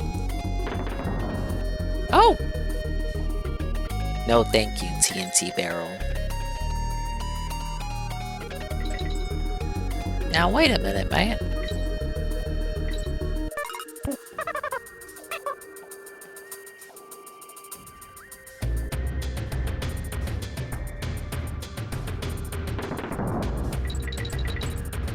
Aw, hell no.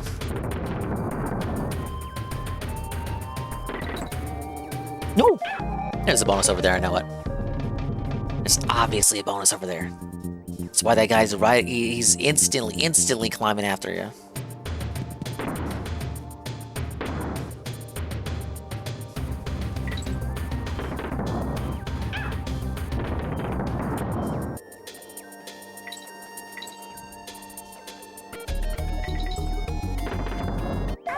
Whoops. I forgot the end anyway.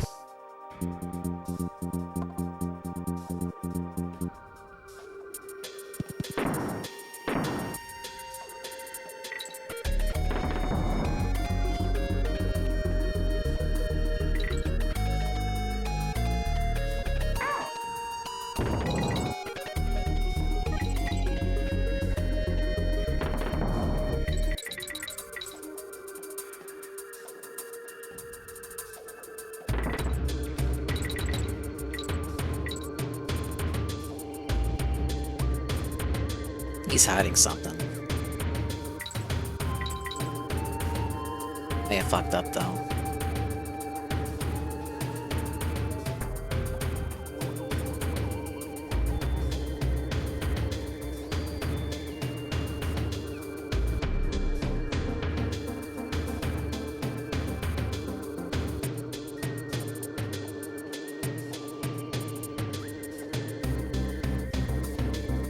Good graphics, but kinda hard to define what counts as a platform.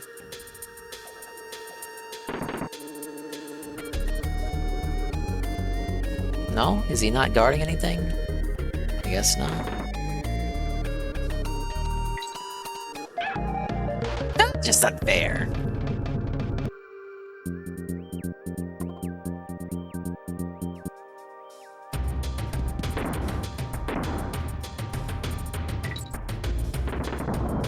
Whoa! Mamma mia!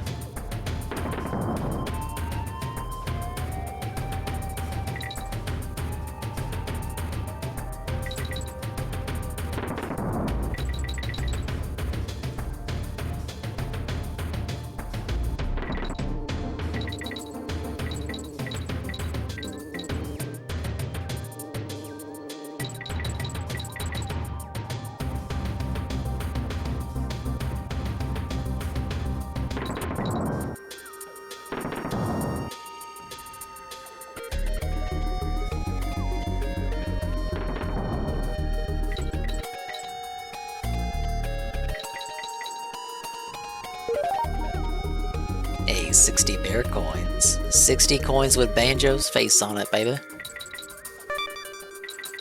But where is that bonus?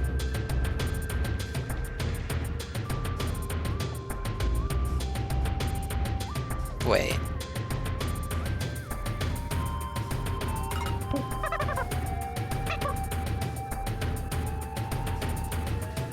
Yeah, no way that would work.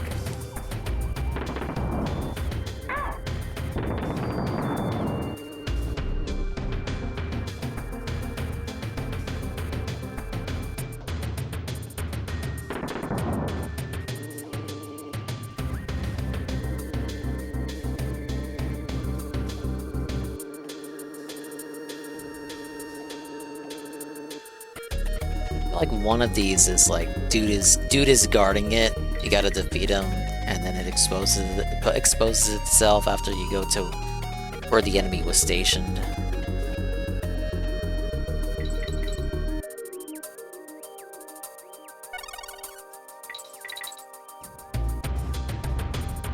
No way, we're done. It's over.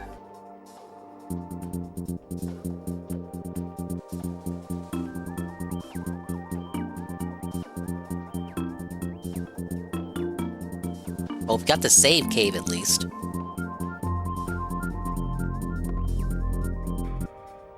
I'm saving. Oh, Wrinkly's asleep. I'm sure she won't mind if I save my game, though. I agree. 49%. What a disaster. We can't even get 50%. What is wrong with us?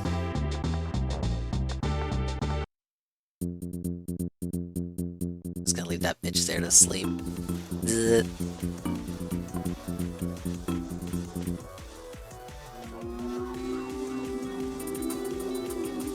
Maybe it's up there. The team throw situation. Wait, I saw a rope over there. Oh, that can't be anything. But what if, chat?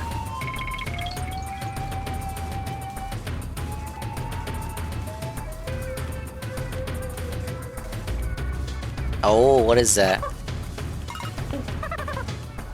Kitty? Ah. Damn it. Why can't that be a bonus? Fuck no, bro.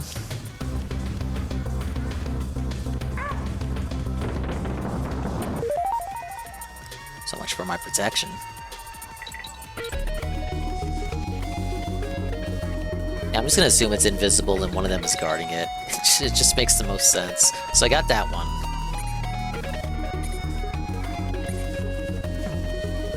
They're immune to barrels, so I shouldn't even bother saving for it. Pick up Simon. Oh, this is bad.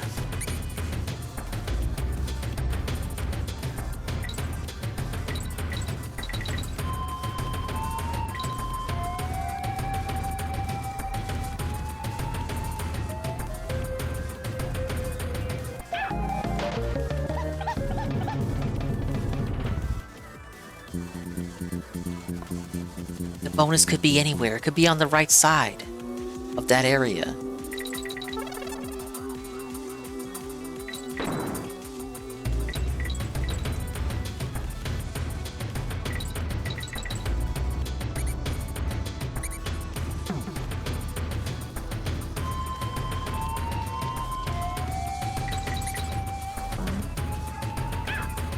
No!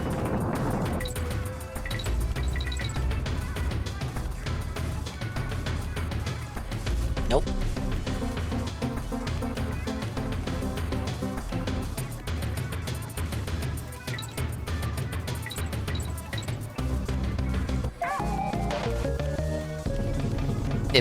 There's probably nothing there. I should get the checkpoint first and then just backtrack from there.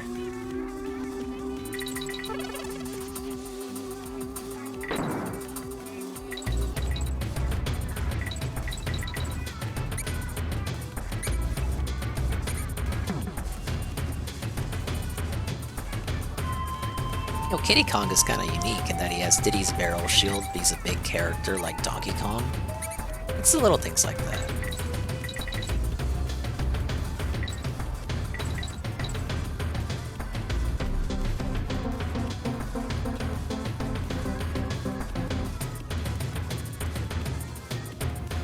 Need Dixie for this. Yeah, or at least to not make it such a pain.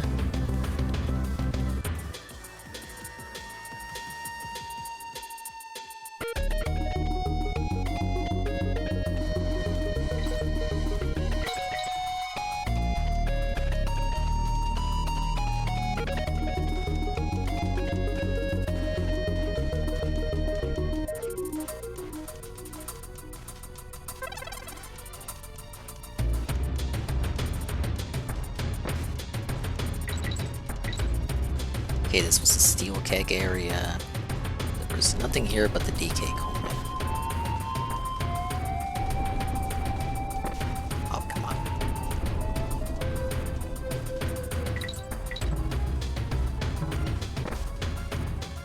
This led nowhere.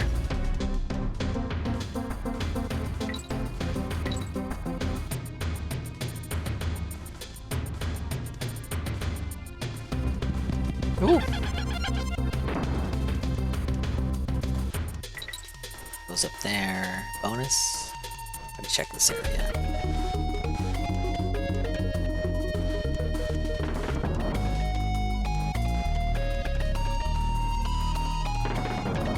Oh, look at him go!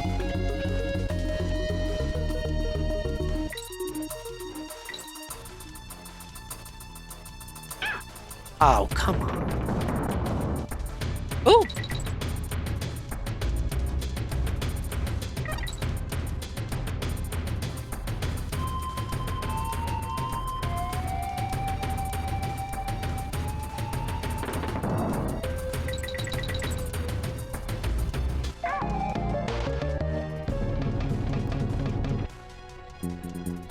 What a unique level, we'll call it. This is a unique level.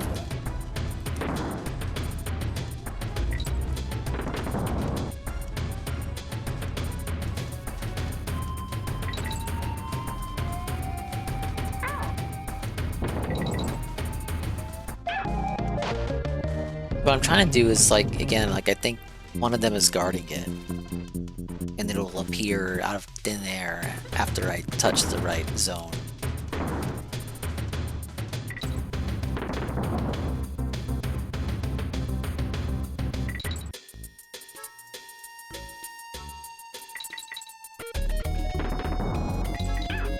Damn it.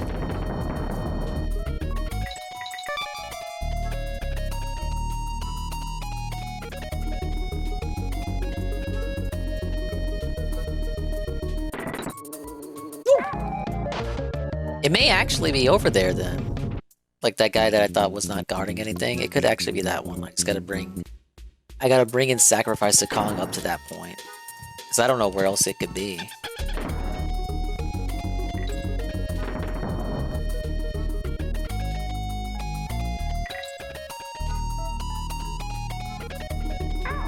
Oh, well.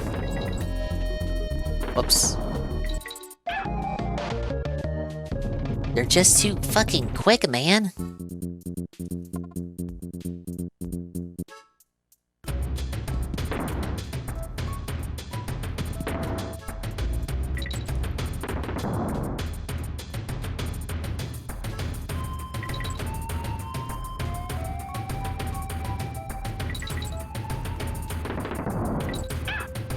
Oh, how do I... always fucking bump with that one.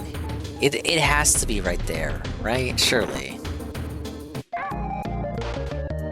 I need to sacrifice the Kong and then just check that place out.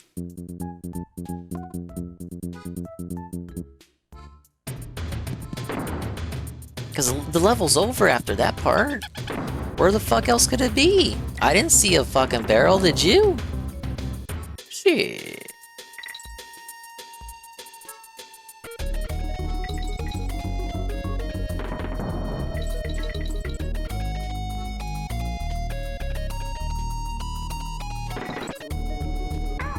It's right here.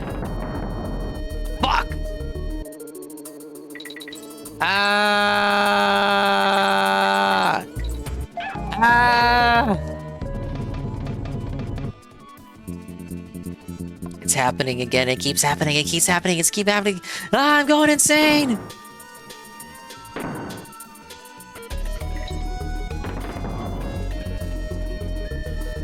No, it's gonna be somewhere stupid too. It's gonna be like the worst place to put a bonus in any game. Are you sure it wasn't here, game? I would appreciate it if it was here. It is not there.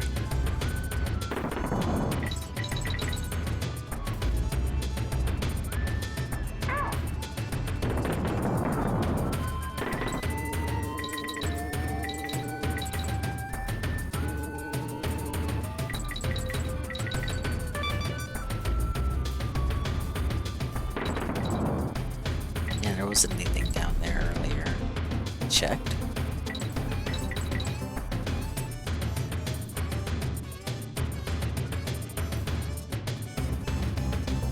These empty lower areas seem conspicuous, but it's just there to catch. They're only there to catch you if you fall off the ropes.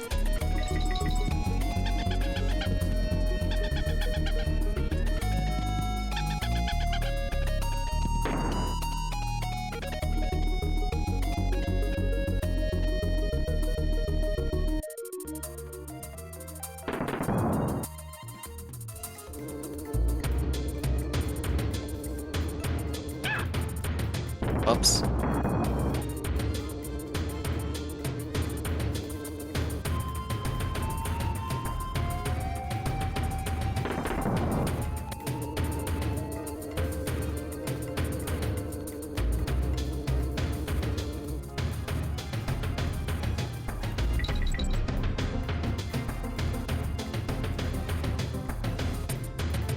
No. And that's it. That's the level. Where the hell was it?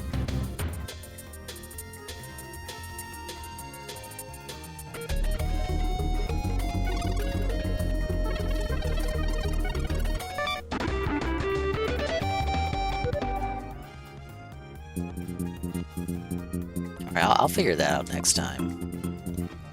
It's getting too late. Have you seen my glasses, kitty? I put them down somewhere, but I can't remember where.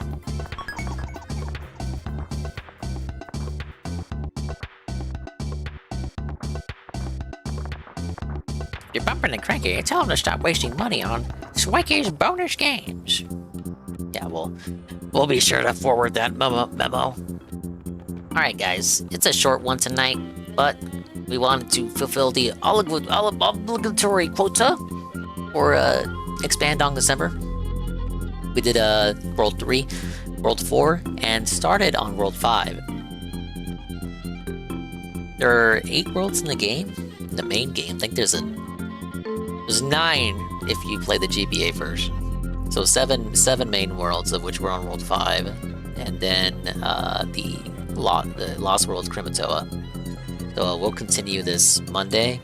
Expand on December is on hold on weekends, so tomorrow I'm going to be doing some more, probably more Splatoon, because there's a big run event going on, and I'll use that time to catch up on videos, and I got to do some side order stuff too, and then figure out what I want to do Sunday. I need you to stream for another hour? No, I'm exhausted. I already streamed late at the beginning. I actually took a nap earlier, because I was supposed to stream much earlier than what I ended up streaming. So I'm sorry for that. I'm sorry I put my own health first. What a mistake that turned out to be. I got nothing out of it.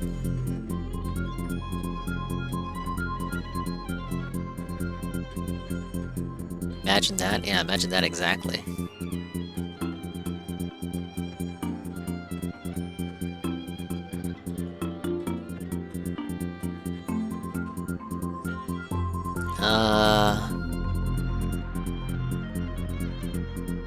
I'll give you this at least.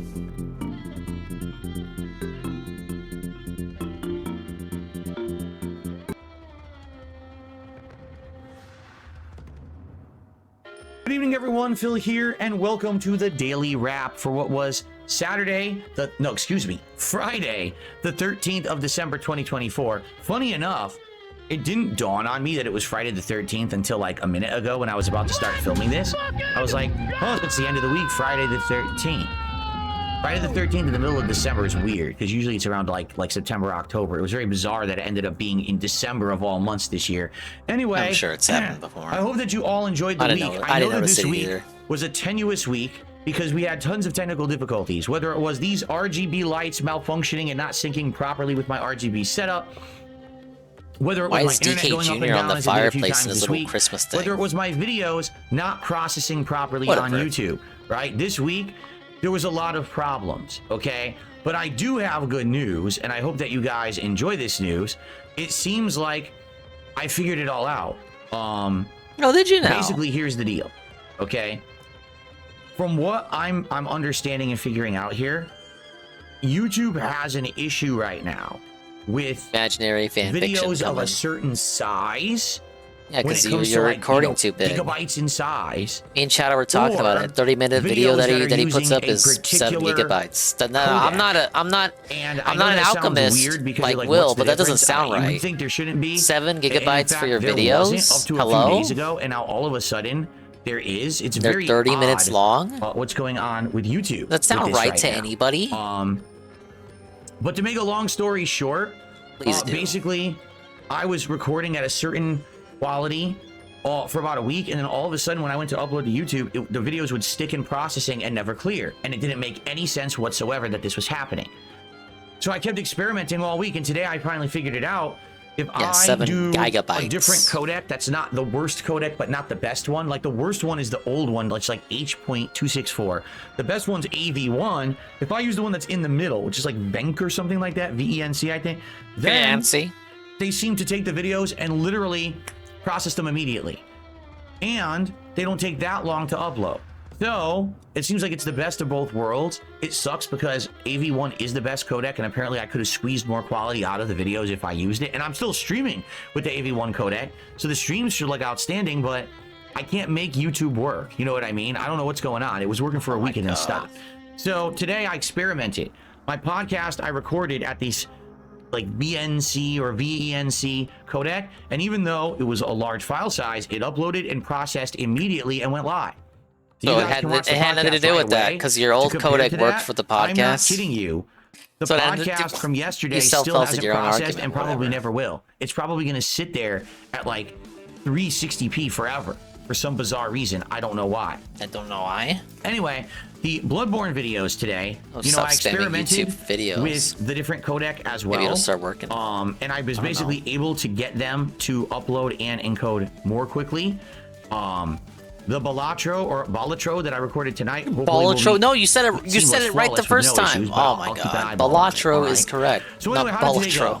The podcast was great. The podcast, I spent the entirety of it watching trailers from the Game Awards last night. I think I watched like 10 or more trailers, like 14.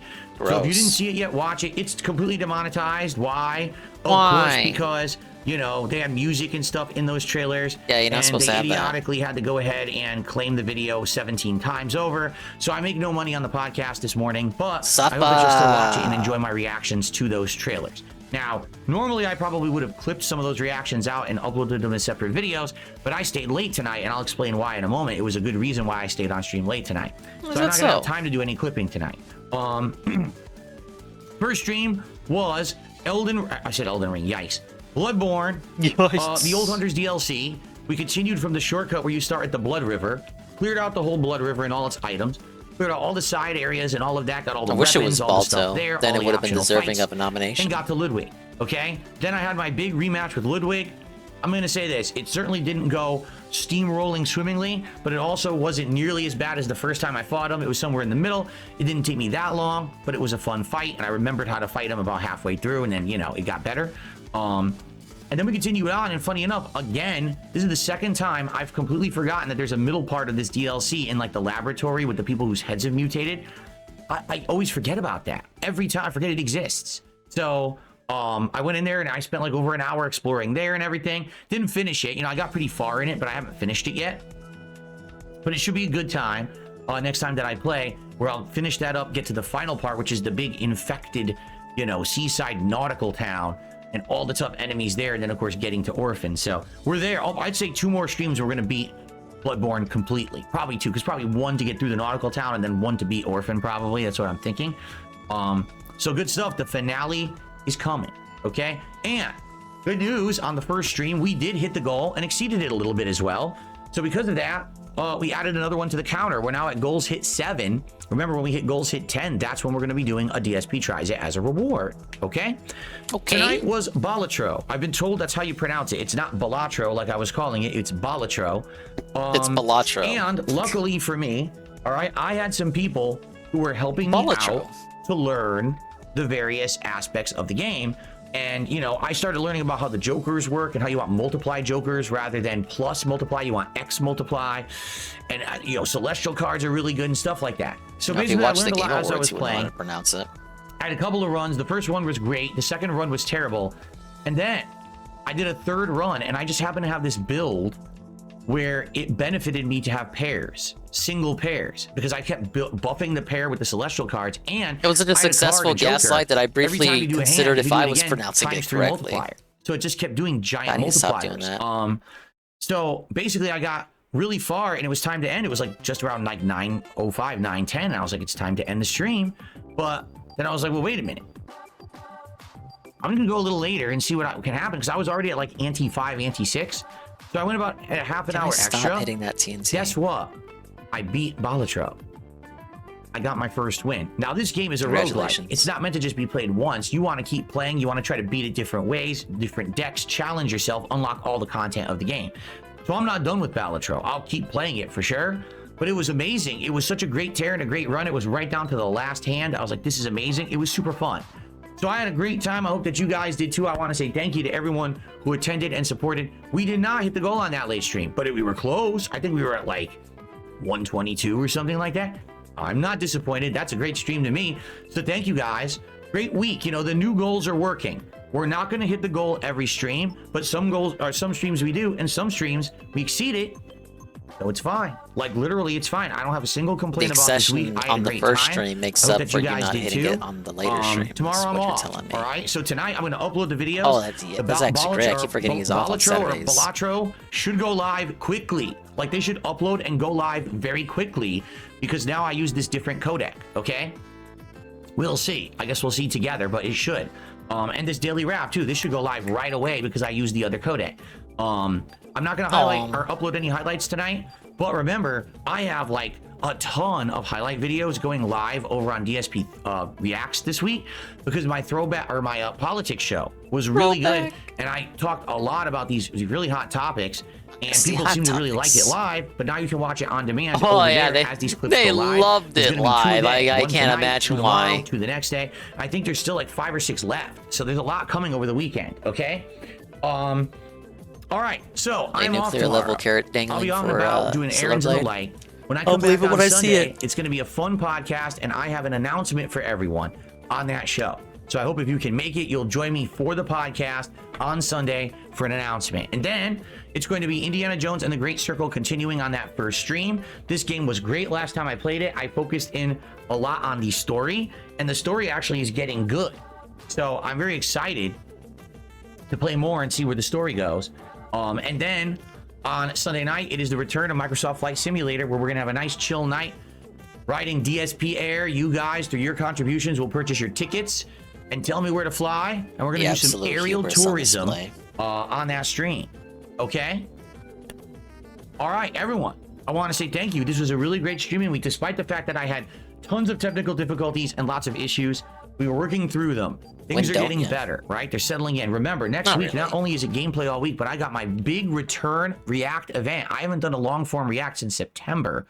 I'm doing one now. It's the Mr. Medicare documentary by June the King. I'm excited to learn about the guy because I've heard so much about him, and I've heard so many things about him talking about me, and I don't know how much of that is in the documentary, but I'm excited for it, and I hope that you guys are too. I actually don't think much. And I don't think you get a single I'm mention. gonna have some new Christmas animations for you all when I come back on Sunday for the 3rd week of December. All right, everyone, thank you so very much. What a great week. I had a great time. I hope you did too. Please be safe on Saturday. I will see you Sunday when I get back. Everyone have a good one. Peace out. See you then. Thank you, Phil. What a lead-in. I'm going to use that as an immediate segue to get the hell out of here. Thank you, guys. Sorry for the short stream, but we did complete 2 worlds and got a good chunk into the 5th one. more like a nibble than a chunk. I'll do my best on the next one to do more worlds. I don't know if I can guarantee, because it's like 50% of the games left. We'll see what I can accomplish on the next stream. We still got an entire month of Expand on December to go, but it's 4 a.m. And if I want to do a stream tomorrow, given what I have to do in the morning, I gotta go to sleep now. We will be raiding 𝓓𝓸𝓷𝓭 because he's still live for some reason at 5 a.m. his time. I don't know. I don't know what compels him to do this. I only know what I know, and what I know is that I want to go to bed. Thanks for stopping by. Thank you very much to everyone who spent the evening with me. Big ups to Pim Pam, the re-up tier 1 for 4 months in a row, 13 months total. Simone with the follow. Does cancel the behind the scenes follow. Appreciate everyone helping get us to the big 1K. Thank you to the Dingas, Dongas, and Swollen__ ones who made it to the end of the stream. Like Mr. Pond and Eagle, and Gilky and JC. Rent check. Needle_cog. I'm Cypher. Praise that soon. Juzzy51. Perez. Parma. Seal. All lurkers. Like Alpha Elite TV. And 1337. Audra.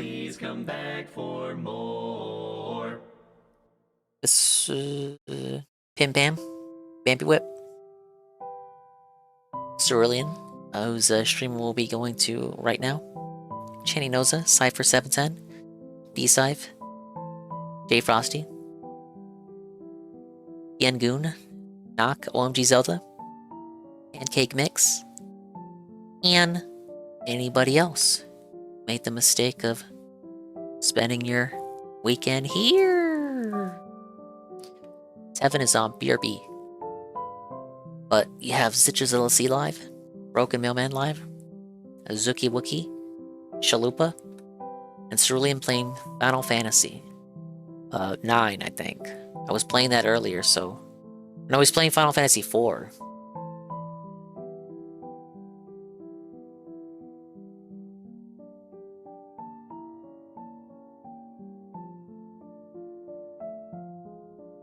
You say 5, but this is 4. He wouldn't lie, right?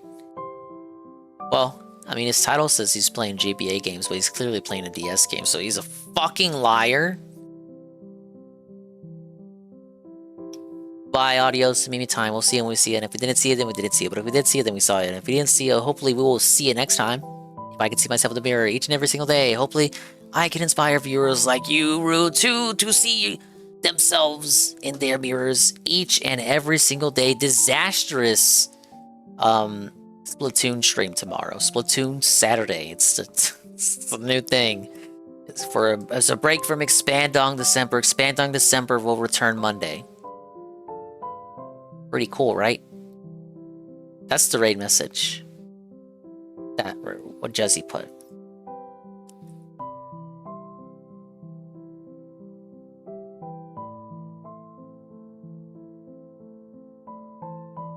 Tossing a dingus emote.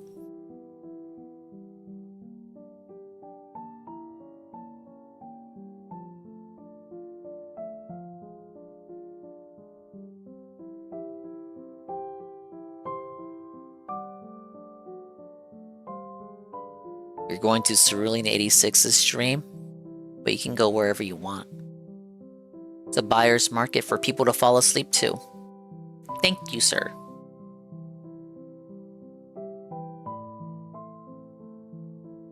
Yeah, let's go A-Log JC. No, not JC.